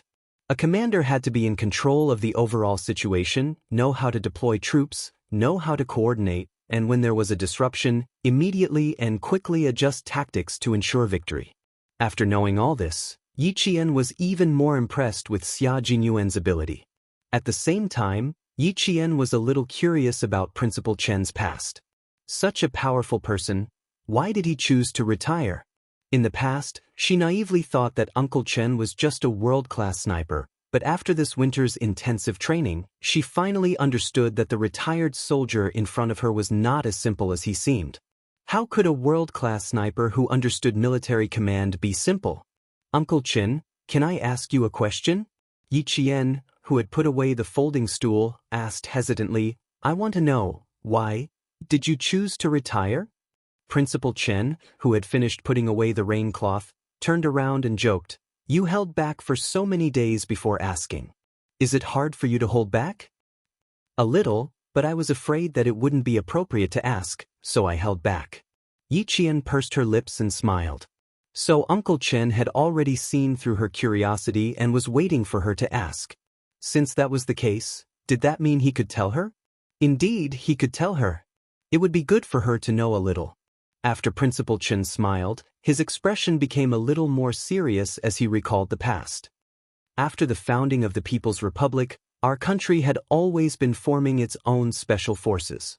At that time, we weren't considered special forces, we were only considered kings of soldiers. Because our country's first special forces were formed in 1988, and at that time, I had already retired. At that time, the kings of soldiers had to understand things that their comrades didn't. Their bodies had to be strong, and their intelligence had to be superb. They had to be able to cross swamps, walk across icy seas, climb cliffs, destroy packs of wolves, and destroy snake dens. Back then, we didn't have as much high-performance equipment as we do now, so we had to rely on our own abilities. You had to know military command, and you had to understand battle tactics. If you were released, you would be able to lead a regiment into battle. If you were released, you would be able to fight alone and secretly destroy the enemy. About 7 years ago, we went on a big mission. Out of 10 kings, only 4 came back alive. Although I came back alive, my identity was exposed, and I was given the identity of a world-class sniper. This identity wasn't given to me by the country, but was spread internationally. Because of this sudden identity, the military erased my identity after about 3 months of deployment in order to ensure my safety. I became a soldier who sacrificed on the international stage but was actually still alive. I have made too many enemies and exposed my identity. Retiring is the best choice. This paragraph was like a piece of history. It made Yi Jian understand how difficult and cautious the country was at that time. She also understood why it was still keeping a low profile and carefully hiding the military power of the country that was rising day by day. All of this is because we haven't had the best opportunity yet. All of this is because we are different from the developed countries. All of this is because we still need to work hard in secret and wait for the big countries to rise up. And that wasn't too far away. From the launch of satellites, the success of carrier rockets, the appearance of aircraft carriers, autonomous fighter jets, ballistic missile technology, military power was slowly revealed to the world after entering the 20th century. That would be the true rise of a great country. Chapter 1057.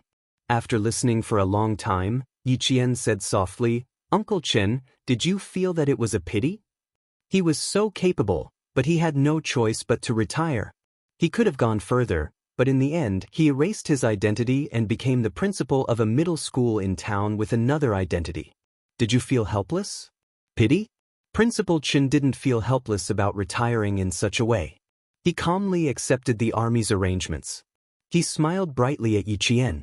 There's nothing to pity. We will all retire. It's just that it's a little early, but it's not too early. It's only been 10 years since I retired in 1987, and now it's 1997. Although I've retired in these 10 years, I've always done some small things for the army.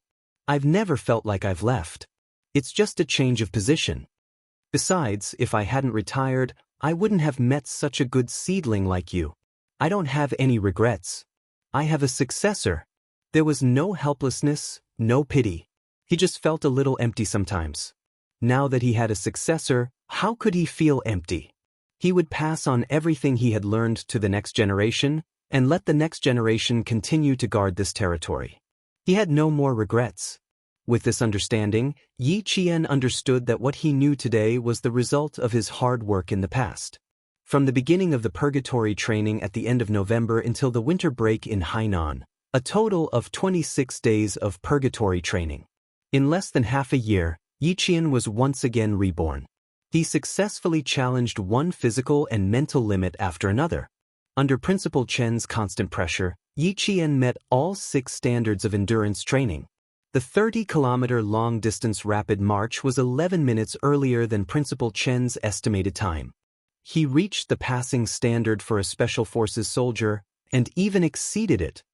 Sweat more in peacetime, bleed less in wartime. After such intensive training, Yi Qian understood the meaning of this sentence.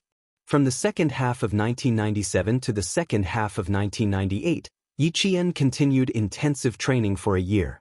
His mind and body received a whole new level of training, allowing him to move unswervingly towards his goal. From the second year to the first half of the third year of high school, Yi Qian was about to graduate after sending off Yang Heng and the others. On the blackboard was the words, "Countdown to the college entrance examination." With each passing day, it would decrease by 1 day. The atmosphere in the class had always been tense. They were doing their best to prepare for the college entrance examination next year. This year, the results of the provincial first high school's college entrance exam were quite good. There were 12 students who entered Hua University and Shi University. Among them, there were even a few examinees who had been accepted by foreign universities. With heavy capital, one middle school in the province achieved the best results in the past years. They successfully suppressed the news of Yao Jing jumping off a building with their own abilities and did not let the reputation of the century-old school be tarnished. Yao Jing's suicide attempt had been brought up from mid-November last year until April this year. Even though she had ended up in the juvenile detention center, many parents still felt that the school was responsible for this and that it was the school that did not teach the student well. Just as Xia Jinyuan had said, Deputy Bureau Chief Yao and Mother Yao did not press charges. Mother Yao found a lawyer and prepared for about 3 days. Very soon, something unexpected happened. The Provincial Commission for Discipline Inspections suddenly implicated Mother Yao in the corruption case. It also exposed that she had forced a girl to leave for her daughter Yao Jing. The investigation by the Commission for Discipline Inspection resulted in Mother Yao and her daughter being imprisoned. Chapter 1058. Although Deputy Bureau Chief Yao was fine, he was more or less affected. He was transferred from the provincial government to a city. He no longer had the power he had before, and it was difficult for him to return to his previous peak. Yi Qian didn't pay much attention to these things. She focused on intensive training. Other than the 6 hours of sleep every night, the rest of her time was very full. After learning, she trained non-stop, one training after another. She crawled forward in the mud, flipped in the waves, ran and climbed non-stop. When the summer vacation came, she ran all over the world. She ran to Xia Jinyuan twice, but failed. He didn't even know where she was training, and there was no news of her. This result was not surprising to him. As a Special Forces soldier, they had only spent a short time together. It was impossible for them to be in a relationship all day long. They had the same pursuit, the same dream, and the same goal. Separation wouldn't make them feel tired because they knew that she and he were constantly working hard. In the winter of 1998, Yi Qian, a third-year high school student, sat in the classroom to discuss a math problem with Jiasin, Li Qian, and Yang Yi. She was improving, and so were Jiaxin and the rest. Moreover, these 5 former roommates had all become good students in the grade. Whether it was a major exam or a minor exam, their individual results would always be in the top 15 of the grade. There were a total of 6 in the dormitory. One would always be at the top, and the other 5 would occupy the top 15 places in the grade. They had also become the school's legend. At this moment, Ms. Tong was smiling helplessly at Principal Chow. Even I, as a teacher, don't dare to look into Yi Jian's eyes. Her gaze is as sharp as a sword, scaring me so much that I don't dare to say anything harsh. Our school shouldn't pay too much attention to her. As long as her results are still there, everything is fine. Although Principal Chow didn't know what Yi Qian was doing in private, he was sure of one thing. Old Shen had said that her goal was to enter the military academy. Other than that, there was no other choice. West University called me again. They want to give the last direct enrollment spot to Yi Qian. You'll have to take the college entrance examination in the first half of next year. Why don't you talk to Yi Qian? Let her accept such a direct recruitment quota? Ever since last year's midterm exams, Tsinghua University and West University had been contacting the provincial first high school in order to snatch Yi Qian to their school. Heavy snow began to fall outside. The 1998 winter seemed to have arrived much earlier than the 1997 winter. The first snow was also much heavier than the 1997 winter. Holding a porcelain cup filled with hot water, Principal Chow pondered for a moment before saying, "We can't delay this any longer. We need Yi Qian to give us a clear answer. How about this afternoon? Tell her to come to my office for a chat." It was nearing the last midterm exam for the 3rd year of high school. It was time to give the school an answer regarding Yi Qian. Not only did Teacher Tong not dare to look into Yi Qian's eyes, but Principal Chow was also the same. There were a few times when he accidentally bumped into her, and he would be shocked by the sharpness in her eyes. With Principal Chow's help, Teacher Tong felt a little relieved and left the principal's office, waiting for noon to come. My college entrance exam application? Yi Qian, who was sitting in the principal's office, was slightly surprised. Isn't it only next year? Why do they have to apply now? She still didn't understand why the school wanted to know her college entrance exam application in advance. She also didn't know that Tsinghua University and West University were fighting for her. Principal Chow smiled and said, "Tsinghua University and West University have always wanted to give you the direct enrollment quota. I'm asking you on behalf of the 2 schools. What do you think?" Chapter 1059. Yi Qian didn't know that Tsinghua University and West University wanted to give her a direct admission spot. She always thought that this matter was over. After all, it had been more than a year since she last saw the teachers from Tsinghua University and West University. She didn't expect that this matter wasn't over yet. The schools didn't give her a reply either. After thinking for a while, Yi Qian smiled faintly and said, "I can only thank the teachers from the 2 schools for thinking so highly of me. I don't plan on applying to Tsinghua University or West University, and I definitely don't plan on taking a direct admission." Her words surprised Teacher Tong. She quickly advised, "Yi Qian, the opportunity is right in front of you. All you need to do is nod your head. Why don't you think about taking a direct admission? Tsinghua University and West University are the most famous universities in our country. They have many talents in the fields of science, academia, economics, and so on. It can be said that every student is proud to get into Tsinghua University or West University. I don't understand why you would give up an opportunity that others dream of. Is there some unspeakable addiction? Or do you have other plans? Thoughts of going abroad?" If Yi Qian had plans to go abroad, Teacher Tong definitely wouldn't stop her. More importantly, she had never seen Yi Qian have any plans to go abroad. Lu Lizhen and Yang Yi, for example, had plans to go abroad in the second half of their 2nd year of high school. If Yi Qian didn't plan on going abroad, then what was the reason? Principal Chow didn't ask immediately. His gaze was slightly dim, as if he was thinking about something. When he went to Fujian Town High School that year, Old Shen said, "This child's goal is a little different, but she will definitely be willing to fight for the glory of our country." A little different goal? Just how different was Yi Qian's goal? "You probably don't plan on going abroad. Principal Chow, who had been silent for a while, spoke. His voice was slightly restrained, and he spoke with a serious tone. Yi Qian, are you sure you want to give up on Tsinghua University and West University's direct admission spots? So easily giving up an opportunity that others dream of. He really wanted to know why Yi Qian would give up on it. Tsinghua University and West University, which family's child got in. They would set off firecrackers and throw banquets to celebrate. There were only 2 spots for direct recruitment from Tsinghua University and Shi University in the entire province. One spot was given to a boy from Class 2, and the other was waiting for Yi Qian's approval. Yi Qian had always been very clear about his goals. Without any hesitation, he smiled and said, "Last year, when I found out that Tsinghua University and Shi University had direct enrollment quotas, I gave up. Or rather, I never considered those 2 schools. Shida University is one of the most famous institutions of higher learning in China and even in Asia. It has a history of over 100 years and has produced countless great people and academic masters.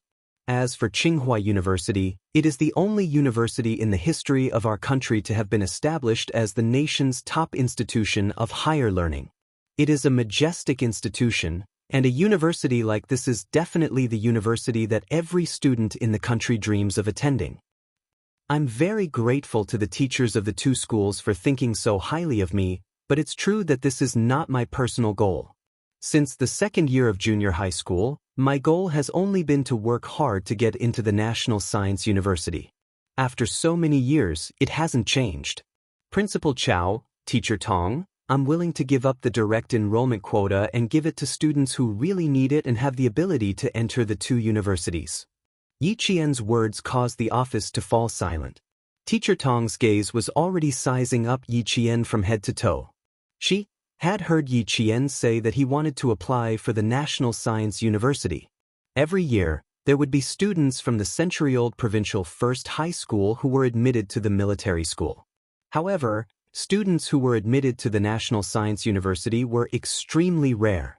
There wouldn't even be one in a few years. Chapter 1060. If she remembered correctly, it had been 4 years since the last batch of students who got into the National University of Science and Technology.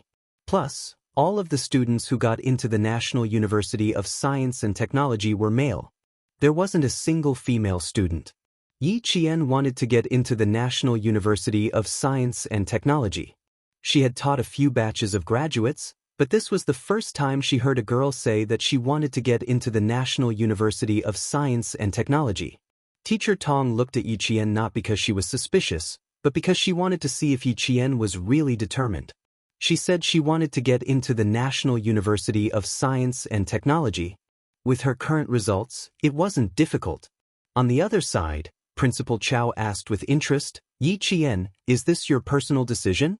Or did someone suggest that you give up on the 2 famous schools and get into the National University of Science and Technology?" Old Chen was a retired soldier and took good care of Yi Qian. He raised her like she was his own daughter. If he had any suggestions, Yi Qian would definitely listen to them. In the past, I really didn't think about getting into the National University of Science and Technology. I didn't even dare to think about going to high school. Later, it was all thanks to Uncle Chen's advice that I didn't muddle through my days. I was also influenced by Uncle Chen.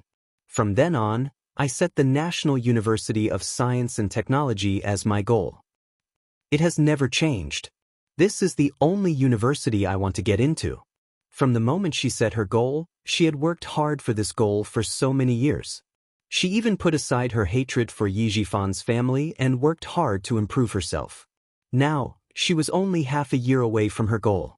She had put in so much effort, and there was still a very important person waiting for her to get into the National University of Science and Technology and wear the military uniform.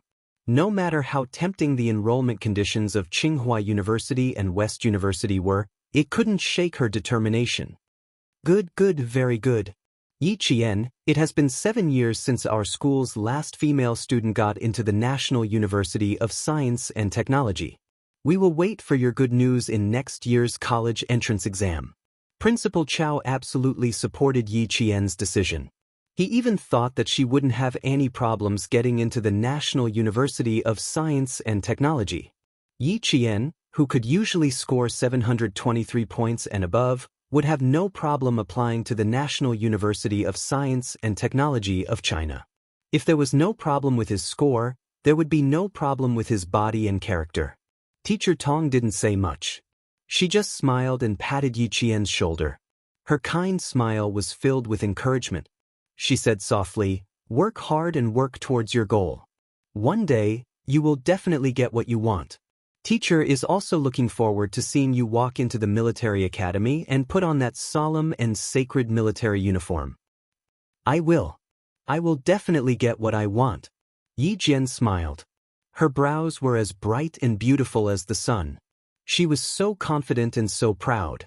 Her black eyes seemed to be filled with a vast sea of stars, resplendent and bright. Teacher Tong and Principal Chow were both waiting for the day when Yi Qian, the confident Yi Qian, would get what she wanted. Yi Qian, who gave up on the direct enrollment spot for Hua University and Shi University, caused another stir in the provincial first high school. In the end, the spot that he gave up didn't go to any other student, but was directly lost. When Mengwen found out, the usually proud and arrogant girl had tears in her eyes. She ran to Yi Qian's desk and supported herself with both hands. Her breathing was a little heavy as she asked, "Yi Qian, did you give up on the direct enrollment spot because you promised me last year that you wouldn't take up the direct enrollment spot?" After a year of being together, even Mengwen, who had always secretly competed with Yi Qian in her studies, had to admit that Yi Qian was definitely a girl who kept her promises. As long as she promised something, she would do it no matter how difficult it was. Chapter 1061. Seeing the guilt in Mengwen's eyes, Yi Qian couldn't help but laugh. "Why are you crying for no reason? I didn't promise you anything. I just wanted to tell you that I really didn't want the direct enrollment spots from the two schools. I didn't before, and of course I don't now." Then he sighed regretfully. "Sigh, I thought that after I gave up, the direct enrollment spots would be given to other students. Who knew that they would be lost? It really wasn't because of me?" Mengwen quickly wiped the corners of her eyes and pursed her lips. "If it wasn't because of me, I wouldn't have apologized to you." Yi Qian shook his head. "It really wasn't because of you. Again, I think you should know that you don't have the face to make me give up the direct enrollment spots for you." After saying that, Yi Qian laughed to himself. Mengwen's face flushed red. She glared at Yi Qian in embarrassment and annoyance before swinging her ponytail and leaving proudly. After taking a few steps, she turned back and said in an awkward voice, "So what if you gave up? With your grades, you can choose any school in the country. Also, don't tell other students that I asked you those questions last year." This was the awkward and narrow-minded Mengwen, but she didn't have any bad intentions. With her, him, and them, her high school life was so rich and colorful. Even after graduation, she would still miss them often. She missed the laughter that she had never experienced in her previous life. With their existence, she had one less regret in this life. Yi Qian wanted to apply to the University of Science and Technology. In the end, she only told Jiasin and told her that she had already decided since the second year. This shocked Jiasin so much that her eyes widened at least twice. She was still wondering if she could get into the same university as Jane Eyre. When she saw her grades, she thought that she would definitely succeed. But in the end, it was like a bolt from the blue. Getting into a military school. Was it too late for her to work hard now? After being provoked, Jiasin studied even more fiercely, causing the entire dormitory to follow suit. When the final results for the third year of high school came out, all 5 girls were in the top 10 of the grade. Luckily, the 5 of them didn't take the exam in the same exam hall. Otherwise, with each one of their scores being 5 points lower than the other, the whole school would suspect cheating. Grade 12 Class 1's outstanding results left Grade 12 Class 2 and Grade 12 Class 3 in the dust. Grade 12 Class 1 took half of the top 50 places, and the other half took the top 100 places. This year's Grade 12 Class 1 graduates made Principal Chow faintly feel that this year's graduation number 1 high school. Or maybe they would forever be the strongest Grade 12 Class 1. At this time, Yi Qian's China's Tsinzesses, this, a lot. Herzes, s's, sts, sheetes. The rain was so heavy that walking became a problem.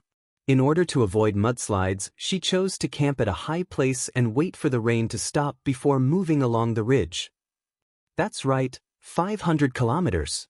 She needed to complete it within 15 days and reach Principal Chen's. Chapter 1062. If it was just a simple journey of 15 days, there would be no problem at all. But here came the main point. Not only were there poisonous snakes and leeches in this area, there were also drug and money trading scenes. Principal Chen said that there were often fights in this area, and sometimes there were even border and drug enforcement officers. She had not encountered drug trading scenes or border and drug enforcement officers yet, but she had seen plenty of poisonous snakes and leeches. Leeches were especially common during rainy seasons. No matter how tightly bandaged her body was, she had already been bitten twice on her neck. By the time she felt pain in her neck, it was usually full of blood. With a slap, its black and slippery body, which was at least twice the size of a leech, had already been sucked until it was round and round. With a military dagger, she could see the two twisted halves of its body.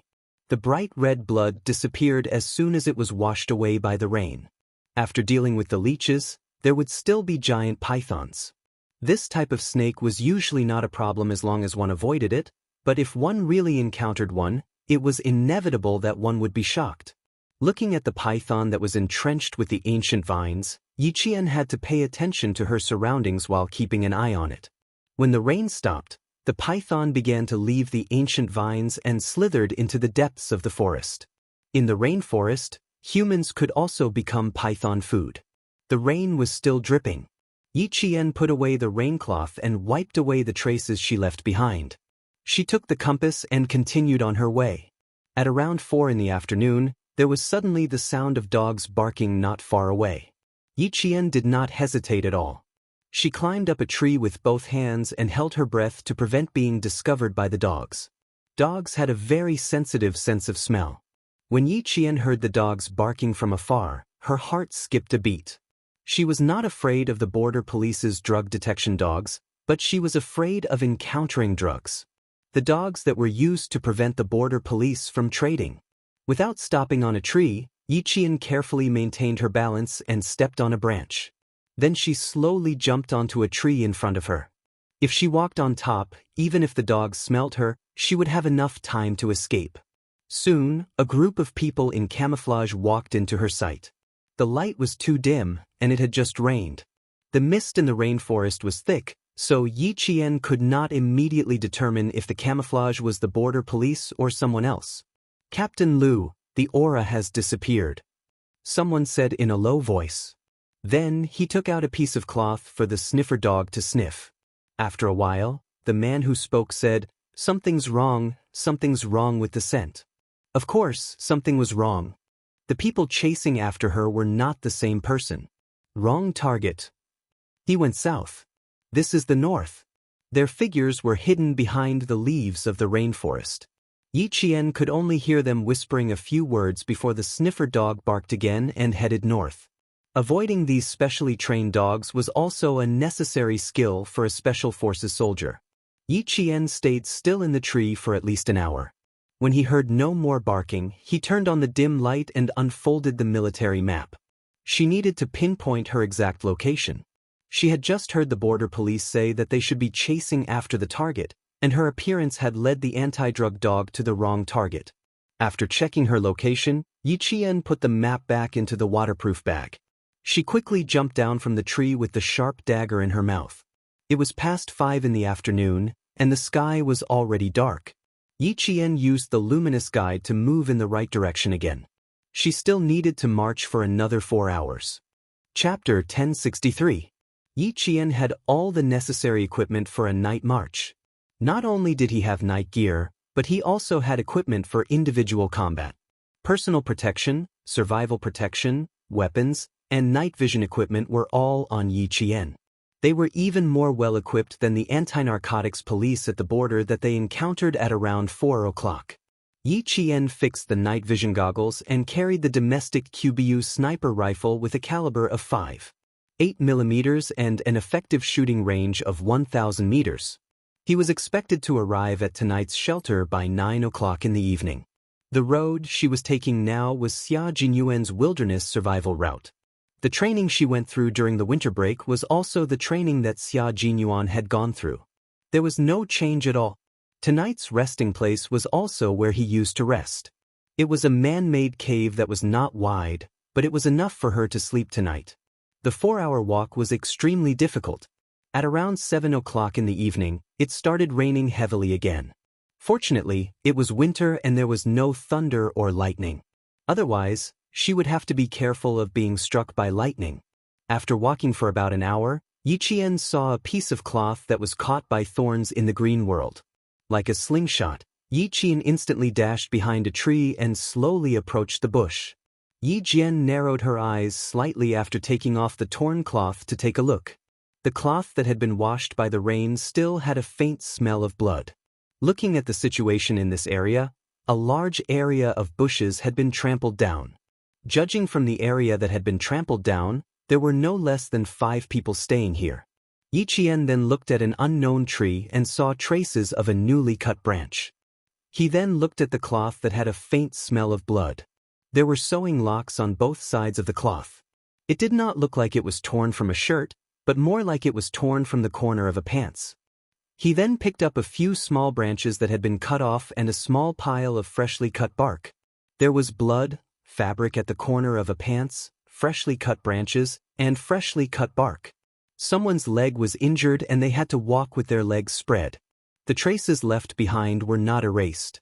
Either they were in a hurry, or they did not have the awareness to erase the traces. The border police they had encountered before could be ruled out. They would not have left such obvious traces. Even if they had rested midway, they would have smoothed it out when they left. No one was injured. At least when she saw the small team, no one was injured. It can't be, right? You're so lucky that you've bumped into some of the people thereafter? Yi Qian muttered softly. He put the torn cloth back in its original position and then made a slight change. He tied a knot. Then, he found some gravel elsewhere and placed it in a way that the armed police could understand. After everything was done, Yi Qian erased the traces he had left behind, put on his raincoat, and marched again. About 10 minutes later, the sound of dogs barking could be heard from the mountains. Not long after, a group of border anti-narcotics police wearing camouflage raincoats appeared where Yi Qian had stopped. "Captain Liu, over here." An armed police officer in charge of reconnaissance pointed at the cloth tied to a bush, and then pointed at the gravel under the cloth. "Slip knot, number of people. Our people have been here." A man who was not burly, even thin, walked over. He was not of good height, but his whole body was thin and cold. He removed the slipknot with his slightly thick fingers and looked at the gravel on a few wide leaves. He pondered for a few seconds and said, "It's not one of our people. Someone discovered it and left a mark to guide us." Chapter 1064. Translator, Henyi Translations Editor, Henyi Translations, not one of our people? Could it be one of our patrol brothers? Doesn't look like it. Lu Dui took off the cloth and put it to the sniffer dog's nose to sniff. He saw the sniffer dog running in the direction where Yi Jian disappeared. Lu Dui quickly raised his hand, and a group of 7 people quickly followed. It wasn't one of their patrol brothers, and it wasn't one of their people either. Someone had been here before and had discovered the abnormality here. They had left some clues for them. Perhaps it could be understood that someone was helping them. Who was helping them? It was so late at night and it was raining. Who would appear in this rainforest where drug dealers roamed and danger lurked everywhere? They couldn't be sure if it was one of their people, and they couldn't be sure if the person who left the clues was safe. They didn't erase the traces of the drug dealers, but instead left it for them to discover. Perhaps it was safe for them. It was already late at night, and the border police pursuing the drug dealers were still walking in the dense rainforest with their sniffing dogs. The rain-soaked leaves swept across their bodies, faces, and hands, leaving behind rainwater and small cuts on their faces and hands. Yi Qian, who was walking along the mountain ridge, didn't stop. At this moment, She stepped on the dense shrubs and walked in a world of green. Even the rainwater had turned into green lines, splashing down in front of her eyes.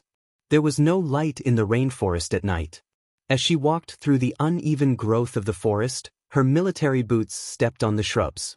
Even the sound of her walking was muffled by the sound of the rain.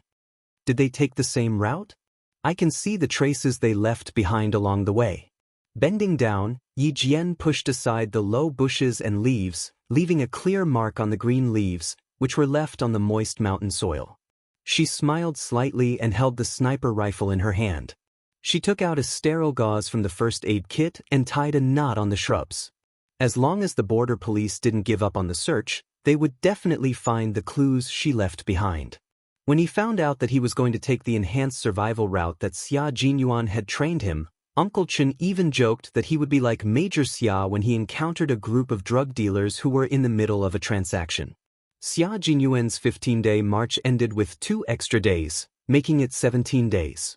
They spent 2 days following the drug dealers to their manufacturing site and inadvertently helped the border police force to destroy a large drug manufacturing site. He encountered them, but he didn't expect her to encounter them as well. The only difference was that this group of people had already been discovered and were now on the run. After leaving behind the markings, Yi Qian continued to carry the heavy sniper rifle on his back and walked alone in the endless forest. There was not a trace of fear on her face. She walked extremely calmly and fearlessly. She walked on the ridge that Xia Jinyuan had once walked on without any hesitation. On a mountain road about 20 kilometers away from Yi Qian, the group of 5 had no choice but to stop running because of the rain. They hid under the leaves to take shelter from the rain. Brother Hong, there are still dozens of kilometers to go. When can our people come to help us? The person who spoke in Mandarin with a local accent. He spoke very quickly and looked around as he spoke. From his expression, it was obvious that he was afraid. For anyone, the fear of the unknown was present at night. Walking on the same mountain road during the day and at night would greatly change one's mental and psychological state. For these fugitives, not only did they have to face the unknown dangers of the night, but they also had to face the danger of being caught at any time. Chapter 1065. A bald man held a makeshift walking stick with one hand. He used his mouth to catch the rainwater and said, "Soon. My men will only come after we pass this part of the road. Don't worry and follow me. You can make as much money as you want in the future." The 5 of them had one thing in common. They were all bald. The leader, who was called Brother Hong, had a special identity. He was the breakthrough point of a big case for the anti-narcotics police. He had successfully broken out of prison when he went out for medical treatment. He had done it very easily, which surprised Brother Hong himself. The other 4 bald men who followed him had just been released from prison a few days ago. For their own dreams of getting rich, they once again walked together with Brother Hong, who they had known for a long time. They only hoped that they could make a fortune in the future. Brother Hong's foot had been hit by a bullet. The bullet was still stuck in his bone and could not be removed. He had only tied it up with his prison uniform and did not do anything simple. He had been on the run all this time. After he finished speaking, he lowered his eyes. A fierce light flashed in his eyes. These people? None of them could be left alive. When he escorted him to the place where his brothers would pick him up, all of them would have to be dealt with. He had promised them well, but in reality he was just drawing a hungry pancake. After resting for less than 10 minutes, the group of 5 had to continue walking.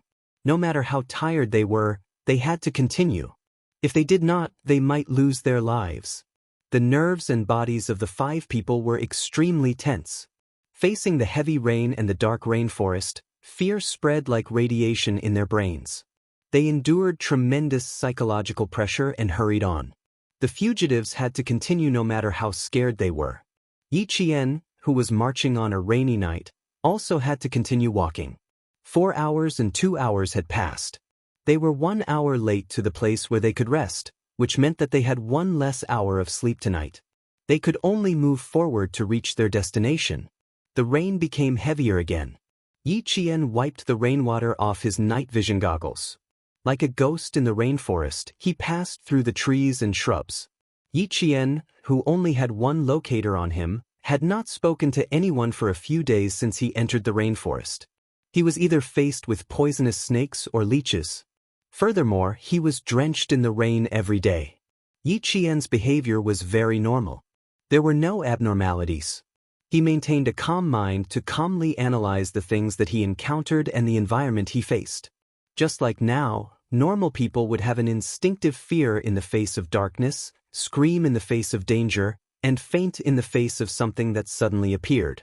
He would think of dangers that he wouldn't have thought of during the day, and he would also bear psychological pressure that he didn't have during the day. Most people would not deliberately try to win. It was very likely that they would choose to avoid it.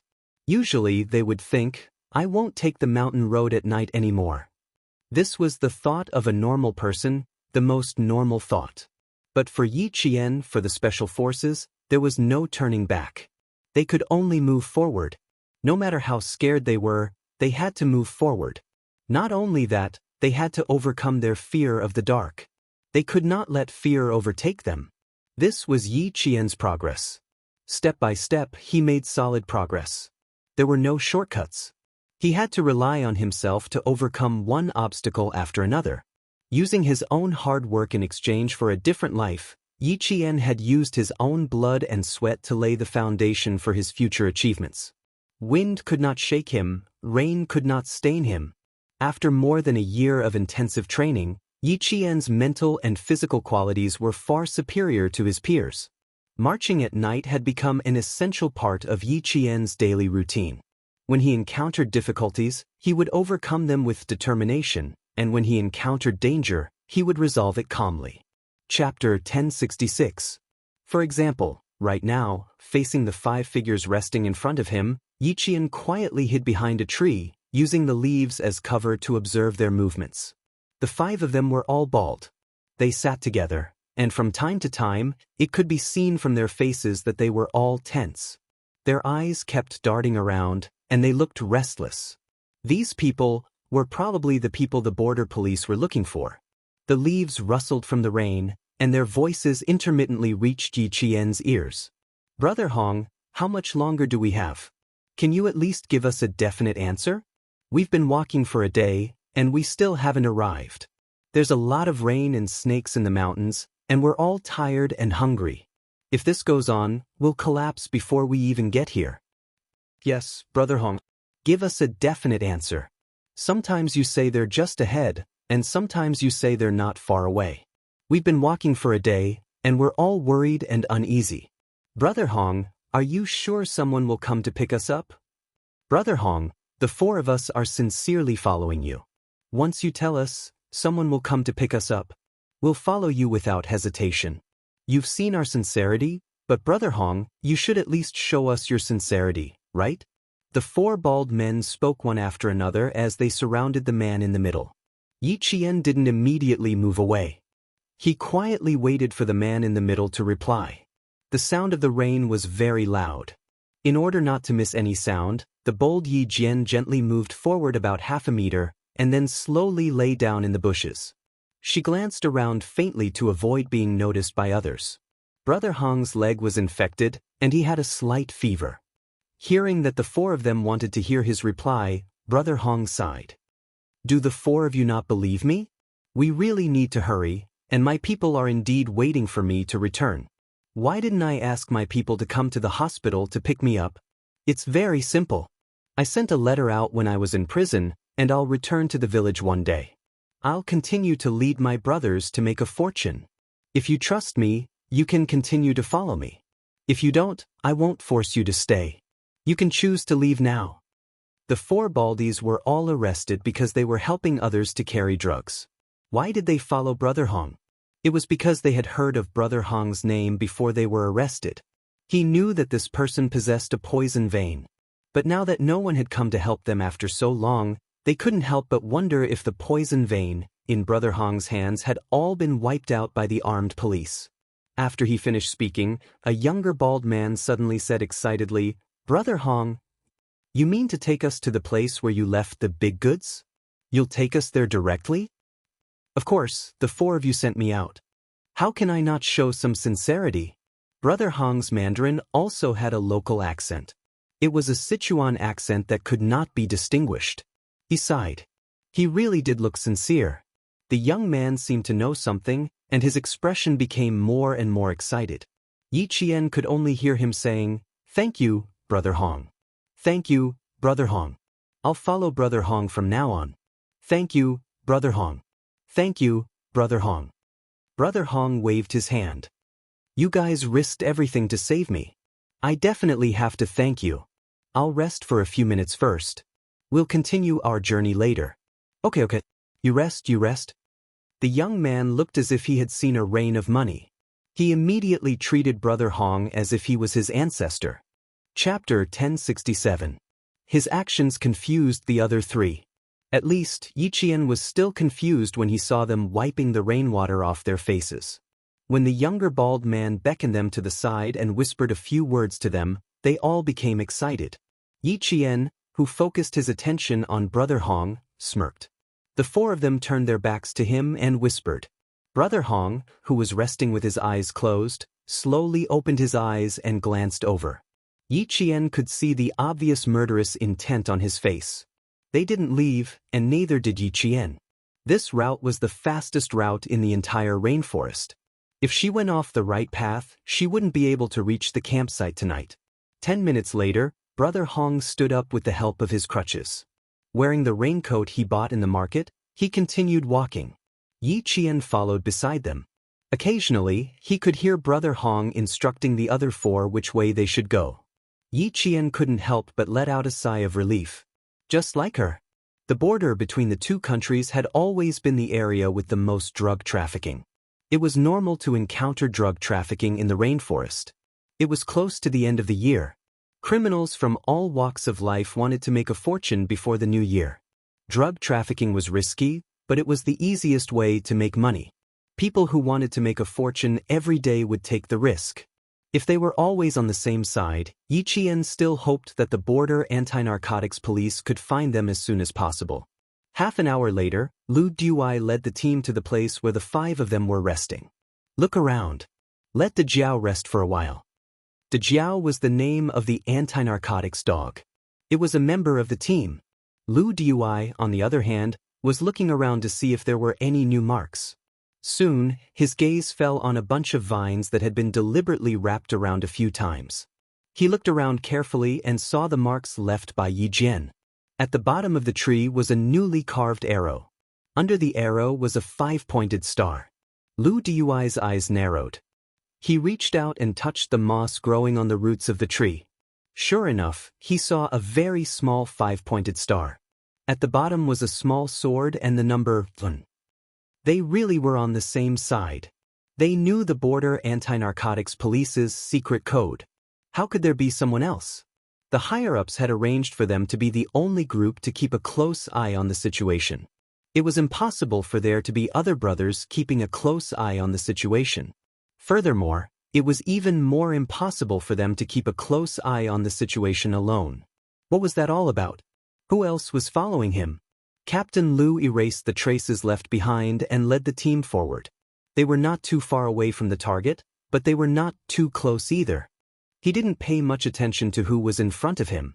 As long as he was sure that it was one of his brothers, he felt a little more at ease.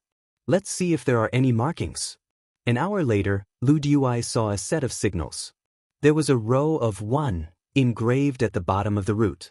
The first 1 was slightly longer, and the last 4 1s were slightly shorter, but the length was the same.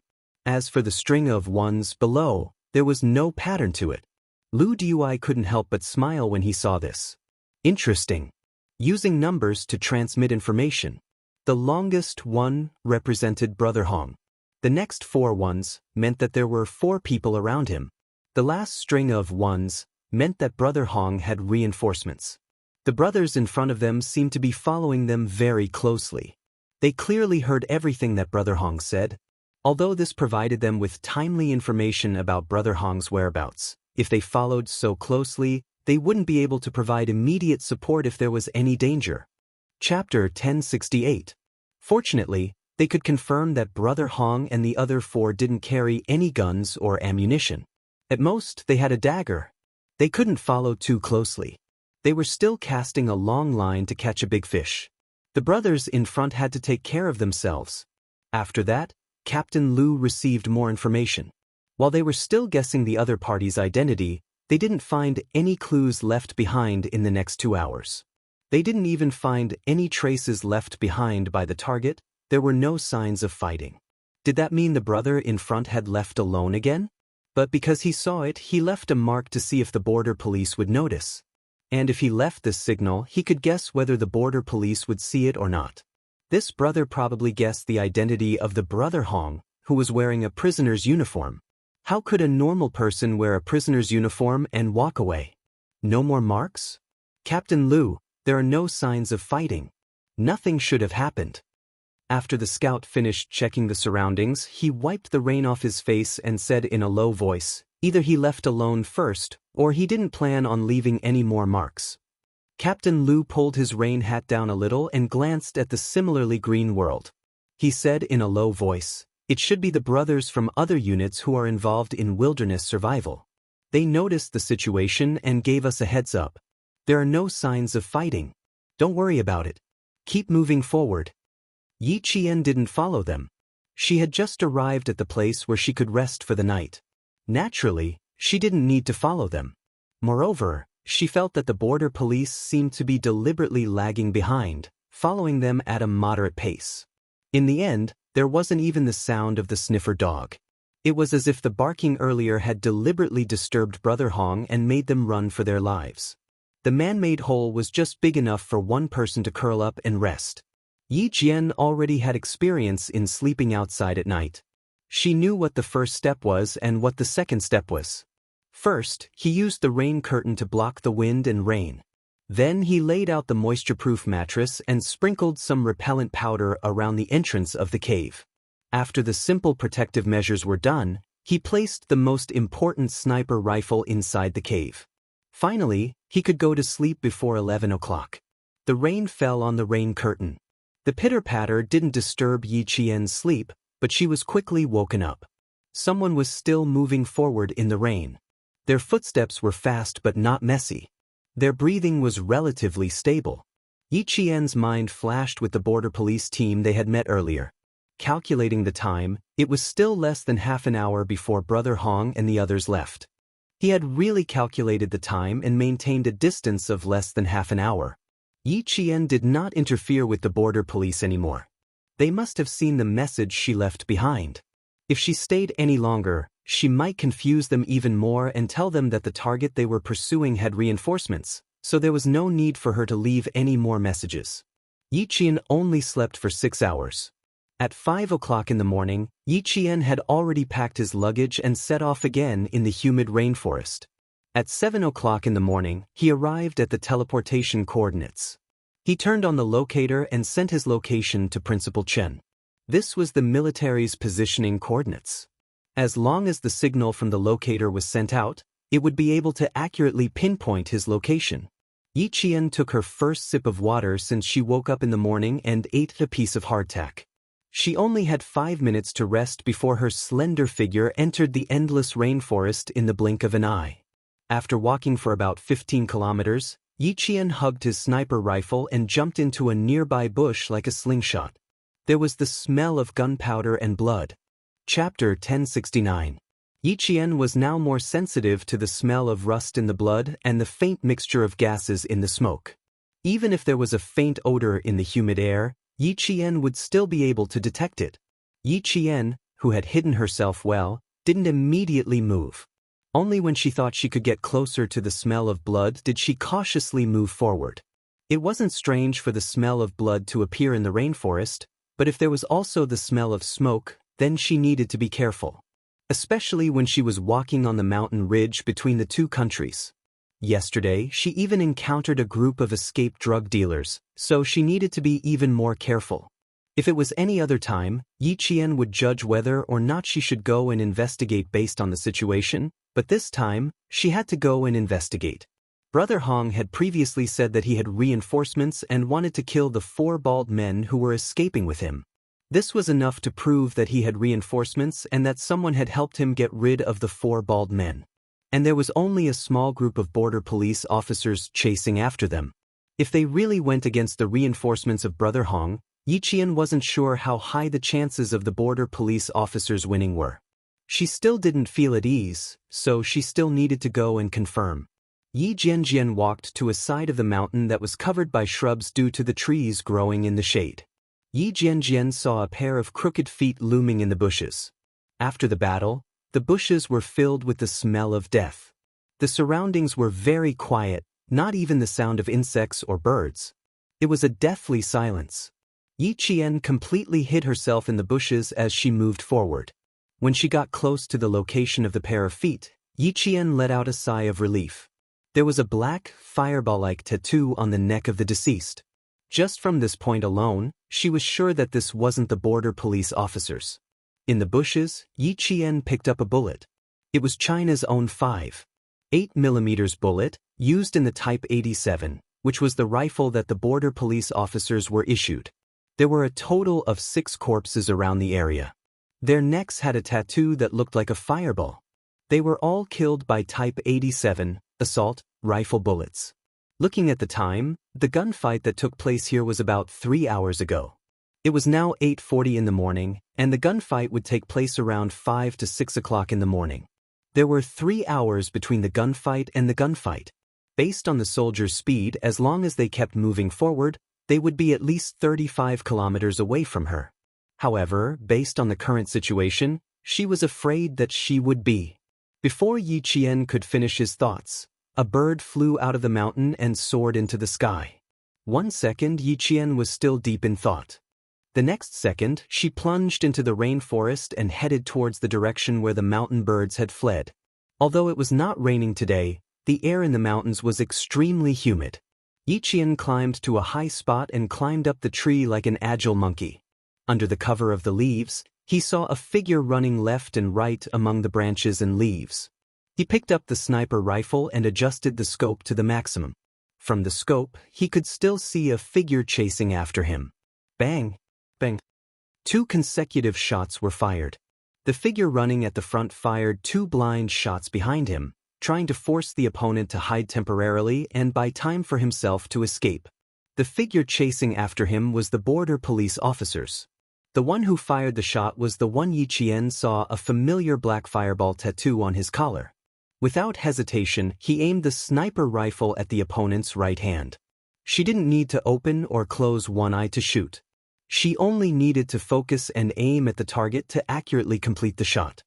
Chapter 1070. The gunshot rang out again. The man with the tattoo fell backward from the recoil of the sniper rifle bullet. The bullet pierced through his shoulder, and even the gun in his hand was thrown into the air. The man fell into the bushes, and then they heard the man's painful groan after he was shot. The border police had already leaped onto the tree. They aimed their Type 87 rifles in front of them and quickly searched for the shooter. Yi Qian had already put away his sniper rifle and nimbly came down from the tree.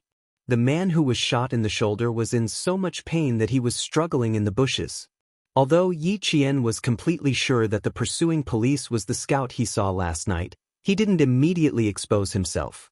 Instead, he chose to take a detour and quietly approach. Yi Qian, who was on guard and approaching at the same time, walked to a distance where the target on the ground could hear the conversation between him and the scout. He lowered his voice and said calmly, "One of us." "One of us? A woman? A female soldier? Why was there a woman? A female soldier?" He quickly turned around and pointed his gun at the source of the sound. The scout saw the leaves about 2 meters away shake slightly, but he didn't see anyone. Yi Qian didn't approach and was still observing. The scout was the same. He carefully looked around and asked in a low voice, "Unit number?" "I saw you guys yesterday. The leader is surnamed Lu. You are the scout," Yi Qian said and reported his unit number. More than 80% of the scout's suspicions were eliminated. He then heard the female soldier say calmly, "You guys were chasing a fugitive called Brother Hong, who was still wearing a prisoner's uniform.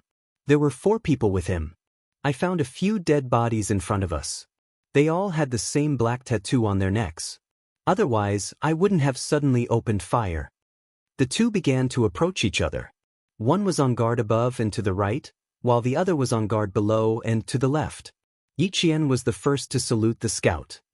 I was doing wilderness survival training when I accidentally saw you guys chasing Brother Hong and the others. I was afraid that you would arouse unnecessary suspicion. In the end, I left a message under the tree root saying that Brother Hong would have reinforcements. I didn't leave it behind. When I was resting at night, I saw you guys again. I slept through the night. I didn't expect you guys to still be chasing. Only then did the scout put away the last 20% of his suspicions. He was familiar with Yiqian's aura. It belonged to a soldier. He had the aura of a steel gun. After returning Yiqian's salute, he wiped the sweat that had reached his eyebrows. His slightly tanned face with a friendly smile and said, "So you really are comrades in arms. It's just that we didn't expect it's a female soldier. Thank you for your help just now. This is a whistle that was sent to inform us. If we didn't catch up to him, all our preparations would have been in vain." He didn't say anything else, but he knew that Yi Jian knew. Yi Jian did not ask further. Everyone had their own duties. She had no right to know their deployment. He then pointed at the figure moving within the black tree. His tone contained a bit of killing intent as he said softly, "Directly deal with it?" "Yes. Kill him on the spot. There's no way to bring him back." The scout finished his sentence and shot at the struggling figure. It wasn't that they were cruel. They had to do it. Being kind to them was being cruel to their own people. Being on the opposite side, they naturally had to choose the side that was beneficial to their own people. Chapter 1071. Seeing the body twitch a few times in the bushes, the scout retracted his rifle and turned to Yiqian. "If you want to continue forward, I'm afraid you'll have to change your route or rest here for a while. We have troops ahead." If they changed the route, they would have to take a long detour, and resting in the same place would also waste time. No matter which way it was, Yi Jian did not want to choose. After pondering for a while, he said, "I need to reach the pass in Laos. This route is the one we have planned. I need to go around it within the specified time. Can you contact Lu Dui? I'll pass through your deployment area." At this time, the scout's gaze fell on the Type 88 sniper rifle in Yiqian's hands. His eyes lit up. Sniper? The female soldier in front of him was actually a sniper? They had 2 sniper rifles on their side, but after scouting, there was another position that was best equipped with another sniper. If this female soldier in front of him agreed, it would not work. If the female soldier agreed, they would have to see if the command center agreed. The scout shook his head and said, "I can't answer you. If you need to pass through our deployment area, Lu Dui can talk to you. Can you tell me your serial number and name? I'm afraid we'll have to verify your identity when we get back." Talking to Lu Dui of the Border Police Force was a solution. Yiqian did not hesitate to tell the scout his name. "I can contact my commander directly. My name can confirm my identity. As for my serial number, sorry, it's not convenient to say." She really did not have a serial number. She could only use her name as proof. Every soldier had their own serial number, just like their ID number. It was unique and would not be repeated. Seeing this, the scout did not ask again. After cleaning up the scene, the two immediately set off. After walking less than 5 kilometers, the scout signaled Yiqian to hide and wait. He needed to leave alone and ask Lu Dui to come over. Even though there was no problem with Yiqian's identity, the scout did not bring him to the command center for safety reasons. Instead, he brought him to the area guarded by the armed police force, just in case. Yiqian already felt several gazes on him. He did not feel strange, but he had to be more vigilant during the operation. "The brother who helped us last night was a female soldier?" Lu Dui was a little surprised. Has her identity been confirmed? It was actually a female soldier? A female soldier who trained alone in the wild? He had never heard of a female soldier training alone in the wild, let alone in such a dangerous place. The scout nodded. "Confirmed, there's no problem. She's now within our security perimeter, waiting for you, Captain Lu. She needs to complete the field marching training within the stipulated time." After that, her eyes lit up and she whispered, "There's another piece of good news, Captain Lu. She's a sniper." "Sniper?" A ready-made sniper rifle? Captain Lu's eyes lit up. And it's a Type 88 sniper rifle, rarely seen. Captain Lu, should we talk to her? Captain Lu, whose eyes were also shining, suppressed the surprise of the unexpected harvest and said in a low voice, "Let's contact the main force